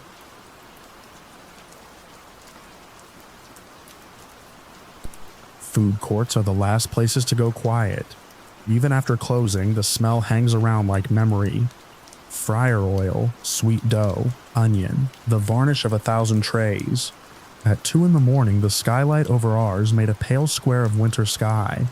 The last pooled light in a building that had gone into its night shape. The chairs sat belly up on the tables like animals asleep in a field. I stood in the center of it, eating a sandwich because that's where the security lights reach without the flashlight, and a man likes to see more than the circle he makes. We were 5 on nights when everyone showed, 4 when someone went off sick and we made do. No guns, no batons. The company gave us a can of pepper spray each, and told us to use our size, our voices, and our radios if we got into anything that looked like work. Most nights were walking. You walked the concourses until your feet forgot what they were on. You checked the doors that had been checked. You kept count of the faces in the posters and the reflections in the glass. What you did really was hold the empty so it didn't go to seed. The radio on my shoulder smelled faintly of someone else's smoke. You get the kit you get. I pressed the button and set a nothing check to hear the little quiet click that told me it was alive. The red pinprick glowed. A voice came back, all good, it's nothing, and then it's everything when it's not there. The sound came while I was chewing, a small scrape under the hum the building makes when it sleeps. There's a noise for the air handlers, a noise for the refrigerated display cases, a noise for the escalators when they're sitting still thinking about stairs. This was none of those. It came up thin from the corridor that leads off the food court to the restrooms and the loading dock behind them. The scrape had a voice in it. A metal voice, the difference between a chair being dragged and a blade being persuaded across tile. It stopped. It started again a measure later, as if someone had taken a breath. I put the sandwich on the table and hit the radio again, not even aware that I had stood up. 1, 3 to base, I said. Possible activity by food court restrooms. Nothing. The red pinprick blinked at me and did not answer. I pressed again. 1-3. Anyone copy? The words sounded like a script I was misreading, an actor in the wrong play. Silence is an answer if you listen to it long enough. The radio hadn't made that little end of transmission sigh you get used to without knowing you're used to it. It lay on my collarbone like it had died there. I breathed once and looked at the corridor and told my legs we were going. The floor lights in that hall were set on a timer, a path laid to make cost choices and safety choices at the same time. Every second fixture was dead to save power. The live ones puddled a staggered light, bright dark, bright dark, bright dark, bright dark, all the way to the back wall. Left for women, right for men. The dull metal sound came from the left. I lifted my flashlight and thought how funny it is that you can feel like you're pointing a knife the wrong way. "Hey," I said before I opened the door. "Who's in there?" My voice sounded like someone I'd heard once, and then forgot. The noise stopped with a sharpness that told me I'd been right. It had been made by a hand, a choice, not some mechanical thing that had come loose. I opened the door a crack. The women's restroom smelled like disinfectant, and a floral idea that never smelled like anything that had lived. The flashlight sent a cone across the tiles and over the row of stalls. Every door was open, toilet paper still in its neat triangles. Nothing that could make the sound unless something had walked in and walked out, and I had somehow missed it. People tell you some version of trust your gut, as if your gut wasn't just an organ that wants to keep you alive enough to reproduce. My gut said shut the door. My brain said open it wider because once you've made your mind up to look, not looking will eat you later. I pushed the door wide with my foot and stepped in. Light moving over white halves, porcelain. A sanitary bin with a warning sticker nobody reads. "Anyone in here?" I said again, for the record, for hearing my own voice in the space. It was a trick of it. The room made its own small breath, the sound of the vents. The tiny high-note fluorescent tubes sometimes sing when no one sees them. I moved down the row, sweeping light left and right, wide and then narrow. The arc a practice thing. The stalls were empty. The way empty can be full of every version of what you think could happen. If they weren't. The scrape came again. Not in the room. Behind me. Not far. I closed the door to keep air, and thought in the space where I stood, and the hinge gave a long mouse scream. That little rusty note that makes even strong men sound like they're moving wrong. The world narrowed to the door, and the sound and my fist on the radio that had become a toy. The way I remember it, the handle was cold when I let go of it. The metal made my palm feel like I'd grabbed a coin out of a fountain. I reached for the button, and my thumb found the hole where the rubber had worn through over the years. A little white cut. 1-3 to base, I said, aware that I was breathing too shallow. I need, and the radio ate the rest. You say the line and you become it. That's the danger in uniforms and scripts. The sound behind me wasn't a scrape anymore. It was breathing. It was not my breathing. There was a quality to it, a low saw that cut through the rest of the air. Men breathe differently when they're carrying weight or hiding. There's a listen in it, a watch, an animal thing disguised. I turned and the door I'd just closed moved back in an inch, just a polite inch, because someone on the other side had started to open it as I was finishing the close. The light went wide on the tile, and then narrow on the steel of the hinge, and then up into a shape that was only neck and jaw, and mouth, because I had been too slow. He was tall. I am tall. 6'7", and in that moment I realized how that sounds when you're telling it. How all of us like to think of ourselves as bigger than anything we'll meet. This man was as big as me, or bigger. His head was a wedge of weathered skin and hair gone to gray, just enough to show at the hairline. He had eyes, of course, but in the way I remember it, he was all mouth, a smile that didn't belong in a restroom. Not a smirk, not a grin you can laugh about later, a guilty smile. The kind you make when you're a boy and you've stolen a cookie and your mom catches you and part of you is proud. He had one hand on the door where my hand had been. He lifted his other hand slow and put a finger to his lips, theatrical, as if to say shh to a baby, to a pet, to himself. Then he pulled the door wide with a speed that didn't fit the quiet and ran. People don't run like in movies when they are going to do you harm. They run like they've just remembered who they are. He moved in a way that made him larger in the space because he filled it with his mind. He had a small metal box in his hand, the kind of lockable case you get for petty cash or pill samples, and it flashed in the circle of my flashlight like an eye by the time I cleared the door and hit the corridor. All I had of him were the echoes and the light stepping away in a pattern my ears had known all my life. Heavy, then lighter at the end of the stride. A man with long legs choosing the quiet whenever he could. When shock isn't anything you've trained for, it tastes like metal. My tongue went thick with it. I said into the radio, 1-3, assistance now. It made the hollow sound, a speaker without a line. I felt like I had woken in someone else's dream and been told to get out. The policy says you don't pursue alone. That word policy feels both heavy and thin, like the lamination on a debit card. I went as far as the end of the corridor and let the flashlight find the corner he'd cut. The light hit nothing. The silence was as complete as the scrape had not been. He was gone the way a trick in a card game is gone. Not out of the world, just from under your hand. The building had swallowed him because the building is made to swallow. The concourses branch and end in dead zones, and the back of house doors line up like guesses. Staff only, maintenance, mechanical, no exit. There are stairwells that cross other stairwells at right angles, and blind landings where you feel like something has put a finger on your chest and told you to stop. At night, it is a map of choices made by a person you are not. The radio came back like it had taken a breath. Say again, it said. Not my name because I don't have one in stories like this, just the unit. 1-3, say your location. I could have cried from the relief of being a number. Food court women's restrooms, I said. Possible intruder. I said possible because men like to sound like they're in control of the words, even when they've lost the facts. I leaned my shoulder to the wall without thinking, and felt the beaten metal push some version of cool into my shirt. On the way, someone said, and I could hear the change in all the other voices. The repositioning, the false cheer, the way a system wakes because it has a task. I stood there and realized that if he had wanted to, he could have come through the door, as I opened it the first time and put the metal piece of his hand anywhere he wanted on me. That kind of realization makes your ears fill with a sound like it's raining, and there isn't any rain.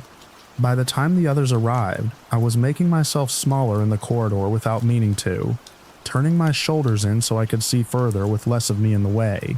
I told it quick. The sound, the door, the finger to lips, the box. Their faces did a thing.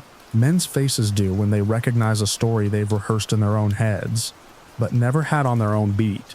We swept the restrooms together, then the men's, then the mechanical rooms that lined the back hall. Nothing.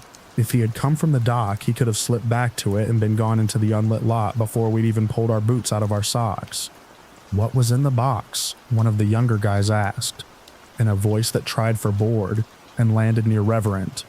"I don't know," I said. "Something small." We took the footage. We watched ourselves in black and white from 20 feet up and felt like mice under kitchen cabinets. The camera on the corridor caught me turning, caught the door moving, caught the light making a tall man broad for a breath, and then there was just the swing and the lean, and me staring into nothing like I was trying to make my eyes into hands. We rolled it back and forward. We watched it on my phone again in the storeroom, because even though the big screen was the same pixels, it's different when you hold it. You cradle the version where you could have died like it's an egg. On nights when the building swallowed us, we got odd about things. Some guys collected the coin stacks left in the vending machines and built little cities of them in the office between 3 and 4, then knocked them down. Some made lists of the logos of every store and tried to write the ones that had shut in the last year to see which names felt like names and which felt like mistakes. I started to count the doors. I could do it in my head. Every corridor off a corridor, every emergency exit, every place with 2 doors and no windows that felt like a throat. It made me feel like I could lay my hand on the building and tell it what it was. After the man in the women's room, I couldn't unthink the door. It lodged, the weight of his finger to his mouth, the way the radio failed and then didn't. You can carry a failure around like a coin and worry it smooth, or you can let it cut your palm when you close your hand and call that learning. A week later, after we had all told the story enough times that it became versioned like software v1.1, metal box v1.2, shirt color v2.0. He was taller than me. The radios croaked and died again for 20 minutes around 2, and all 5 of us had different complaints about cheap kit, old batteries, interference from the new shop's Wi-Fi, whatever it was. We talked too loud to cover the thin. We punched the red pin with our thumbs like we could make it see us better. It's the dead spaces that make a building's map in your head, the point where the radio doesn't reach, the places the cameras catch in the edge of their frames, but not the center, the step that creaks, the tile which is warmer because the duct behind it runs nearer the surface. You learn to walk certain ways to hear certain echoes. You learn where your breath bends. You learn to know when you're being looked at without giving a thing like that a name. The others had stories. A woman hiding under a table after closing, with a bag full of clothes, and a friend's bad plan that she couldn't admit was bad until the security lights came up and put a circle on her like a stage. A boy with a knife so thin you could only see it when he moved, and then you had to decide what the knife meant, more quickly than the knife wanted you to. Women chased down a corridor by a shape, a shadow with a shape with a voice with a question they couldn't make out, and then the voice was a cleaner with his headphones in, apologizing like the sound was something he could reel back in. We joked, because you have to. We put names to the corners, the place where someone kept leaving one shoe under the bench, the glass that always looked like it had breath on it even when the air was cold, the elevator that had a taste of sick in it. No matter how often we cleaned the corners, we taught our new hires to say hello before they turned a blind corner. We taught them the difference between a homeless man asleep under an advertisement and a man waiting to see if the homeless man would fall asleep. We taught them to walk toward a sound until their brain gave it a shape, and then stop. We taught them to stop. The food court felt different after. Not worse, not better, just named. I stopped eating my sandwich there and took it into the dark to test myself. Can you go down the bright dark hall with your light off and find the 3rd tile before the door and stand on it and listen until the building tells you it's breathing? Can you do it without telling anyone you did it? Can you say out loud that it was stupid afterward, and still know there is a part of you that needs to be able to count those tiles with your eyes shut to sleep? 2 weeks on, the night crew I didn't like different company, same hours, sent 2 of theirs in, finding us on the cameras like we were ships acknowledging lanterns on the same empty sea. They said their elevator had stopped between floors for 5 minutes without cause. They opened the panel and looked at a body of wires that didn't love them, They banged the call button like someone bangs on the bottom of a tube of toothpaste. One of them felt air on his neck, he said. Not a draft, a breath. You laugh at something like that because otherwise you have to go home. I got this one story, Jono said that same night, leaning back in his chair until it squeaked like a mouse dying, his boots up on the desk so his heels cut into the laminate, where a guy popped out of the ceiling up in the cinema like a devil in a puppet show. Head first. He made a face and everyone chuckled because we'd all seen too much to be scared at the same time anymore. The thing we didn't say is that we all had a ceiling in our head with a hole in it now. The managers held a meeting about the radios, because meetings make managers feel like they have wrung the wet thing of a problem out over a sink. They gave us new batteries with a line of green dots on the back. They said, keep comms short. They said, keep your eyes open. They used the phrase situational awareness because it sounds like something you might bring down off a shelf and hand to your men. We nodded and filled in a logbook with times we knew we wouldn't remember right. I stopped being able to take the women's corridor slow. I learned to go brisk, not in a run, because that's giving it too much. Not sauntering, because that's a dare. Brisk, like a man late to a meeting he downplays. I put my palm on the door to feel the temperature, as if heat would tell me who had just pushed from the other side. I did not set my foot down until the door had stopped moving. In my head I saw the finger at the mouth, and I let the picture pass so it wouldn't stick. If I pushed it away, it would come back like a yawn. Maybe he was trying the locks, the supervisor said later when we made a statement. The company didn't call a statement. Maybe he's a chancer. Kids come in from the service tunnel all the time. You don't put your finger to your mouth at a man and smile unless you've thought some about what you're doing, I said in a voice that surprised me. He scribbled on a pad like he could catch something with his pen. He tapped it against the page. We'll add a patrol by the restrooms every hour, he said. The way you add a spoon of sugar to tea when what it needs is something else that you don't have a word for. Once, just once, on an empty Wednesday when everything felt lower and slower, a cleaner saw me at the corridor end and gave a little salute with his blue glove like he was making a joke in a silent film. He had a ring of keys heavy enough to hurt a foot if you dropped them. One of them turned the women's room lock. He went in and propped the door open with the open bin. He whistled a tune I know and can't name. I stood there longer than I needed to, listening to someone make that space ordinary with sound. You'll want a conclusion that moves. You'll want the man found with his box. And the story wrapped with a short line about consequences, and then a softer one about what remains. But the kind of night that gives you a man like that doesn't clear. It thins. It lays down around you and lets you get on with it. A month later I quit. Not because of him.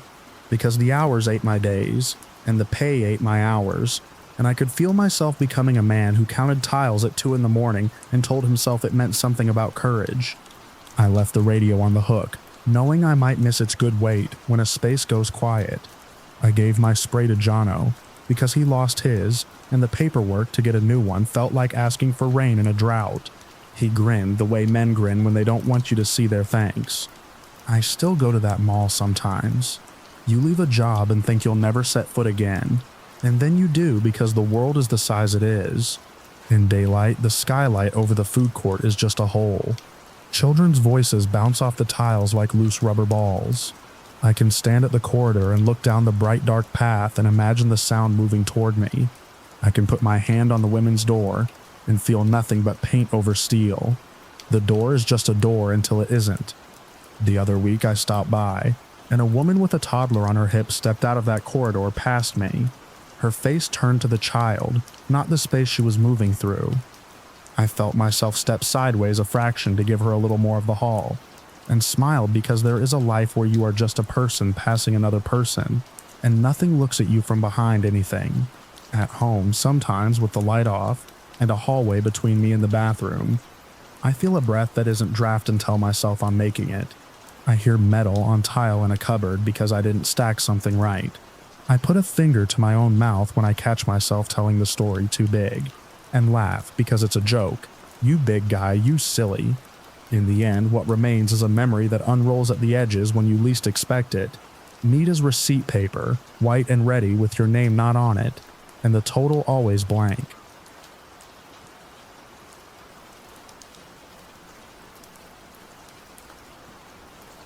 Be knocked from the wrong side of the emergency exit. Graveyard shifts turn a grocery store into a machine that dreams. The dreams. The music drops to a hum like an organ in the next room. The aisles learn to breathe. After midnight, everything that knows its place starts testing you to see if you remember yours. Doors are the worst. In daylight, they are rules. In the small hours, they are invitations. I took nights because my sister needed help with rent, and because my body refuses to be useful before noon. We were one of those big box groceries that sells a philosophy along with your milk. Clean aisles, end caps like sermons, produce misting on a schedule so you'll believe in weather. The crew was 5 of us on stock, one manager who had learned to speak forklift, and me closing as floor lead and then staying to walk the perimeter, sign the logs, and listen to the building tell me what it wanted. Our store had 3 emergency exits on the sales floor.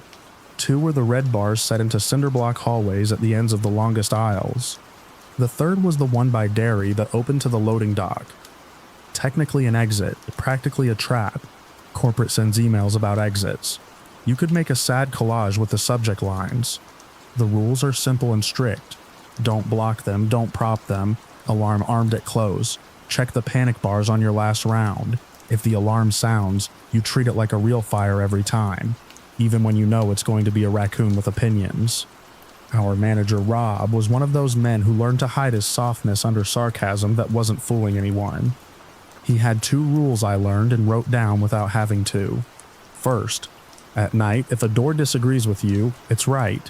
Second, if you hear knocking on an emergency exit and see no one on camera, you do not open it. Not for God, not for Jesus himself, unless he has a badge. He said it with a laugh and then added, "You think I'm kidding?" I believed him. Because doors change nature after midnight. You can watch it happen. The little red-lit alarm boxes that look like decorations in daylight turn into moths stuck behind glass. The exit letters glow toxic. The panic bars gleam like they practiced for this. During the day, I could walk past those doors and not feel anything. At 2 a.m., my skin knew where they were. The night that mattered started average bad. Truck late. Freezer shorted out one of its temper tantrums. The compressor did that screaming metal sound that says you will be throwing away product in the morning. The scrubber refused to hold a charge, so Manny pushed it while cursing it in 2 languages, and neither worked. 2 teenagers quit by text in the first hour, and one came back for his hoodie and forgot he'd clocked in. We were understaffed everywhere you could be understaffed, including the part of the job where you convince yourself you're fine. By 11, a last customer arguing about coupons had left in a cloud of perfume and threat. We locked the sliders. The vestibule lights dimmed to low theater. The lot settled under sodium. The stock team spread out like a hand. I did the formality walk. Bathrooms, bakery ovens off. Meat case temps. Doors secure. Alarm panel on back hall, all green. The emergency exit by aisle 2. The one that leads to the side lot with the dumpsters had a small mouse turd exactly in front of it like punctuation. At 12:13 a.m., the back door chime pinged. 2 monotone notes that have never once been urgent, and somehow manage it anyway.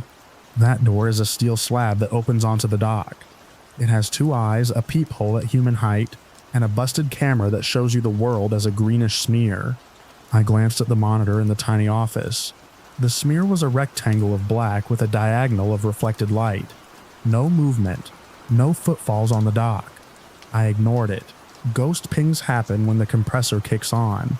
The building breathes and the alarm panel thinks it's a person. At 12:19, the chime pinged again. This time I walked the back hall, ducking under the plastic flaps that hang like tongues between receiving and the floor. The knob on the dock door looked unbothered. I pressed my ear to the metal like an idiot. Steel has a temperature your face learns. It was cold. I waited. Silence. The smell of cardboard and old rain. I went back to the floor. I told myself a story about settling. I checked the produce misters because it was time, and also because mist is proof of order in a universe that likes swagger. At 12:29, something knocked on the emergency exit at aisle 17. It was soft, like a hand that has learned to ask politely. 3 knocks, even 3-second pause. 3 knocks again, a little louder. I froze halfway between seasonal plastic skeletons discounted to shame and cereal, sugar with cartoons. Knock, knock, knock. Wait. Knock, knock, knock. Manny? I called down the aisle. Though I could see Manny on aisle 12 tossing cases of cat litter on a U-boat and muttering about the muscle he would have if he didn't need one. You hear that? He stopped and cocked his head like a dog. Knock, knock, knock. He met my eyes. We both did the shoulder same. That exit. Aisle 17 ends in one of those beige cinderblock tunnels that go 15 feet to the exit door. Shoppers never go there unless they're chased or lost. At night, the tunnel looks like the first level of a dream you don't want to find the bottom of. The door at the end has the red bar that says push if you dare. The EXIT letters over it pour fake blood. The camera for that tunnel is one of the few that give you a clear image. I checked the feed on my phone app while walking. Nothing but wall and door. No shadows. No feet. The knocking didn't care. Knock, knock, knock, calm, like a neighbor who knows you are home, because the light under your door went from blue to gold. Don't open it. Deadeye called from behind me. He was brave during daylight and honest at night. I'm not, I said, and meant it. I stepped into the mouth of the tunnel and felt the temperature drop like 6 degrees. That happens near exits. You tell yourself you're feeling the outside through the weather strip. The light in tunnels is different too. It comes from a single wall sconce that should make everything bright and just teaches you about shadows. I stopped 6 feet from the door. The panic bar was a slash of red. The little wired glass window above it shows only your own reflection. The knocking stopped. The silence that followed felt like a mouth waiting to laugh. If someone's out there, I called, trying to keep my voice in my throat and not let it skip around the tunnel. Store's closed. You need to go to the front. If it's urgent, I can call. Knock. 1. A single. Right while I was talking, like punctuation. I took 2 steps backward. The camera on the ceiling of the tunnel looked down with a black dome eye. My phone feed showed what my eyes were seeing. Me, a smaller shape near a door that had decided to be a person. I put my radio on my shoulder. Rob, I said, you on? Static. Then, what? His usual tone that means I care, but only if extinction is immediate. Exit at 17. Knock. He was quiet. Then, where are you? At the tunnel. Get out of the tunnel, he said, as if I'd announced I was taking up smoking in Russian roulette. I stepped back into the aisle. The cereal boxes on the end cap looked at me with mascots, who had never known hunger. Manny appeared behind his pallet, like a shield. He is not a small man. He looked smaller than he had earlier. It's the wind, he offered. The air outside had been still at close, maybe. Knock, knock, knock. Not wind. The chime pinged again from the dock. 2 notes. The system wanted my attention like a needy cat. Mia, our newest overnight, slid into the main aisle with a pallet of paper towels. She stopped when she saw our faces and followed our eyes. She said, and drew a cross on her chest quick and shy. She is 22 and grew up with a grandmother who taught her superstition as a love language. I respect that. The building suddenly found a way to make this worse. The red LED on the alarm plate by the exit began to blink. It means tamper when it flashes like that, or power event, or the panel wants you to walk toward the thing that feels bad. It does not mean bathroom break. I walked to the end cap where the aisle meets the main thoroughfare, and stood there. Not in the tunnel, not away. The knock came again, but this time I knew I was hearing it from the wrong side. Not outside, inside the door, like knuckles on the steel itself. From our side of the world. There's a difference, it's in the resonance. The sound had the heavy hollow quality of something hitting the bar through the steel, not on the other side of it. I said out loud to Manny, but also to myself, "It's the compressor," and Manny laughed. An ugly sound that meant holding on to humor with both hands. The compressor is 30 yards away, and sounds like a dragon with a tambourine. "Front door's clear," I asked him. He checked his phone feed. "No one," he said. My own screen showed the vestibule emptier than a clean plate. The lot camera showed a raccoon doing math under a cart. Knock. Single. Slow. My skin got the very specific sensation of ants reorganizing themselves. Mia whispered, "Don't open it," like a prayer over a child. I didn't, but I also didn't walk away. That's a thing the building teaches you. If you turn your back, it will decide something. I stepped forward until I could read the little manufacturer stamp on the panic bar. I could see the smudges from 1,000 daytime palms. I didn't touch it. I put my ear close. Somewhere inside the metal, very softly, a fingernail scraped the way people tap their nail on formica when they are trying not to scream. "Manny," I said, "get Rob now." He went without arguing. His boots made a sound like the word later. I stood and listened. The scrape stopped. The door breathed. I stood and listened. The scrape stopped. The door breathed. Doors don't breathe. Some nights they do. The office phone rang. It should not have. We get calls at night. Vendors, other stores. But the line does not ring. The machine picks up and leaves a promise. This was a ring. Loud. Old school. Mia flinched like she'd been clicked. "Don't answer it," she said, and I wanted to agree. But lead means do the thing. I jogged to the office, heart doing its own inventory. The office is barely big enough for a desk, a safe, a bad chair, and the cameras. The phone rang in a tone that predated my birth. I picked it up. "Store," I said without our greeting, because no one deserves brand after midnight. There was a sound on the line like someone had swallowed the mic and was breathing polite. Not a prank, not a pervert, just breath at the distance of someone holding a phone largely for your sake. "Hello," I said. The breath paused in a way that meant there were words in the room on the other end, and they had decided not to be involved. Then, from the receiver in my hand, the knock. Not the sound of a knuckle on wood, the exact knock we had been hearing at the exit. 3. Pause. 3. Not transmitted from a phone banging on a table. The vibration traveled the plastic into my hand, my wrist, the meat of my arm. I set the receiver down very gently without hanging up. The knock continued, small, like whoever it was did not want to bother me. Rob barreled through the flaps like a bull that had passed HR training. "Do not open anything," he said. "Unnecessary." He had his keys in his fist like brass knuckles. He looked at the office wall and then at me. "Which door?" 17, I said. He swore in a manner that made me proud, then picked up the phone, listened, frowned an inch deeper, placed it back on the cradle without ending the call, and said, "Okay."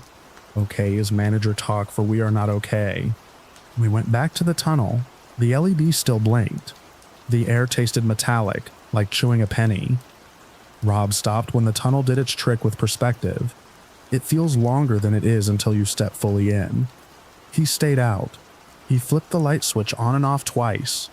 The light did not flicker. It changed intensity like with a dimmer, even though there wasn't one, pulsing from bright to softer like the heart under a thumb. From inside the steel of the door, a whisper. I couldn't hear words. People say they do in stories like this. Maybe I am honest, or maybe I am slow. It was the sound a mouth makes when it forms consonants without air. I strained. The whisper didn't care. It was talking to itself, or to the bar, or to every hand that had ever pushed it. Rob held up a hand, and I shut my mouth. The whisper continued. He took out his radio and said, not pressing the button, "We're going to the dock." "Why?" My voice came out small, and I hated it. "Because," he said, "if something wants in one place, it will try another, and I'd rather meet it at a door only one of us can open." The dock. We walked as a small procession, Rob ahead with his keys like a scepter, me with my stomach as a fist, Manny with his weight like a shield, and Mia crossing herself without irony. The chime pinged again as if we had summoned it by showing up. The steel door had that peephole the size of a quarter. Rob put his eye to it, pulled back, frowned. "Black," he said. That meant the angle was wrong, or there was nothing to see, or the nothing was deciding to be. He skated the latch, just an inch. The way you do to relieve pressure. He did not open it. Air came in like it had been waiting to taste us. Cold. Not night cold. Abandoned freezer cold. The cold of a space that has never decided to be warm. With it came the smell of wet cardboard and something not rot, not exactly a sweetness gone wrong. Nope, Manny said softly, a prayer. Rob shut it. The chime went silent like a shut mouth. We stood in the back hall and listened to a building in a conversation we could not hear. Fluorescents hummed in their insect key. The compressor groaned. Somewhere on aisle 8 a register chirped. They do that, powering cycles they don't need. For 4 minutes the world made cacophony normal again. For 4 minutes the knock didn't come. I went back out front because we had a store to run even when we were being run by a store. I passed the tunnel at aisle 17 and forced myself not to look. We stacked crackers, we printed shelf talkers, Manny discovered a pallet of dog food we'd forgotten and swore he'd load it by himself because he was a man, and then asked me to help because he was a human. The building stopped being a story and returned to being metal. At 107, the fire panel screamed. The alarm is a long tone that teaches your skeleton how to dance. Red strobes in the ceiling start a party nobody wants. The annunciator in the office displays the zone that has decided to destroy your life. Rob cursed so eloquently. I nearly took notes. Aisle 17, it said, in block letters that mocked me. Exit door open. Everything in me wanted to sprint. Years of training turned me into a person with hands. I grabbed the book with the checklist and the thing you write with and the thing you write on. I radioed like a good mouth. Alarm Zone 17, do not open other doors, Manny Sweet Main. Mia Sweet Customers, none. Rob Panel, a language we know like a dance. We walked toward the noise. The tunnel was full of strobe light, the red flashing and making the cinder blocks look bloody and stutter. The exit door stood closed. The alarm screamed that it was open. The panic bar had a smear on it at the center where hands land. It wasn't oil, it wasn't dirt, it looked wet. I stared at the little window above the bar.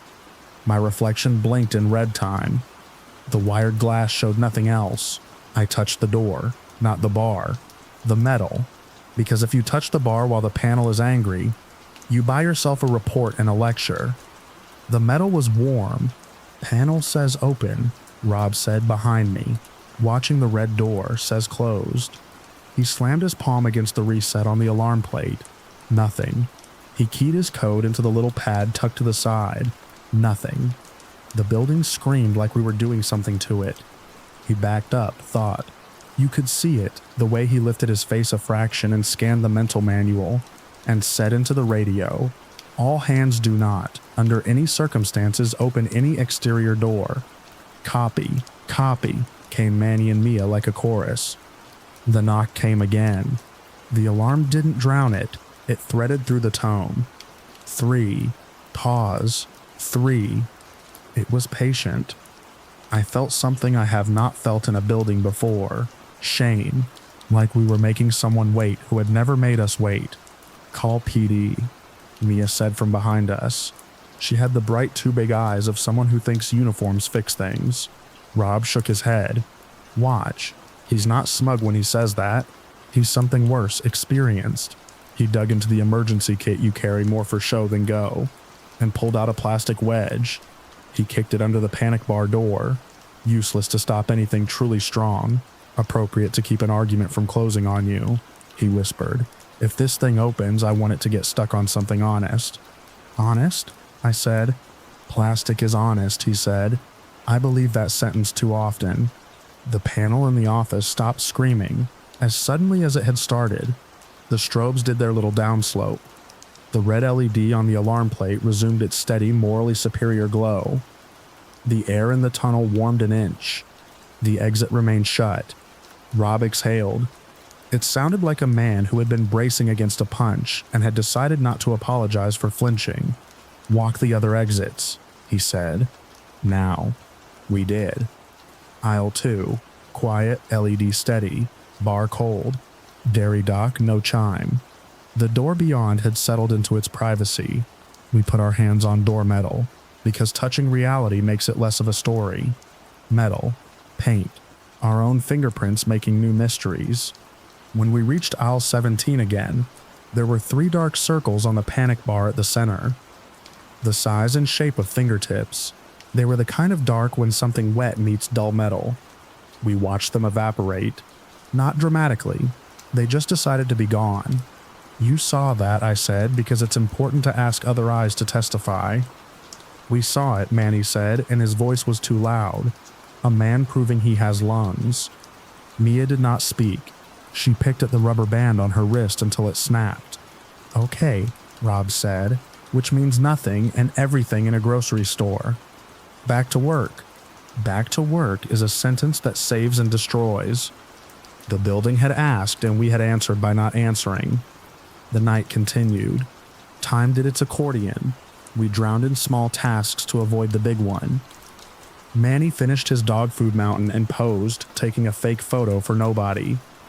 Mia changed every price tag on the cereal wall because the system had decided the digit in the hundreds place wanted to be off by one for exactly 1 hour, and then return to normal. I signed a log, and then a second log that resets the first log. The fluorescent hum never stopped. The air tasted like cardboard and cold apples. At 1:42, the call line rang again. I picked up in the office because I am a person who has learned that showing up matters even when showing up makes you feel complicit. Store, I said, and this time I said the greeting, because ritual might be offense. Nothing. Then in my ear, too close, the whisper, not through a mic, through the plastic like the phone was remembering a mouth that had loved it. Consonants without breath again. I wanted to say I can't hear you like a fool, like a human. Instead, I set the receiver on the desk gently and let it talk into a room. The dock chime pinged, then held its second note too long like a vocalist showing off. Rob stared at the phone and then at the panel, and then at me, and then said, "You know what, let's do it." Do what? Kill the power to the exit loops. Can we? That system is married to a sensor array that talks to a contract that talks to a fine. We can, he said, if we phrase it correctly in an email tomorrow. He went to the breaker closet with a key that looked like a credit card and slid out a panel that glowed like a spaceship. He flipped one small switch labeled something like SF Door Tie 1. The hum in the ceiling changed pitch, the way a room changes when a refrigerator stops. The LED over aisle 17 went dark. The store held its breath. Nothing knocked. We made it to Tooth. There's a rule about Tooth after it, you become a different animal. The tired folds you like laundry. The aisles get longer. The radio sounds like a voice through a pillow. I went to the end of aisle 14 to pull forward peanut butter because the day shift believes in miracles. The store seemed asleep and more alive than anything that truly sleeps. That's when the exit door at aisle 17 opened, without an alarm, without a sound. I didn't see it. Manny did. He was 2 aisles away building a paper towel cathedral. He said later that the bar depressed itself as if someone who weighed exactly the same as a person had leaned on it, and the latch tongue withdrew, and the door eased in an inch. Not a rush of cold, an in-breath. The wedge wedged, bless it, and the door stopped on plastic and said thank you by making a small creak. He called my name in a voice that was all the vowels at once. I turned, and in my turn I looked down the tunnel and saw the scene, black, outside, night like a coat. Between the door and frame, a slice of the lot, the shape of a dumpster corner, a strip of painted curb, and no one. The slice was not nothing. It felt like a mouth teaching you about hunger. I put my feet where they belonged, on tile, not concrete. The wedge held. The door pressed against it with a pressure I could feel through the tile, through my knee, through my stomach. Rob arrived like a man who regrets decisions in his own handwriting. He stared at the wedge and at the seam and at the night and at each of us. If you open it all the way, he said, we'll never. He stopped. He didn't say get it closed, because that would make it a game we were going to lose. He said we don't. We stood. The wedge decided to be small. The door pressed. The pressure increased like a friend leaning to whisper. The phone in the office stopped breathing. Somewhere the music that had been whispering a chorus about a truck and a girl cut out mid-lyric, something corporate would later deny was possible. The hum in the ceiling held its note like a choir being paid by the hour. If you ever stand in a doorway that is trying to decide whether you belong to the inside or the outside, you will understand the particular silence that happens. It contracts everything down to the hinge. It makes you feel like your bones are a law you did not vote for. We held that silence with our chests. Then, from the other side of the door, 3 fingertip prints pressed softly on the bar. Not from the inside, from the outside. The metal dented each time like love. "Please," Mia whispered. She was not asking us. She was either praying or begging the building, or both. I looked at Rob. He looked at me. "Don't," he said very gently, like he was speaking to himself. The pressure subsided. The door settled back against the wedge's love. The seam closed like a mouth, finishing a thought it did not intend to share. The alarm light stayed dead. The tunnel light remembered it had a noble job. The world came back in small ways.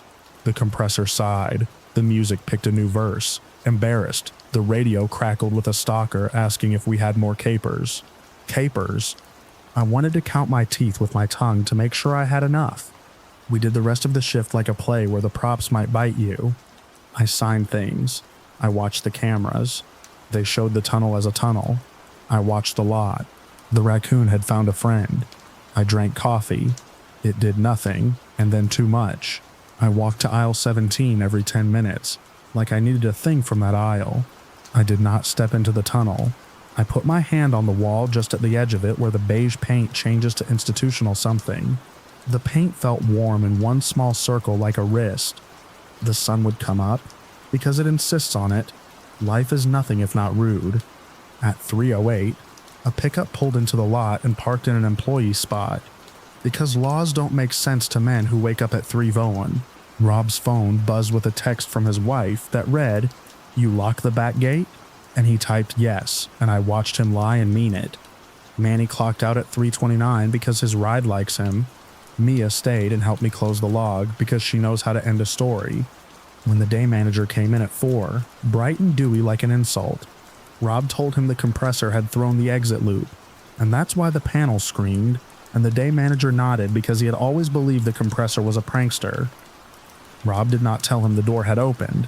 Rob wrote in an email that the loop had been unstable, true, and that he had reset it, untrue, and that there was no loss. We didn't inventory whatever the night could have taken from us. I went home to a couch that has seen too many naps, and tried to dream ducks and lakes, and the thing where your feet get sandy but not dirty. I dreamed doors. I woke with my hand pressed flat to the bedroom wall, 3 fingertips slightly damp. It could have been sweat. It could have been the way my body has learned new habits. If you want an ending, there is the one where we never had another night like that. There is the one where a maintenance guy came with a kit and a gadget and said words like read switch and jam contact and then shrugged because the readings were fine and the building is old in hookup years. There is the one where a shoplifter told someone he had a buddy who opens exit doors with a magnet. People tell that story like it makes the world safe. Magnets don't make doors breathe. They don't make phones knock. They don't warm paint. There is the other ending, the honest one. The knock comes back sometimes. Not every night. Nights where the lot has the kind of fog that looks like the store is exhaling. Nights where the scrubber dies exactly halfway down its path, and the pattern stays wrong until you fix it. Nights where the music is a song your mother loved and you wish it were not. The knock comes 3, then 3. If you stand in the main aisle, it sounds like a perfectly normal, polite thing. If you stand in the tunnel, it feels like the building is reminding you it has 2 lungs. We never open. That is our rule. Not even if, Rob says and then stops. Not even then. He still says okay when he's lying to reassure. Mia still crosses herself when the dock chime pings with no footsteps on concrete. Manny threatens to fight the compressor and then brings it a new extension cord like he's giving a dog a treat. I still put my palm flat on the wall at the edge of the tunnel and count to 3, not out loud, not in any language. Sometimes the wall is warm, sometimes it is paint. I tried, once, to do the wrong thing gently. The week after at 2:17, because I am a superstitious man now, I stepped to the tunnel and said softly, not to the door, not to the world, just into the place where sound becomes shape. I can't. I'm sorry. I did not expect an answer. I did not get one. I got silence. And in the silence, the smallest sound. Not knock, not whisper.